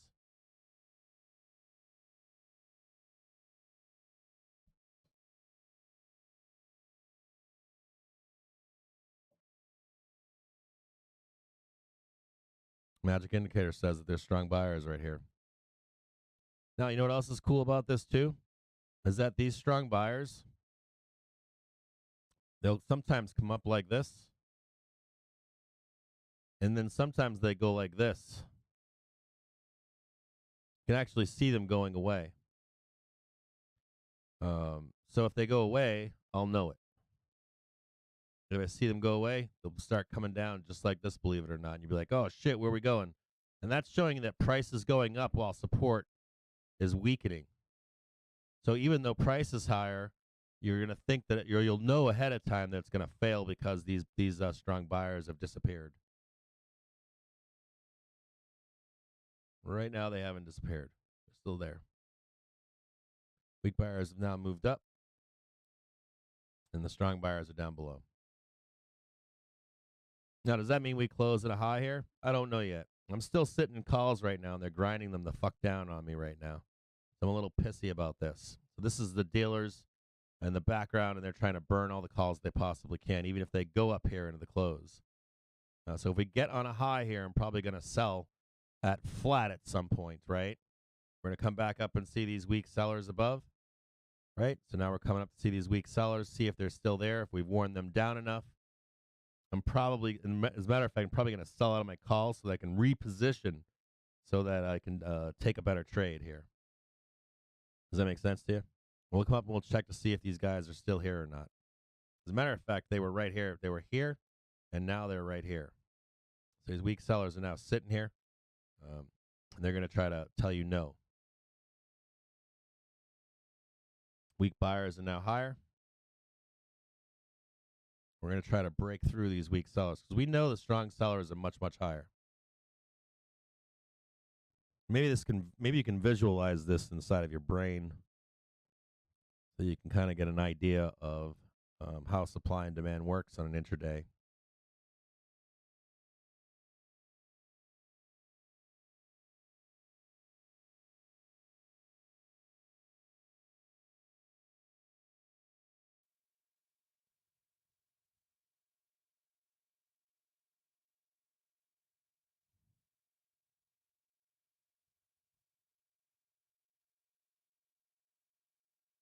Does it make sense? Yeah.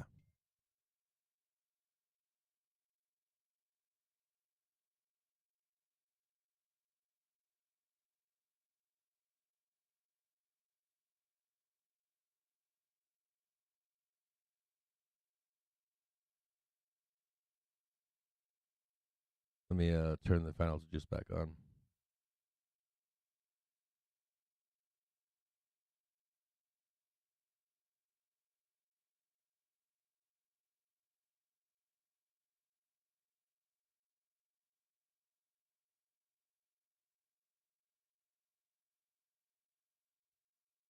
So now you're looking at these weak sellers. You know you've got strong buyers. We're likely going to squeeze here, right? We're going to likely squeeze right here. So you'll likely see this big giant squeeze. We'll break through these sellers. We know where the real sellers are. They're above here at 414.60. And we'll see if we can squeeze through and make a run for higher highs here.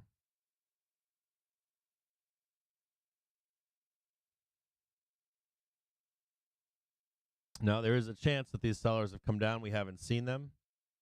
And if they have come down, we'll know it, right? We'll know that, well, if this gets thrown over right here and down below, right, we'll know that those strong sellers are now lower. So if they did, let's say they reject this right here, right? And your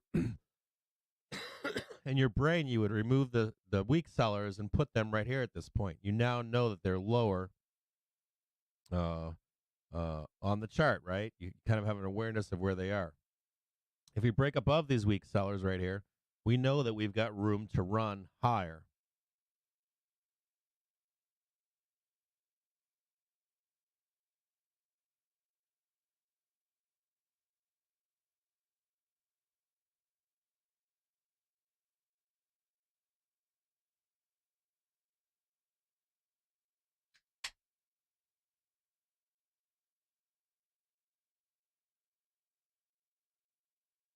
US Senator McConnell says the debt ceiling will be dealt with and we won't default.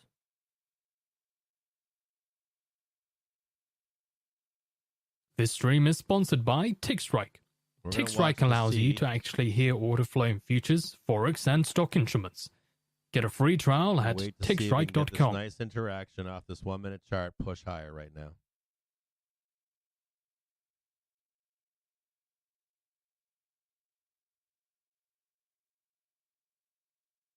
We'll see the band of sellers on Bookmap just above us, right here. This is the sellers on Bookmap. These are the weak buyers on Bookmap. And we're going to see who wins this contest right now.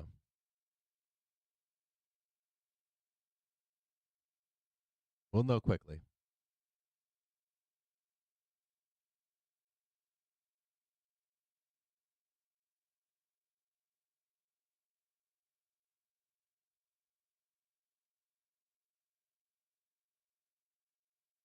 And truthfully, it wouldn't surprise me to see us trade this sideways right into the bell. It wouldn't surprise me at all. That's why I cracked a beer. I'm like, I think the day is over. And a matter of fact, the butterfly is probably going to print fat right into this bell too.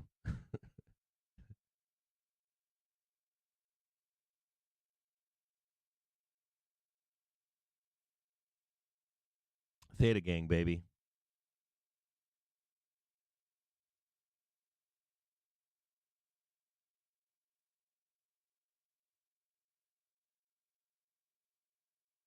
Cheers to any of you out there.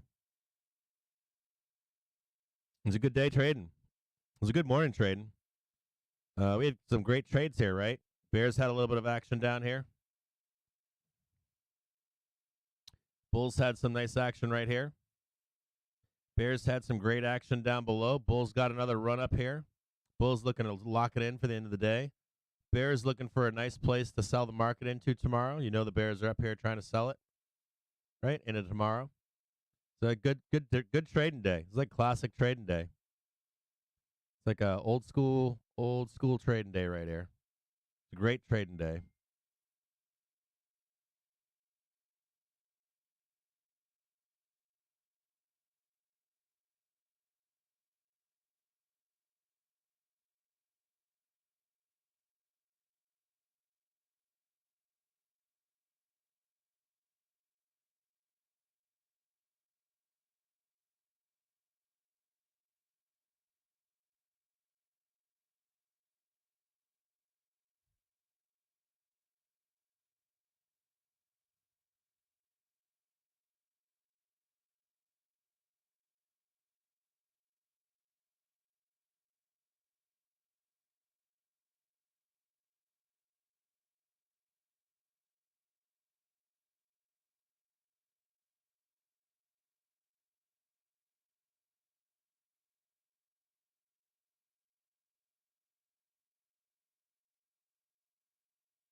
Feds Williams says inflation has been moderating in the recent months.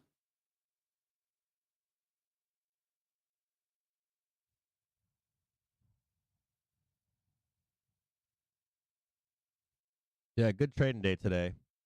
Good day to buy dips. Good day to sell rips. As a matter of fact, I mean, just look at this right here. If we let's say we squeeze up And higher, Feds Williams says the makes for a CPI great data selling was opportunity consistent for with the bears. existing story on inflation. What time is it right now? It's 2:26. We have about 4 minutes left for the bulls to do it. So here's the last thing that I can tell you here. I'm gonna get rid of this stuff here. You guys should have a fair idea of what all this means. Now you know where the strong buyers are. You know where the strong sellers are. The bulls pretty much have about 10 minutes, 5 to 10 minutes left to put a trade together here. If the bulls can't put a trade together here in the next like 5 to 10 minutes or so and send this higher to a new high, so see how they have a new high right here, right? They failed on a new high, so we came back down to test, right? And now we're sitting on this 1 minute again. They only have like 5 to 10 minutes to get a new high. So this is momentum, right? If the bulls can't put together a new high in the next 10 minutes or so, they're going to lose their momentum, Williams says right? the job market remains remarkably strong. So if you're a bull out here like I am, I'm long calls right now. I want to make sure that we're not just going to fuck around. So in the next 5 minutes or so, 10 minutes or so, if we can't make a move higher, I'm likely going to cut myself out of longs here and sit on my hands and wait for the market to pick a direction or go sideways into the bell here.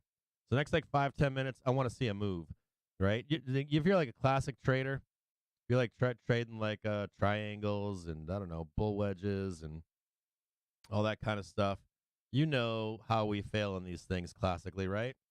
You set something like that up and you're like, yeah, I'm a bull. We got a low down here. We traded it back up to the top of the key. I think we had this set up heading into today, right? Over the past month or something. And so what are you looking for? Right? If you're a bull, you're looking for about the next 5 minutes, you want to see a squeeze. If you don't see that fucking squeeze in like 5 minutes, Williams says recent data you know what points that means, right? We're to going better back down to see underlying if the strong economic buyers strength. is still there. So right now, heading into the That's half Williams hour. saying that recent data points to better underlying economic strength. God damn it, Williams. So right now into this half an hour, we're looking for a move higher and a new high, not this bullshit down here at 412.81, not this bullshit at 413.01, and definitely not this bullshit up here at 413. So we should get a nice squeeze higher. And if we can't put it together, I'm going to wrap it up, right, and just take Feds Williams says recent data supports the case for more rate rises. Like 10 cents. I'm in for like 60 cents. If I can't, I'll end up taking an L on this trade. But that's okay. I'm gonna watch this right as a trader and see if we can get this squeeze higher. I'm gonna put some stops in at some point, right? Said sell, but we'll just change that to stop. Up below, right here. Put a stop here just in case we lose momentum. And I'm gonna look for, or I'm gonna look as a trader. I'm gonna look for right here as being a little bit of. Remember, check back here to make sure these sellers are gone. Right? And try to at least get this last little push and maybe a push up here to be rejected. Right? Maybe they sell this down. And Feds Williams says maybe that these banks sellers have are proved gone. resilient. And that's how we end the day, something like that. Right? Or we end the day something like this. Or we end the day something like this into the bell. Right? So I'm going to sit right here. Long calls right now.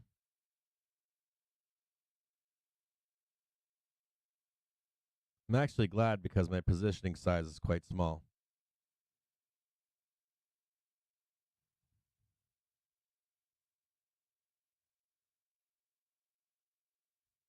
So seeing from IMF strategy director says they had excellent discussions with China on sovereign debt issues, hoping for a high-level Chinese participation in the roundtable.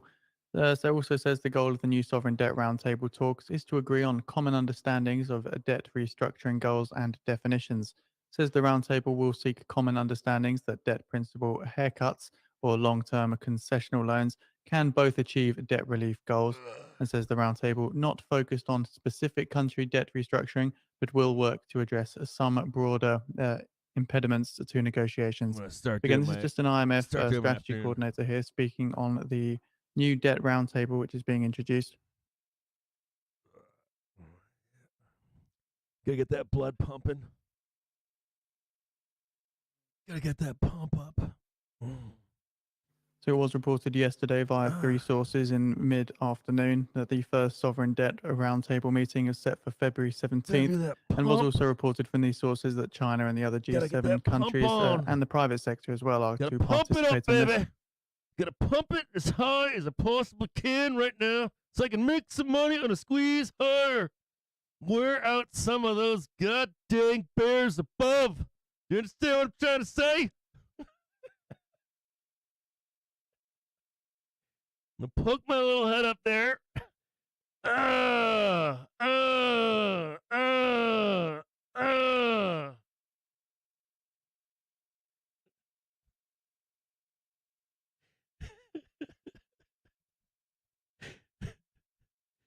I'm gonna get up there. Woo! Let's get that pump on.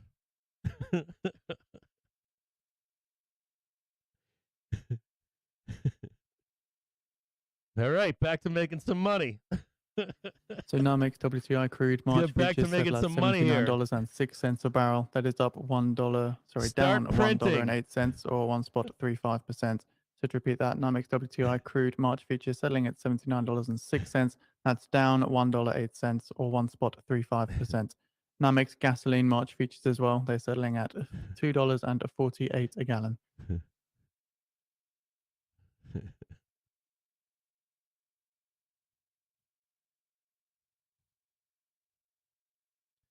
All right. Yeah. Keep it on up there. Oh. NYMEX natural gas March futures settling at $2.56, while diesel futures settling at $2.94.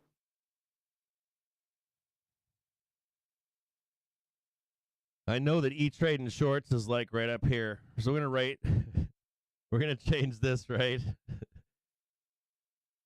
This is, you know what's up here? E-Trading shorts. He's like right up here. There he is. He's like, come to daddy.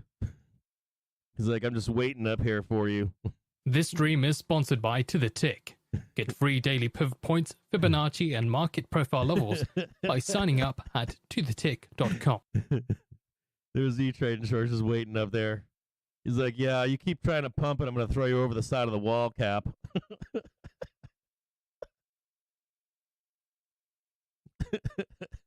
Bears Plumbing Service. Oh, man.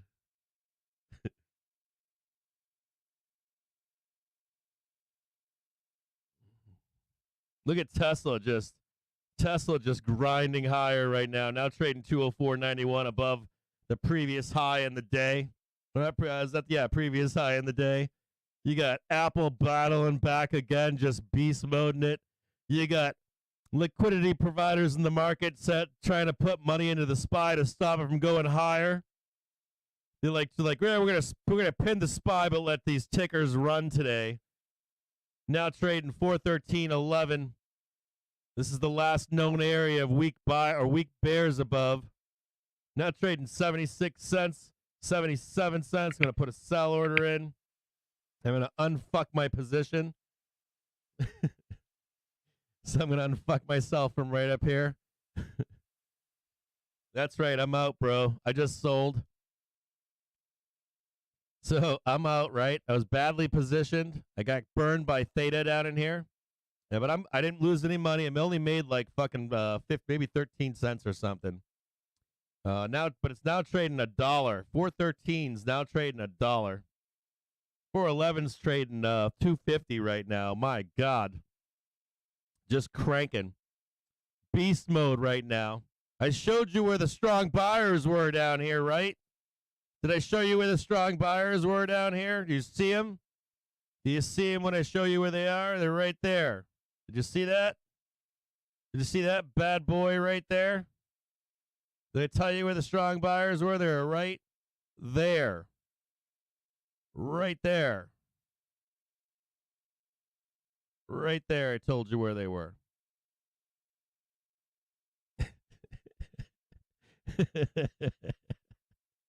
And I got E-Trading shorts just waiting to like, what da. Like, get down there. Kick me in the side of the head. That's what a leg kick sounds like. What the?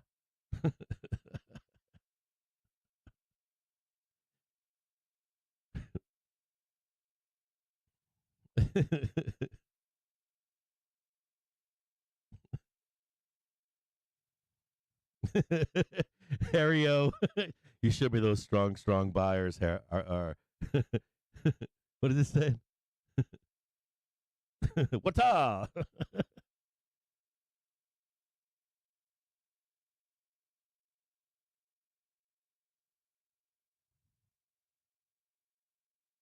That's right, Mero. What are you doing out there, you dirty dog? What are you doing out there? What are you doing, Mero? What are you doing slumming around these parts, you dirty dog? No, it's not over. What are you doing, you dirty dog? You in the office today? What are you guys doing in the office? Am I going to come work for you in your office, Mero? Can I come to New York, bro? Can I come fuck around in the office and piss away people's money? How you doing, brother?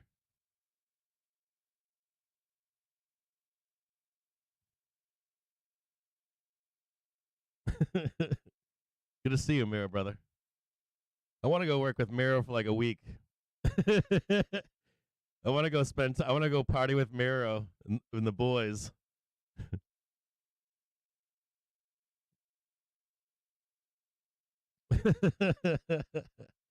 Why nobody would want to trade this right here? It's a face ripper. Look at that monster move. Look at that monster move. Look at these strong buyers down here. Almost to the pinstrike. Just beefcaking it up here.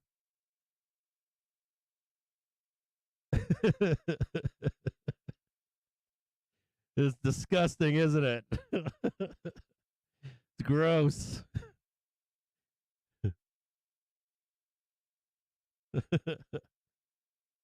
Did you hear did any of you guys hear this? Did you watch that any of you guys watch that Fitzwilliam says, I am confident that the banking system will move from LIBOR.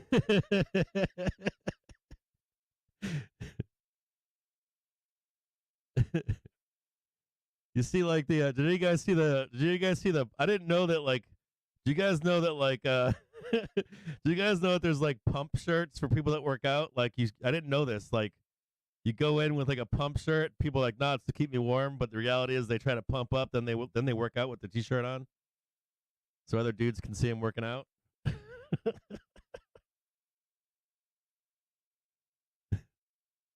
Pump fit. It's the pump room, dude. We're in the spy pump room.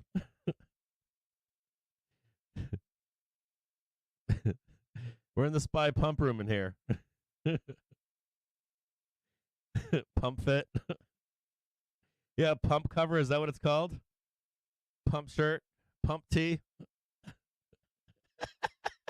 pump cover. I'll like rip it off. Roar.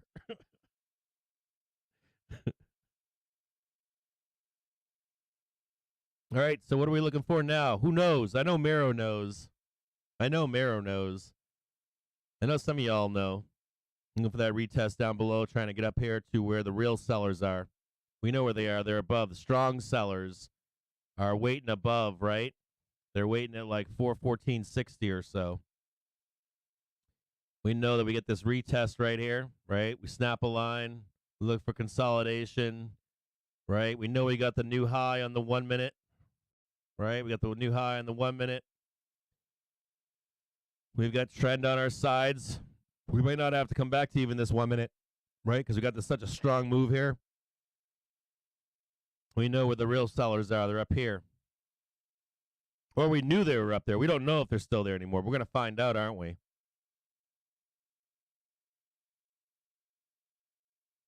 We're going to find out. We don't have a lot of time left either. It's 2:40 in the afternoon, right? We got to get up here by 3, don't we? We got to get up here by 3 p.m.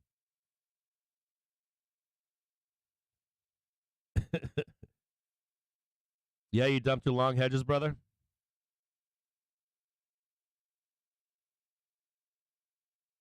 Hope all is well, bro.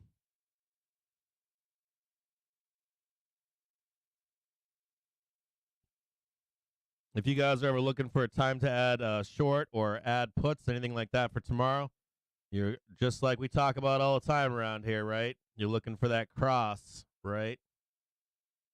You're looking for that cross, right? You can see it when it happens, right? The white line comes up, starts to crawl over. The red line crawls over, just like this. Price starts to lead and roll with it, right? As we get here, boom, you're in puts, and we're burning, right? Right there. Till that happens, what are you doing? Why are you adding puts? Shouldn't be adding puts here. You don't add puts until you get the roll, right? Until you start to see some kind of sign that we're rolling over. Otherwise, you trade that 10 times. What do? You lose. You lose 7 out of 10 times, 3 out of 10 times. Then you're paying taxes, right? And then I don't believe that you have an actual account. I think you're trading with like $500. You know, you guys give yourselves away, right? Because you can't trade like that. You end up blowing it up.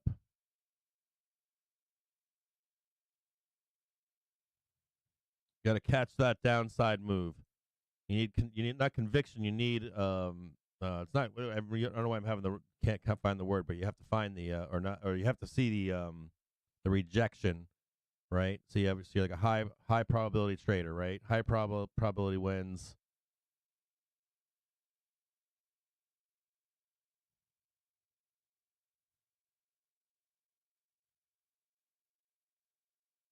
Yeah, it's not rolling over yet. Miro knows. Some of you guys probably don't know, but Miro is a professional trader. Some of you guys in the chat don't know, but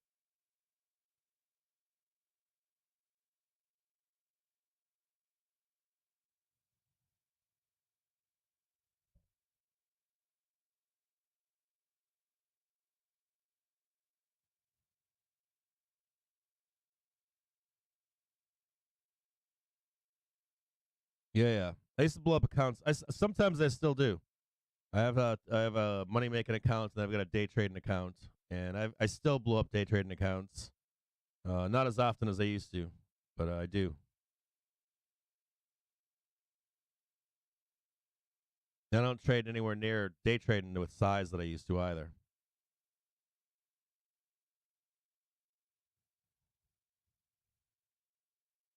Yeah, he's on Twitter. He's cool as fuck. Cool guy. You should follow him. Great follow. He's a great there's like different people on Twitter, right? There's you got people that are you've got like finance bros, then you've got Brent crude futures settle at $85.58 a barrel. That's down $1.03 or 1.19%.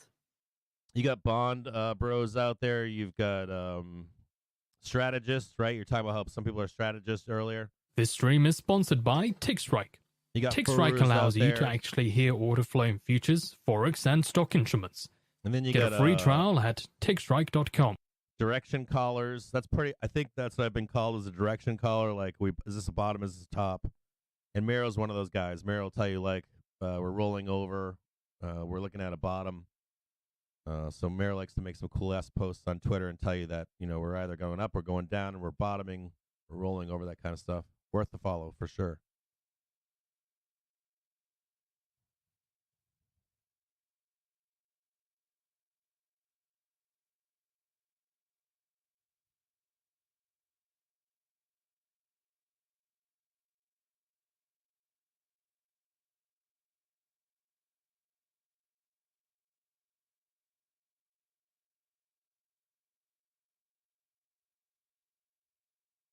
What sucks is I don't see as many people that I'm like friends with on Twitter anymore. So like I don't see Mero all the time, like Joe Harper, your wife's boyfriend. A lot of guys out there I don't see you guys posting.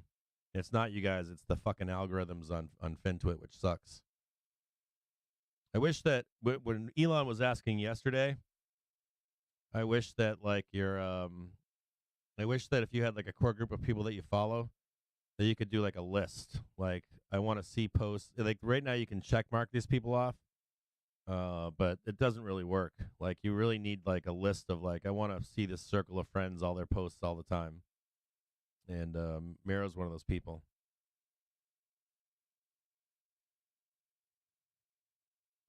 Dude, he does have 20-inch arms. Does have 20 to 20-inch arms.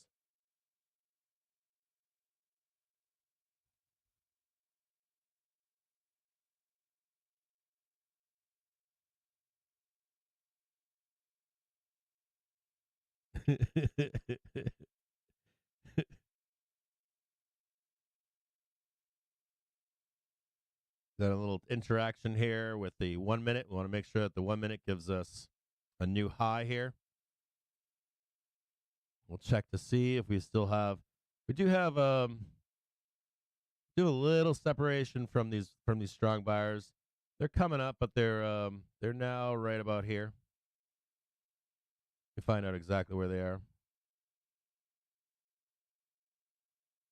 198.59. Oh wait a minute, I'm on Tesla. I'm on the wrong fucking stock. I'm watching the wrong ticker right now. So they're coming up slowly. They're at 411.22. They're right here now.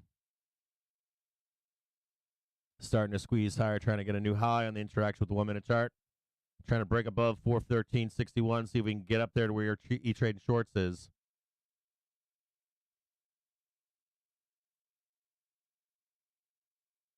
$247, another 13 minutes left to get up there. See if we can get up there and get it done. Almost time for power hour. 13 more minutes. See if we can get up here at least for power hour to 414.41.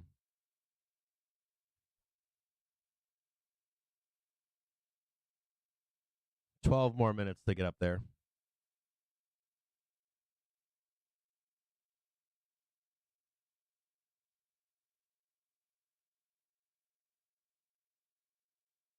I can make a list of people for a separate feed on Twitter. I didn't know that for Twatter.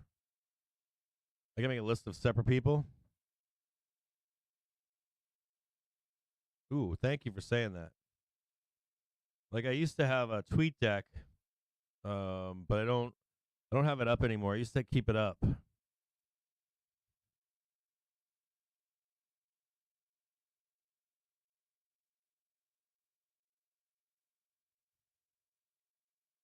Thanks for the heads up, David.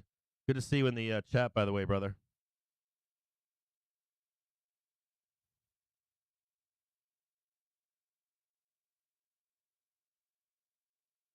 TweetDeck stopped working. I haven't had it up in the past 2 months or so. I used to keep it up on a large screen and have like my favorite. You guys have like, or I used to have like TweetDeck open, and there's like E-Mini,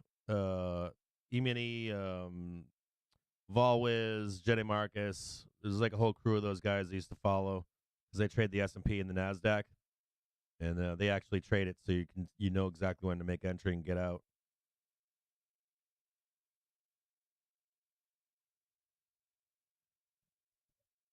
I didn't know that Twitter cut the API off. Well, I had Tweetfall. And they shut down. I love Tweetfall too. Tweetfall was badass because you could do Tweetfall and do keywords like bot, SPY or ES or sold or buy ES buy. Then you'd get like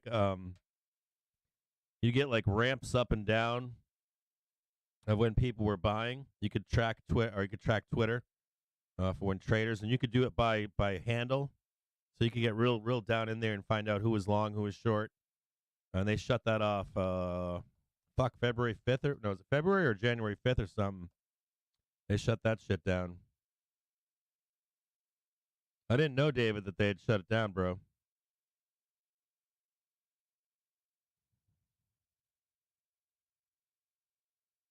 Like Twitter is like a great, if you're able to concentrate people that you trust, like people that are traders, for like actionable shit.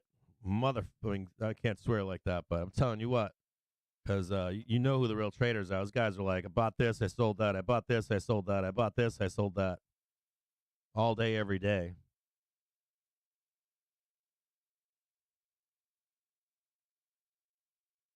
David's saying TweetDeck doesn't work anymore. I haven't been on it in a couple months. I'm with you guys here all day long, so I don't have the time anymore. When I used to just trade by myself, no stream or whatever.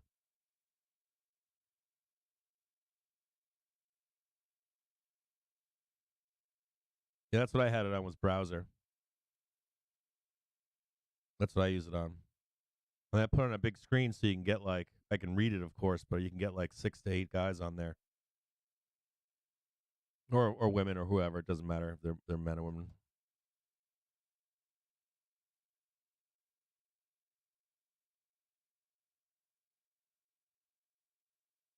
Yeah, they don't work anymore on the iPhone app. Yeah, it looks like it's on the Mac. Thanks, Steven. Appreciate it.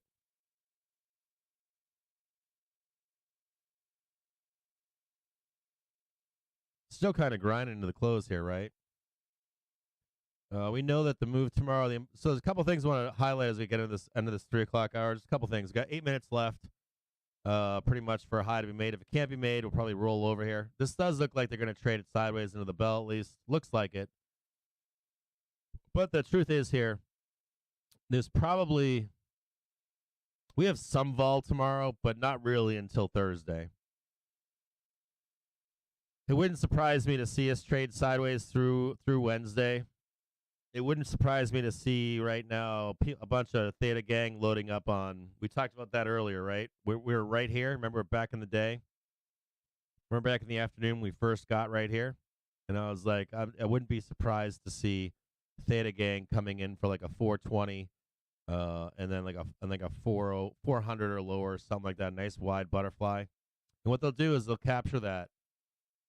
And they'll capture that through tomorrow. There's a high probability, not guaranteed, but a couple things. There's a couple things. First off, there's a high probability that tomorrow we trade sideways. And we are range bound tomorrow with this bullshit. It's kind of horrible trading. Now there's a far out chance that because we have such a tight trading range, that we could get something unexpected tomorrow that would send us outside of our expected range tomorrow. So in reality, there's like a wide butterfly in here that seems rational into the close tomorrow until we get some range expansion on Thursday. The other thing that you could do is throw lottos at a high that's unexpected tomorrow. Maybe at the bell you could throw 420Cs and like 404Ps. I don't know what they cost right now. I'm assuming that they're dirt fucking cheap. So let's look at the 15th. And, like 404s are only 10 cents, right? No one's expecting it. Now, I wouldn't say by 10 cents, but you could also do like a 407s for 26 cents. You could also take on 420s for like 10 cents. As Williams says, the big worry is that high inflation gets embedded in Maybe public not 420. I'd expectations. do like 418s. They're like 29 cents. That's like a 60, 70 cents trade. Now that's a total lotto, right? That's not, I don't think for a minute we're trading above this range tomorrow. But it is something to consider because sometimes we do trade out of range, right? Tomorrow would be a nice setup to trade out of range. Has Bam, you acted hit something forcefully like and that effectively on some news, against right? inflation. Unexpected retail sales news. We rip higher and open right here. Unexpected bad news on retail sales. We plummet. Do I think we do that though? No. The highest probability is we're going to be range bound, and we're going to get the range expansion heading into Thursday's numbers that are coming out. So the most likely trade, I'm kind of wide butterflying it tomorrow. If anything, if the news isn't bad tomorrow, it's probably a good This fucking stream day is for a day sponsored trader by to not To The do Tick. anything. Get free daily pivot points, more Fibonacci, than and market likely. profile levels by signing up You at see how they're parking this in tothetick.com. here right And drive now? is by supply and demand imbalances. Right? Why are they parking this right here right now? Because probably no matter what the news is, it's going to tag up here and then come down, or it's going to tag down here and then come back up. Does that make sense? See, there's not really a lot of expectations. So if you're going to pull like a lotto trade, it's probably outside the money. 417, 418, or 407, 406, somewhere down here. Otherwise, this is all nonsense in here. And this probably isn't. You could probably make 1, 2, 3 trades tomorrow. You might get one good trade tomorrow, two good trades tomorrow, and they'll set up the move for Thursday. Not guaranteed. We don't know the future, but there just isn't a lot expected. Now, you guys were asking about what was the ticker that you wanted to know for tomorrow? Was it Airbnb? I mean, for today. What was the ticker you want me to look at for the close? I can tell you guys what I think. You guys know when I do these tickers, right? I have a pretty high hit rate with these things into their ERs. So we can do that if you want. You want to? What's the Feds Williams main one says you the want to Fed do? has not gotten rates where they need to be.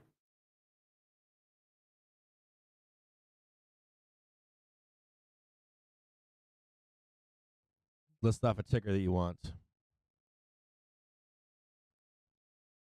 Williams adding the Fed will Yeah, need David, you got restrictive it. rates for some time. You got it, David. Is it Airbnb that's today or Shop? I don't. Sometimes I get these tickers on my list that I get is all. No, give me like the high. Hold on a second here. Sometimes I get tickers and my list here is fucking outdated. Should I go to Should I go to? Hold on, let me just go to Earnings Whispers and check them out. What's for today? Because they usually keep the most up to date list.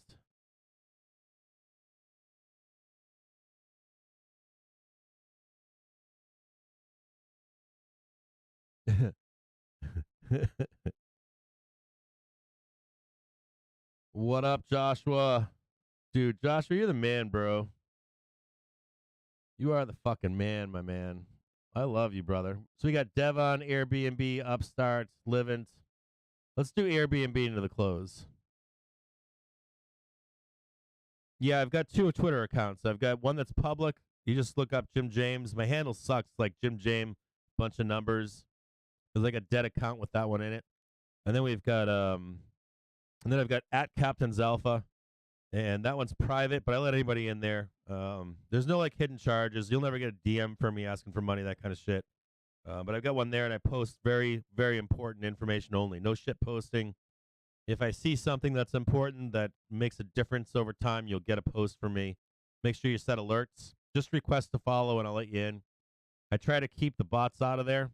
There's a lot of bots on Twitter, so I try to keep that account just for you guys. Yeah, I got a shit ton of scammers out there right now. It's insane. There's one Captain Jim James account that's got 5,000 followers on it. I was talking to a friend earlier in the show. That's literally like the scammer that groomed that account since 2009 and saved it to bounce around the internet to try to coax money out of people. I want you guys all to know out there, you will never. There's a lot of you that I call or have called me. I've had some of you out there have offered me money to mentor you outside of Twitter and YouTube. You know that I've never asked you for money.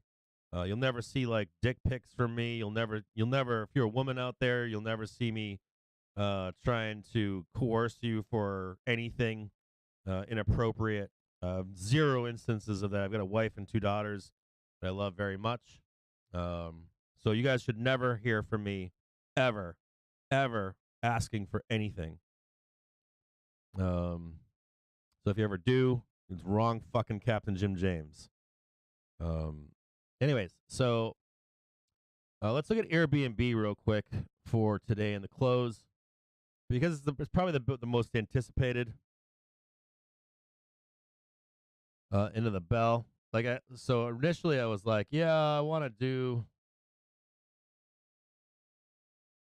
I was like, I want to do. You know what? I'm going to tell you the truth here. Oh boy, Airbnb.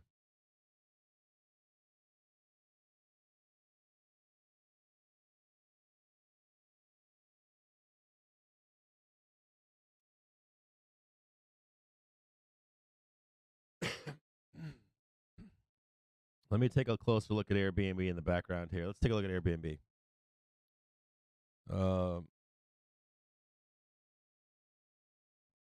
Okay, Airbnb. Let's find out their implied move too.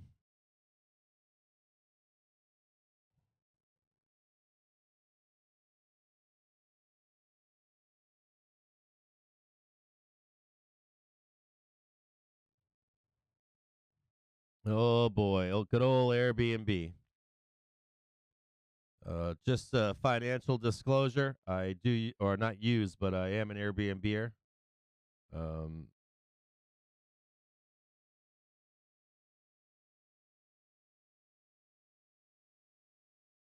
you may think that Airbnb is horrible, but a lot of people use Airbnb. I know that I've had bad experiences at Airbnbs. I've had horrible experiences. I agree with all the users of Airbnb. But what matters most is the almighty buck, right? What matters with Airbnb is did you make money or did you not make money? Is it already priced in? Right? Did they already price this in? A good report. Truthfully, well, there's like two kind. I guess Airbnb doesn't offer a lot of cheap lodging as much as they used to. You used to be able to get pretty good deals. 111.37 is the implied option move.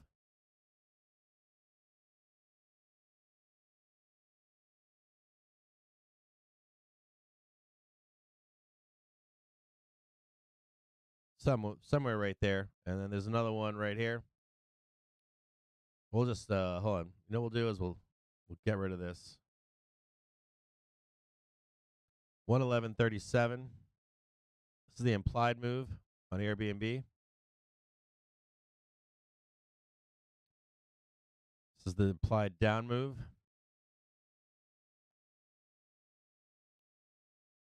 On upside, and this is on 217, believe it or not. 128.56.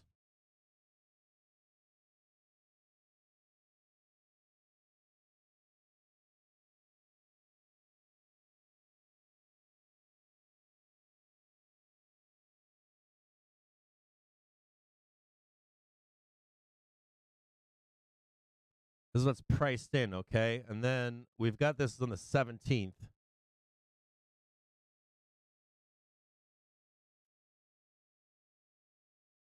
And the crazy part you have to really consider here is that you also have the next expiry, which is the 24th, especially in this ticker. It doesn't have a lot of strikes.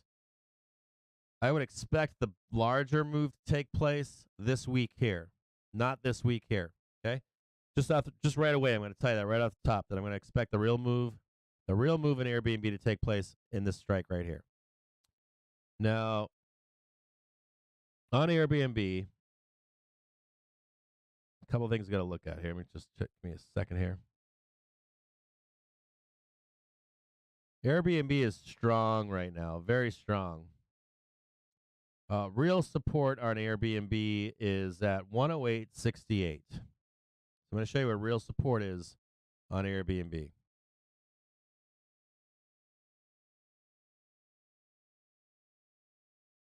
$108.68 is real support.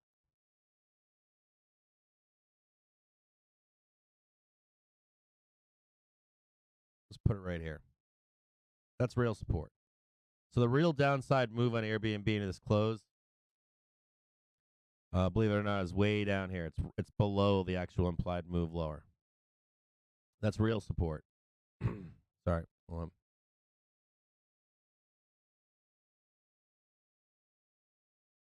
That's your real buy place. So if you want to buy Airbnb, that's where you want to buy it.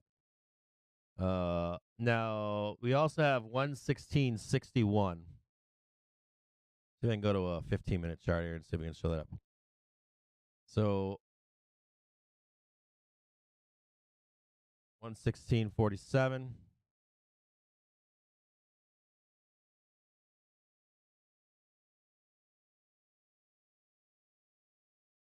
Right there. Okay. And right where we are currently, take a look here.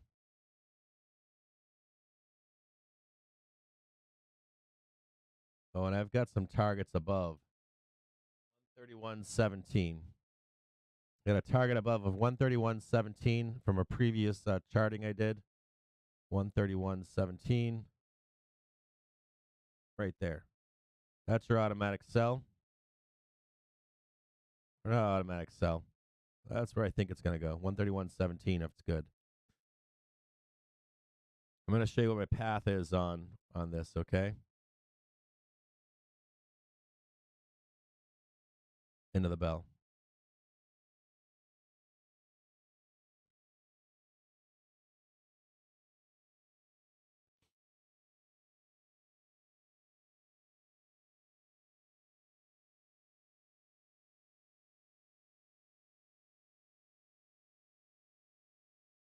I think we're weak into the bell, honestly.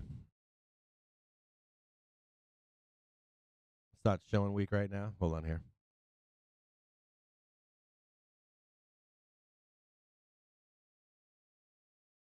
And we're trading above the 1 minute here, so maybe we grind higher, but we're losing steam. Is my problem here.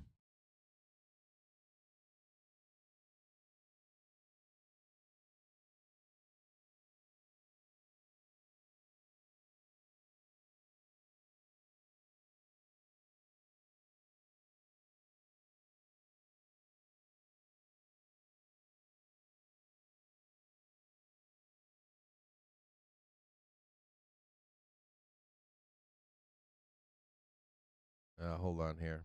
Shit. Oh, hold on here.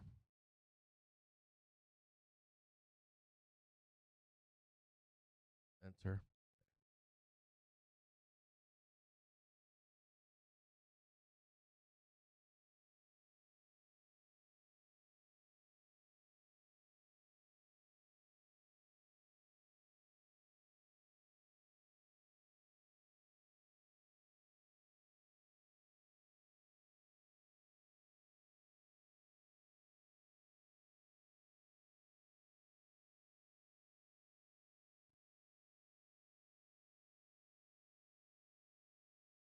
Something like that.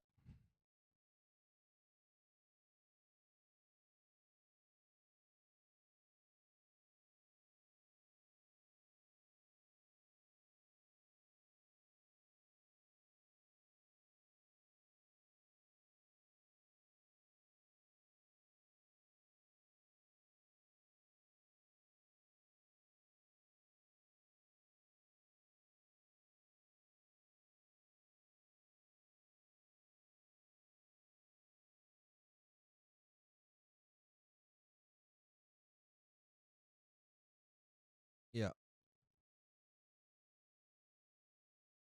Something like that.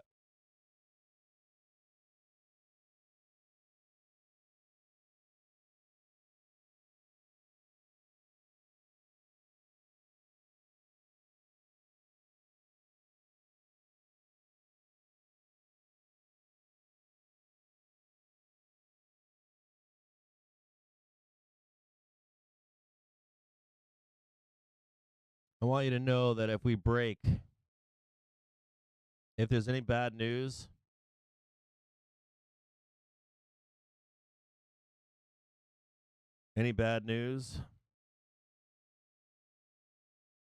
you will see 108.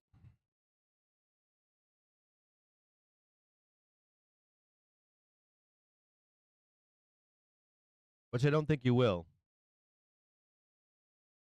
But you will most certainly see 108.96.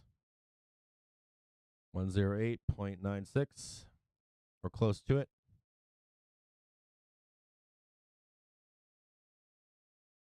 And the scary part is, this is where it gets scary. If there's any bad news here, not only will you see 108.96, but you will see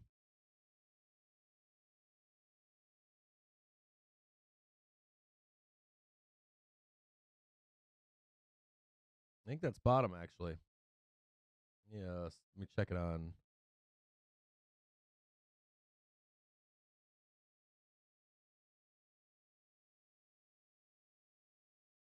Yeah, you could see $83 again. And you probably see the 86 down below. You'd see a rejection. This would turn into resistance, would turn into 116. You'll see a blast down to this 108. You'd probably see a rejection, and you'd start to see $86 again, a retest of 86 bucks down here, something like that. But it looks good.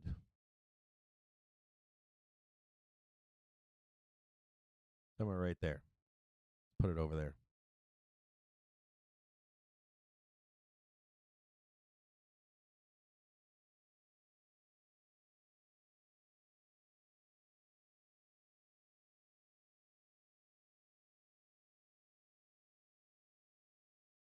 It's kind of where you're looking for if you're a bear, right? You can see that the bear's trying to take over right here. Talked about the break below the 5 minute, the 1 minute. Now a break below the 1 minute. You want to see that? Remember we talked about the airplane, right? See the airplane over here? See the wings in the airplane? One wing of the airplane, another wing of the airplane. What do you want to see into this close if you're a bear? You want to see the airplane over here? You want to see the rejection for the next move down right here? Right? So you can see that. You didn't need to make this move. You just got to make this one above on the white line right there. 413.01, you want to sell that right there. 413.01. You want to sell that.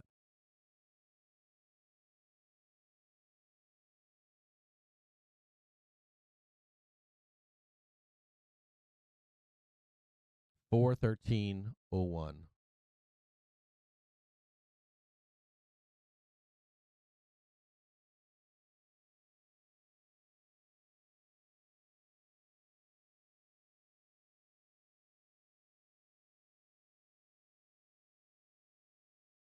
If you want some upper targets and lower targets on the SPY, see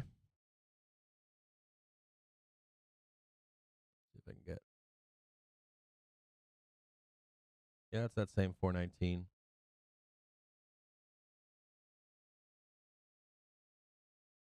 And I'm flat right now if anyone's wondering.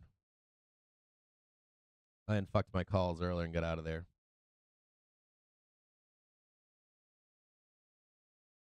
All right, so Airbnb is done into the close. Goog needs to hold 95. Prep bear music. This is where you'd see it. If you see a selling into the bell, it's gonna be right here. You'd sell this right here and put a stop above. I'm flat right now. I'm not fucking with this. My thought is that I don't want to trade tomorrow. My thought is that I'd rather take a nice trade. I'd rather sell a high or buy a low tomorrow. I'd rather not be in this middle shit. If I was Theta Gang, I would love this shit right here. Like this is like all Theta Gang right here.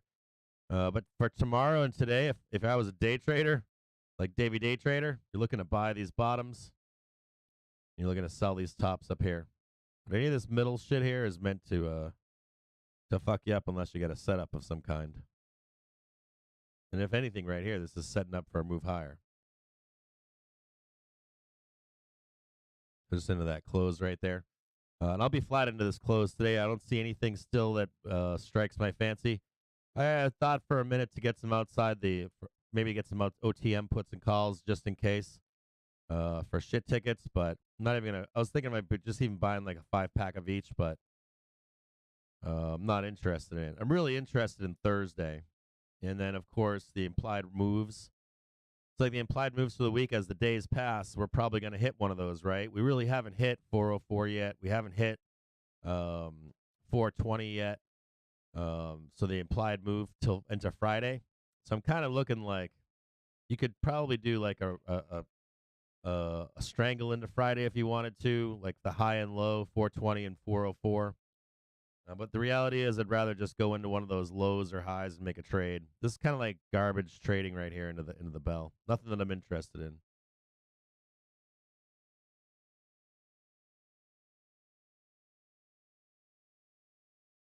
There could be some kind of a. If I had to give an edge to the Bears or Bulls, maybe that would help you into tomorrow. My edge is to the Bulls right now. Bulls should be buying 411.33. So right here, this is where Bulls should be buying. Anything down here, Bulls should be buying 411.33. If 411.33 breaks, the edge goes to the Bears. But as of this point right now, we're trading in a bullish stance. So I want you to know that truthfully. Whether you're a bull or a bear, we're in a buy the dip mode right now. We have won trend on the SPY. I'll show it to you right now so you can see it into the close. Just to give you a sober look if we're bullish and bearish. I want you to have a sober look, okay? So that you know if we're bullish or bearish right now. I want you to see that, okay? Now, you'd be bearish right here if we had sold below this trend and rejected it, right? 1, 2, we start heading lower. That's bearish. Bearish, right? We're above trend, right? We defended trend, right? So we defended trend once, twice, right? We're looking for a move higher here. That's what we're looking for. Now, I don't know if that's tomorrow, Thursday, Friday, whatever. If you want to get bearish, though, you need to break below the number that I gave you a few moments ago, right? We break below underneath. We reject it. We reject it. The bears get their way with us, and they take us down to 404, right? So I gave you that number a few minutes ago. It's I believe it's 411.34. That's a magic number for you bears out there that will follow this program. I said it's listed as 411.15, but it's right now it's like 411.33. So you need to get under here, right? You can see it right on a chart, right? You need to get under here right now, and it's going to keep going up and up and up. So until that happens, you need to break below, get underneath, and start selling. Okay. Until you can do that, the bulls are in charge right now. You need to get underneath it and start selling down. Makes sense? So if you're a bull, you don't want to be, you're buying dips down here, you're buying dips down here, and that kind of stuff. If a bear gets underneath the buyers and starts turning this into resistance, you have to cut yourself loose and let the bears have their way with you, and your girlfriend and all that kind of stuff. Your bear is going to be your girlfriend's boyfriend, something like that.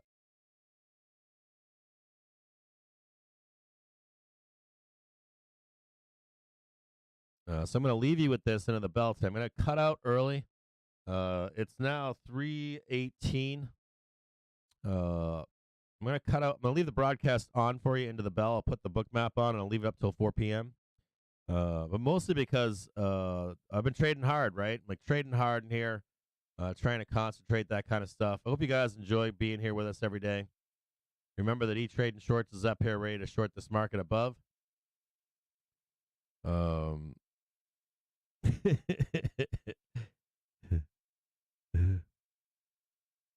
Tesla squeezing right now. That's always good. You guys want to know about Tesla? I can talk to you about Tesla before we go into the close here. We talk about Tesla often here. And Tesla's very bullish right now. Very bullish to 220. I do want you to know that expect sellers to come in again at 218, 216, somewhere in there. So we're going to talk about Tesla real quick so that the bulls understand this. Try to talk to bulls about this, and they don't ever want to hear it, right? And I don't know why they don't want to hear it, but what's his name says it very well, right? You can see right here, right? So Mr. Yen does a really good job of this, right? He's like, you buy, you confirmation, you buy, you take it up, you know where the sellers are hiding. We talked about sellers coming down at 216. We know that this blue line is major downward pressure, right? So we knew the first reaction would be huge. We know that we're going to get another reaction here until the sellers are gone. I love you, Josh. Nice muscles, bruh. And so we know that we're going to get weakening resistance. The more attempts we make up here, right? We'll wear out the sellers and eventually we'll break through. But the key here is you don't want to get torn up, right? You don't want to get torn up in here. And you want some help from down below. Do you see how this help is coming to help out a bull? And this is going to get kind of spicy, right? As time moves forward and this support comes up and price stays above here, and you can actually wear out a bear, there's a big, huge trade here for a bull, right? But it's not in here. As a retail trader, it's not right here. This is where you get, as you come up into this level here, you exit stage left as a bull as you come up here, and you pick the trade back up once we win this, right? Because we blast above, we consolidate. There's the next move higher for Tesla. This is the next major buy for Tesla buyers. The first major buy was $100, right? 120, 130. So until we do this up here, it's all noise, right? Trying to wear down sellers. And I assure you out there that there are sellers up here, right, that are trying to sell this above. They're just waiting for you. Like, I'm going to get my short on in Tesla. I'm going to park it there for the next 3 months, next 6 months. And we're just going to go right back into sell mode, okay? So right now you're waiting for this trend to come up. You're waiting for this trend to come up to help a bull out so that you can get the help to get over, right? And you want to see the sellers get destroyed, then you pick it up for a leg higher. So when you see the big collapse bears talking, there actually is a new place to buy above. But if it doesn't show itself, you can't buy there. Right now you're just hedged to this market and you're sitting on your hands unless you bought 100 down here, or you bought the 130 down here. This is where people take profit. This is where people put hedges on. Until we get there and break through, you'll bitch at me on FinTwit. Okay, you can day trade this right here. You can trade this up. Yahoo, we made some money. Yahoo, we made some money. Yahoo, we made some money. But you don't ever want to get caught in here, because you get caught in here, right? You're gonna get beaten down or slapped by somebody with a lot of fucking money. That's the truth. And this is the same down here, right? A lot of money right here sending that up. A lot of money down here sending that up. And you got a lot of money trying to send this down right here. So this is kind of like the no fuck around zone up here. You wait until the move is made, and you let bigger money help you take it higher if that's the direction we're going. Make sense? So just Tesla. Be aware of that on Tesla. I try to update you guys on Tesla all the time.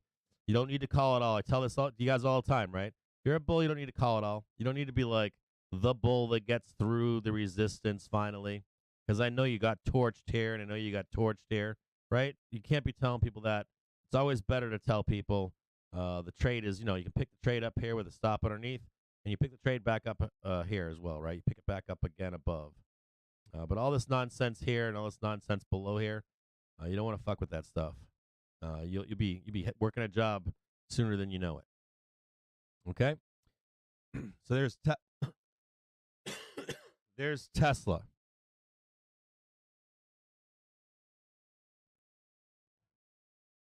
There's Tesla. Yeah, it's very true.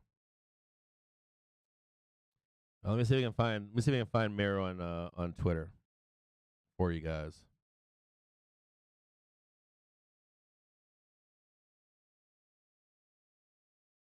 His name is at MIROKAHANEK. I'll do it one more time for you. Ready? Mike, India, Romeo, Oscar, Kilo, Alpha, Hotel, Alpha, November, Echo, Kilo. MIROKAHANEK. Mike, India, Romeo, Oscar, Kilo, Alpha, Hotel, Alpha, November, Echo, Kilo. Now, I know for a fact that all the military and police officers out there know that no one knows that unless you're in the military. No one's going to learn that on their own.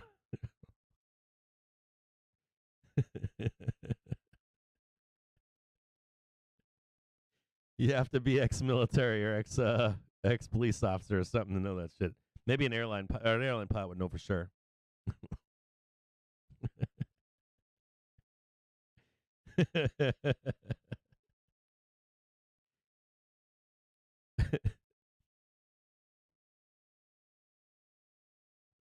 Yeah, ham radio operator would know too. Shortwave radio operator, definitely.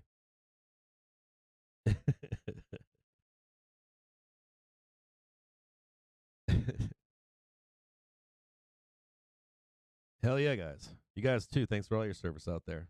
No matter which way you served.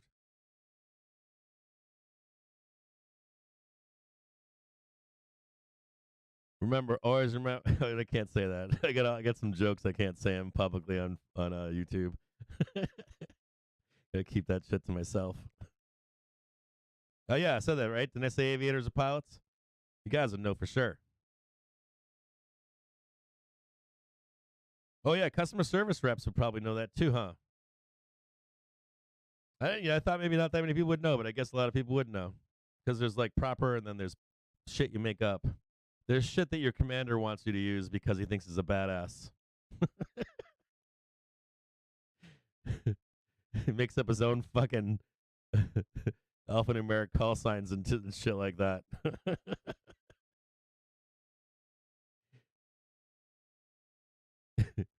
Yeah, baby. Whiskey Tango Foxtrot. Oh, Zero Dark 30, baby. Oh, Dark 30. That was weird. I saw that movie, Zero Dark 30. I was like, that's not a word. It's Oh Dark 30. It's Oh Dark 30, not Zero Dark 30, you dorks.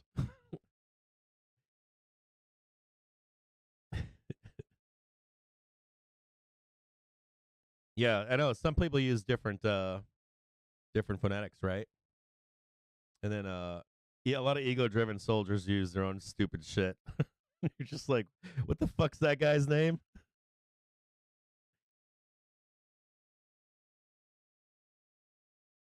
Hey, David, man, thanks for showing up today, brother. Appreciate it. So Chase saying, don't ignore the bond market. Let me look at the bond market real quick. That is a fair point there, Chase. Let's look at the bond market real quick. Well, there's two ways to look at the bond market. There is two ways to look at the bond market right now. So we can look at Dixie too. So HYG. Just remember something. We're not, as a bull, I'm not here saying we're buying fucking the underlying of Tesla here, all right? So I'm not saying that at all. Any way, shape, or form. But let's look what the bond market says about Tesla. Because I'll show it to you right now what it's saying. So the bond market is bullish right now, okay? You see how it's trading above its 1 minute and its 5 minute? It's actually bullish right here. And this probably corresponds quite well with where Tesla's going, right? So if I wanted to buy Tesla again, what am I looking for? The fact would be that I'm looking right now for a price above HYG of 75.70. Right, so you'd probably see you're gonna see this, but if you did see HYG trade above 75.70 and hold it and start trading higher, it would probably be a safe bet to buy Tesla there, wouldn't it? Does that make sense to you guys?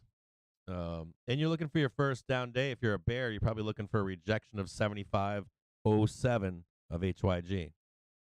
Your next one is 75.40, and your next one right now is 75.66. So it's not completely bearish. It's bearish above here. We've got lots of sellers above trying to knock this thing down. But truly, if you wanted a second leg in the stock market, you'd be looking for a break above this stuff here, a hold, and I would guarantee that's the second leg in the market. Right? Now, if we reject here and we start selling it down, the question becomes how far do we sell it down? And what price this is right here, right? You could probably figure that out, couldn't you? I bet you could look at HYG. I bet you could look at the HYG and find SPY's next low if we reject here. So chase on your own. Look for this low right here and this low right here, and look for a rejection point. Find Looking out now what to that the is. early I'm market betting on that's close imbalance, 404 currently sitting SPY at if you did a 47. comparison chart. Or not 47 million 404. to I the bet buy that's side. 396. Apologies, that's to the sell On the side SPY there. chart. 47 million to the sell side for the early market on close imbalance. I bet that's 396 right there if I had to guess.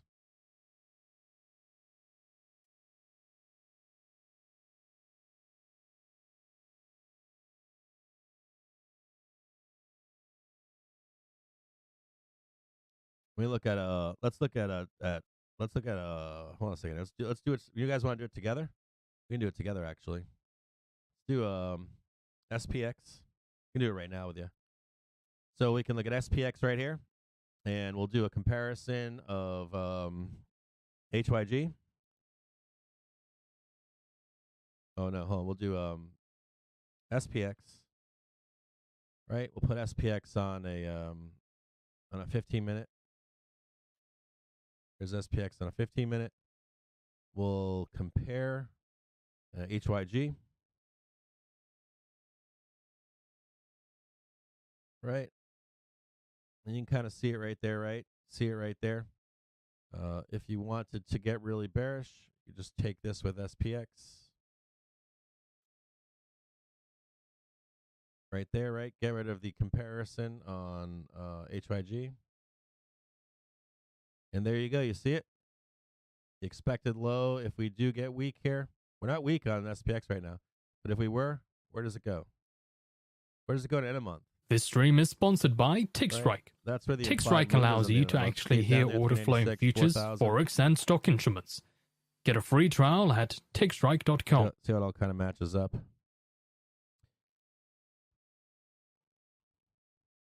So I guess you don't want to break this, do you? All right, so bears want to get underneath this for blood. Not only do they want to break this, but they want to break under, start bloodbathing it, right? Until they get that, they're not in control. As a matter of fact, this is a goddamn bull flag, so party fucking on. Right? Big ass fucking bull flag right there. Big ass fucking bull flag on SPX. Huge bull flag on SPX, right? Huge.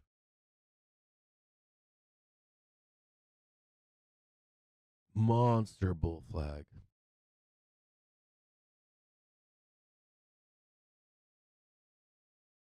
Jimmy Berry knows. I showed you guys that AXNX, then didn't I? Didn't I show you ANX or whatever that ticker was earlier? They'll fucking throw this thing. They'll fucking moon this market and then trade it grind sideways, and then we'll bloodbath it down. I showed that chart earlier to you guys. Strong buyers. Strong buyers here. E-trading shorts being patient. He's like, nah, man, I'm just chilling down here. He's like, I'm just waiting above. He's like, these goddamn bulls, I gotta wait all day long. E-trading shorts like, I'm right up here waiting, bro. He's like, these scumbag bulls.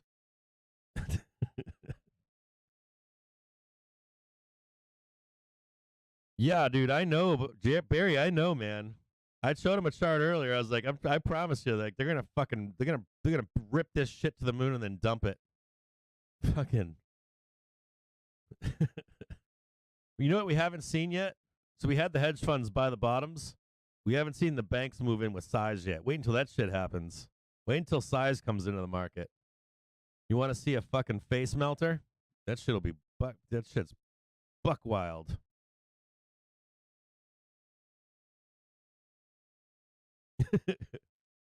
Wait until size comes in the market, because the banks are the last to enter. They're not even the first. Banks are like the last fat boys to get into the market. It's like the elephant comes through and you get run over and you're like, what the fuck is going on? They just grind that shit higher. Yeah, so I'm bullish into tomorrow. Bullish buy or sideways and bullish bias into tomorrow. And then, of course, the usual bullshit, right? They squeeze it up, and then they try to dump it into Thursday news. So I'm slightly bullish, sideways and slightly bullish into tomorrow, and into the close tomorrow, too, so that we can get some volatility into Thursday. That's my expectation into tomorrow. It's now 3:35. I'm going to leave the stream up for you guys with the book map. You guys got my take on Airbnb. A little bit of weakness after hours. Probably going to gap the fuck up after the close. They're going to take their money and run. Look for so here, my take on Airbnb is a little bit of weakness at the bell. Gap that shit up. Take their money and run. You'll see if they have a good. I don't care what their fucking ER is either. They're going to take their money and run at the top. Shit's going to sell down into the next ER so the dealers don't have to pay it. And then if their ER was good, you'll see a new run higher on Airbnb. If the shit was bad, you'll see it bleed down and get underneath and start trading back down to test the old lows on it. Yeah, you guys take it easy. E-trading shorts, take it easy. Be patient, E-trading shorts for a place to short from, bro. Unless we can get underneath this 411, man. take the trade then in futures or Globex or some shit like that. Otherwise, don't fuck with these bulls. They're out there dicking around right now. Y'all have a great day. Yeah, happy Valentine's Day to any men or women out there that don't have a Valentine. If you're a single man or woman, especially if you're a man, a lot of men don't have can't show their emotions and shit in life. I guess some women can't either, but a lot of men out there that have a real tough go of this today, Valentine's Day. So if you're missing having a loved one, or if you're having a breakup or something like that, please, please, please find someone that you can trust, that you can contact. Don't spend tonight alone. Don't get all fucked up on drugs or drinking. Love on yourself. You're a good person. I don't want to see anyone out there lose their lives, shit like that. If you need to get out of the house and go for a walk, get out of the house and go for a walk. I know, like, Thanksgiving's hard for a lot of people out there. Valentine's Day can be hard for people. Take care of yourselves, man, especially in like your head and your mind, your heart. If you take care of yourself first, you'll be able to take care of other people. A lot of people out there take care of other people first. Make sure that your soul is good, right? Work out or something. Go for a bike ride. Get out of the house, whatever you need to do. No one wants to be around you if you're not taking care of yourself. Then you can take care of other people. I don't know how to say that. Try to be happy. If you can't be happy, man, find help. Make a phone call. Got to. Tell someone that you trust. If you don't have anybody you trust, my DMs are always open. If I have the time, if I see your DM and I have the time, I try to reach out to guys all the time. So, hey, Young Traveler, man, thank you. I appreciate it for supporting the channel, brother. Be safe out there, man. It's just like what do you call it? St. Patrick's Day. You never go out on St. Patrick's Day, right? It's all amateur hour. Amateur hour drunks out there doing stupid shit. Valentine's Day is one of those days too, right? Having a fucked up go of it, or your girlfriend's all fucked up or whatever. You're fucked up and your girlfriend, fucking don't call her, man. Don't text her. Don't fucking call a buddy and be like, dude, I gotta go out. Let's go do something. Let's go play some cards. Let's drink at my house or something. Let's go play some basketball. Let's go skiing. Let's go hiking, biking, whatever. Let's get me the fuck out of my house. Anything. Read a book. Anything. But just don't make bad decisions, okay? You'll live the next day for it. You'll feel better the next day. You guys all have a wonderful afternoon. I'll see you guys tomorrow. I appreciate all the support out there. I want to say some special thanks to some people out there who've been supporting the show heavily lately. Got Young Travelier, man. Thank you, brother. Regulars, dude. Joshua. Thank you, brother. Carl joined. He subscribed today. Thank you for subscribing. I appreciate it, brother. Derwin, more comments from Fed Williams. Dorothy, possible that the Fed cuts rates in 2024 and 25 to reflect low inflation. Says there is a risk that inflation stays higher than expected. Fed will need restrictive rates for some time in order to cool inflation. Says there is a risk that the Fed may need to raise interest rates higher than currently expected. Says the outlook for year-ahead federal funds rate between 5 and 5.5% looks reasonable. Stay safe out there, guys. So again, just to repeat, Fed Williams there did say that possible Fed rate cuts are possible in 2024 to 25 in order to reflect lower inflation. Does add that there is a risk the Fed may need to raise interest rates higher than currently expected. Awesome. Yeah, that's right. Keep telling us that they're going to raise rates because the market will stay up. That was just comments from New York Fed President Williams, who spoke to reporters following the event he just partook in. Nice. So Williams just said that it's possible the Fed, will cut rates in 2024 and 2025 to reflect lower inflation. Holy shit, man. So looking again now to the early market on close imbalance, still sitting at 47 million to the sell side. They're telling you right now that we're not going to have a bloodbath, and dude, they're gaming the market right now. They're straight game in the market. They're telling you that they're not going to cut rates until 2024, 2025. That's insane. Trying to game the market so it doesn't bloodbath right now. That's insane. That is insane. That is not what a bear wants to hear. A bear wants to hear we're pausing rates and we're cutting. That is what a bear wants to hear right now. An unexpected announcement they are pausing rates. That's like full port short.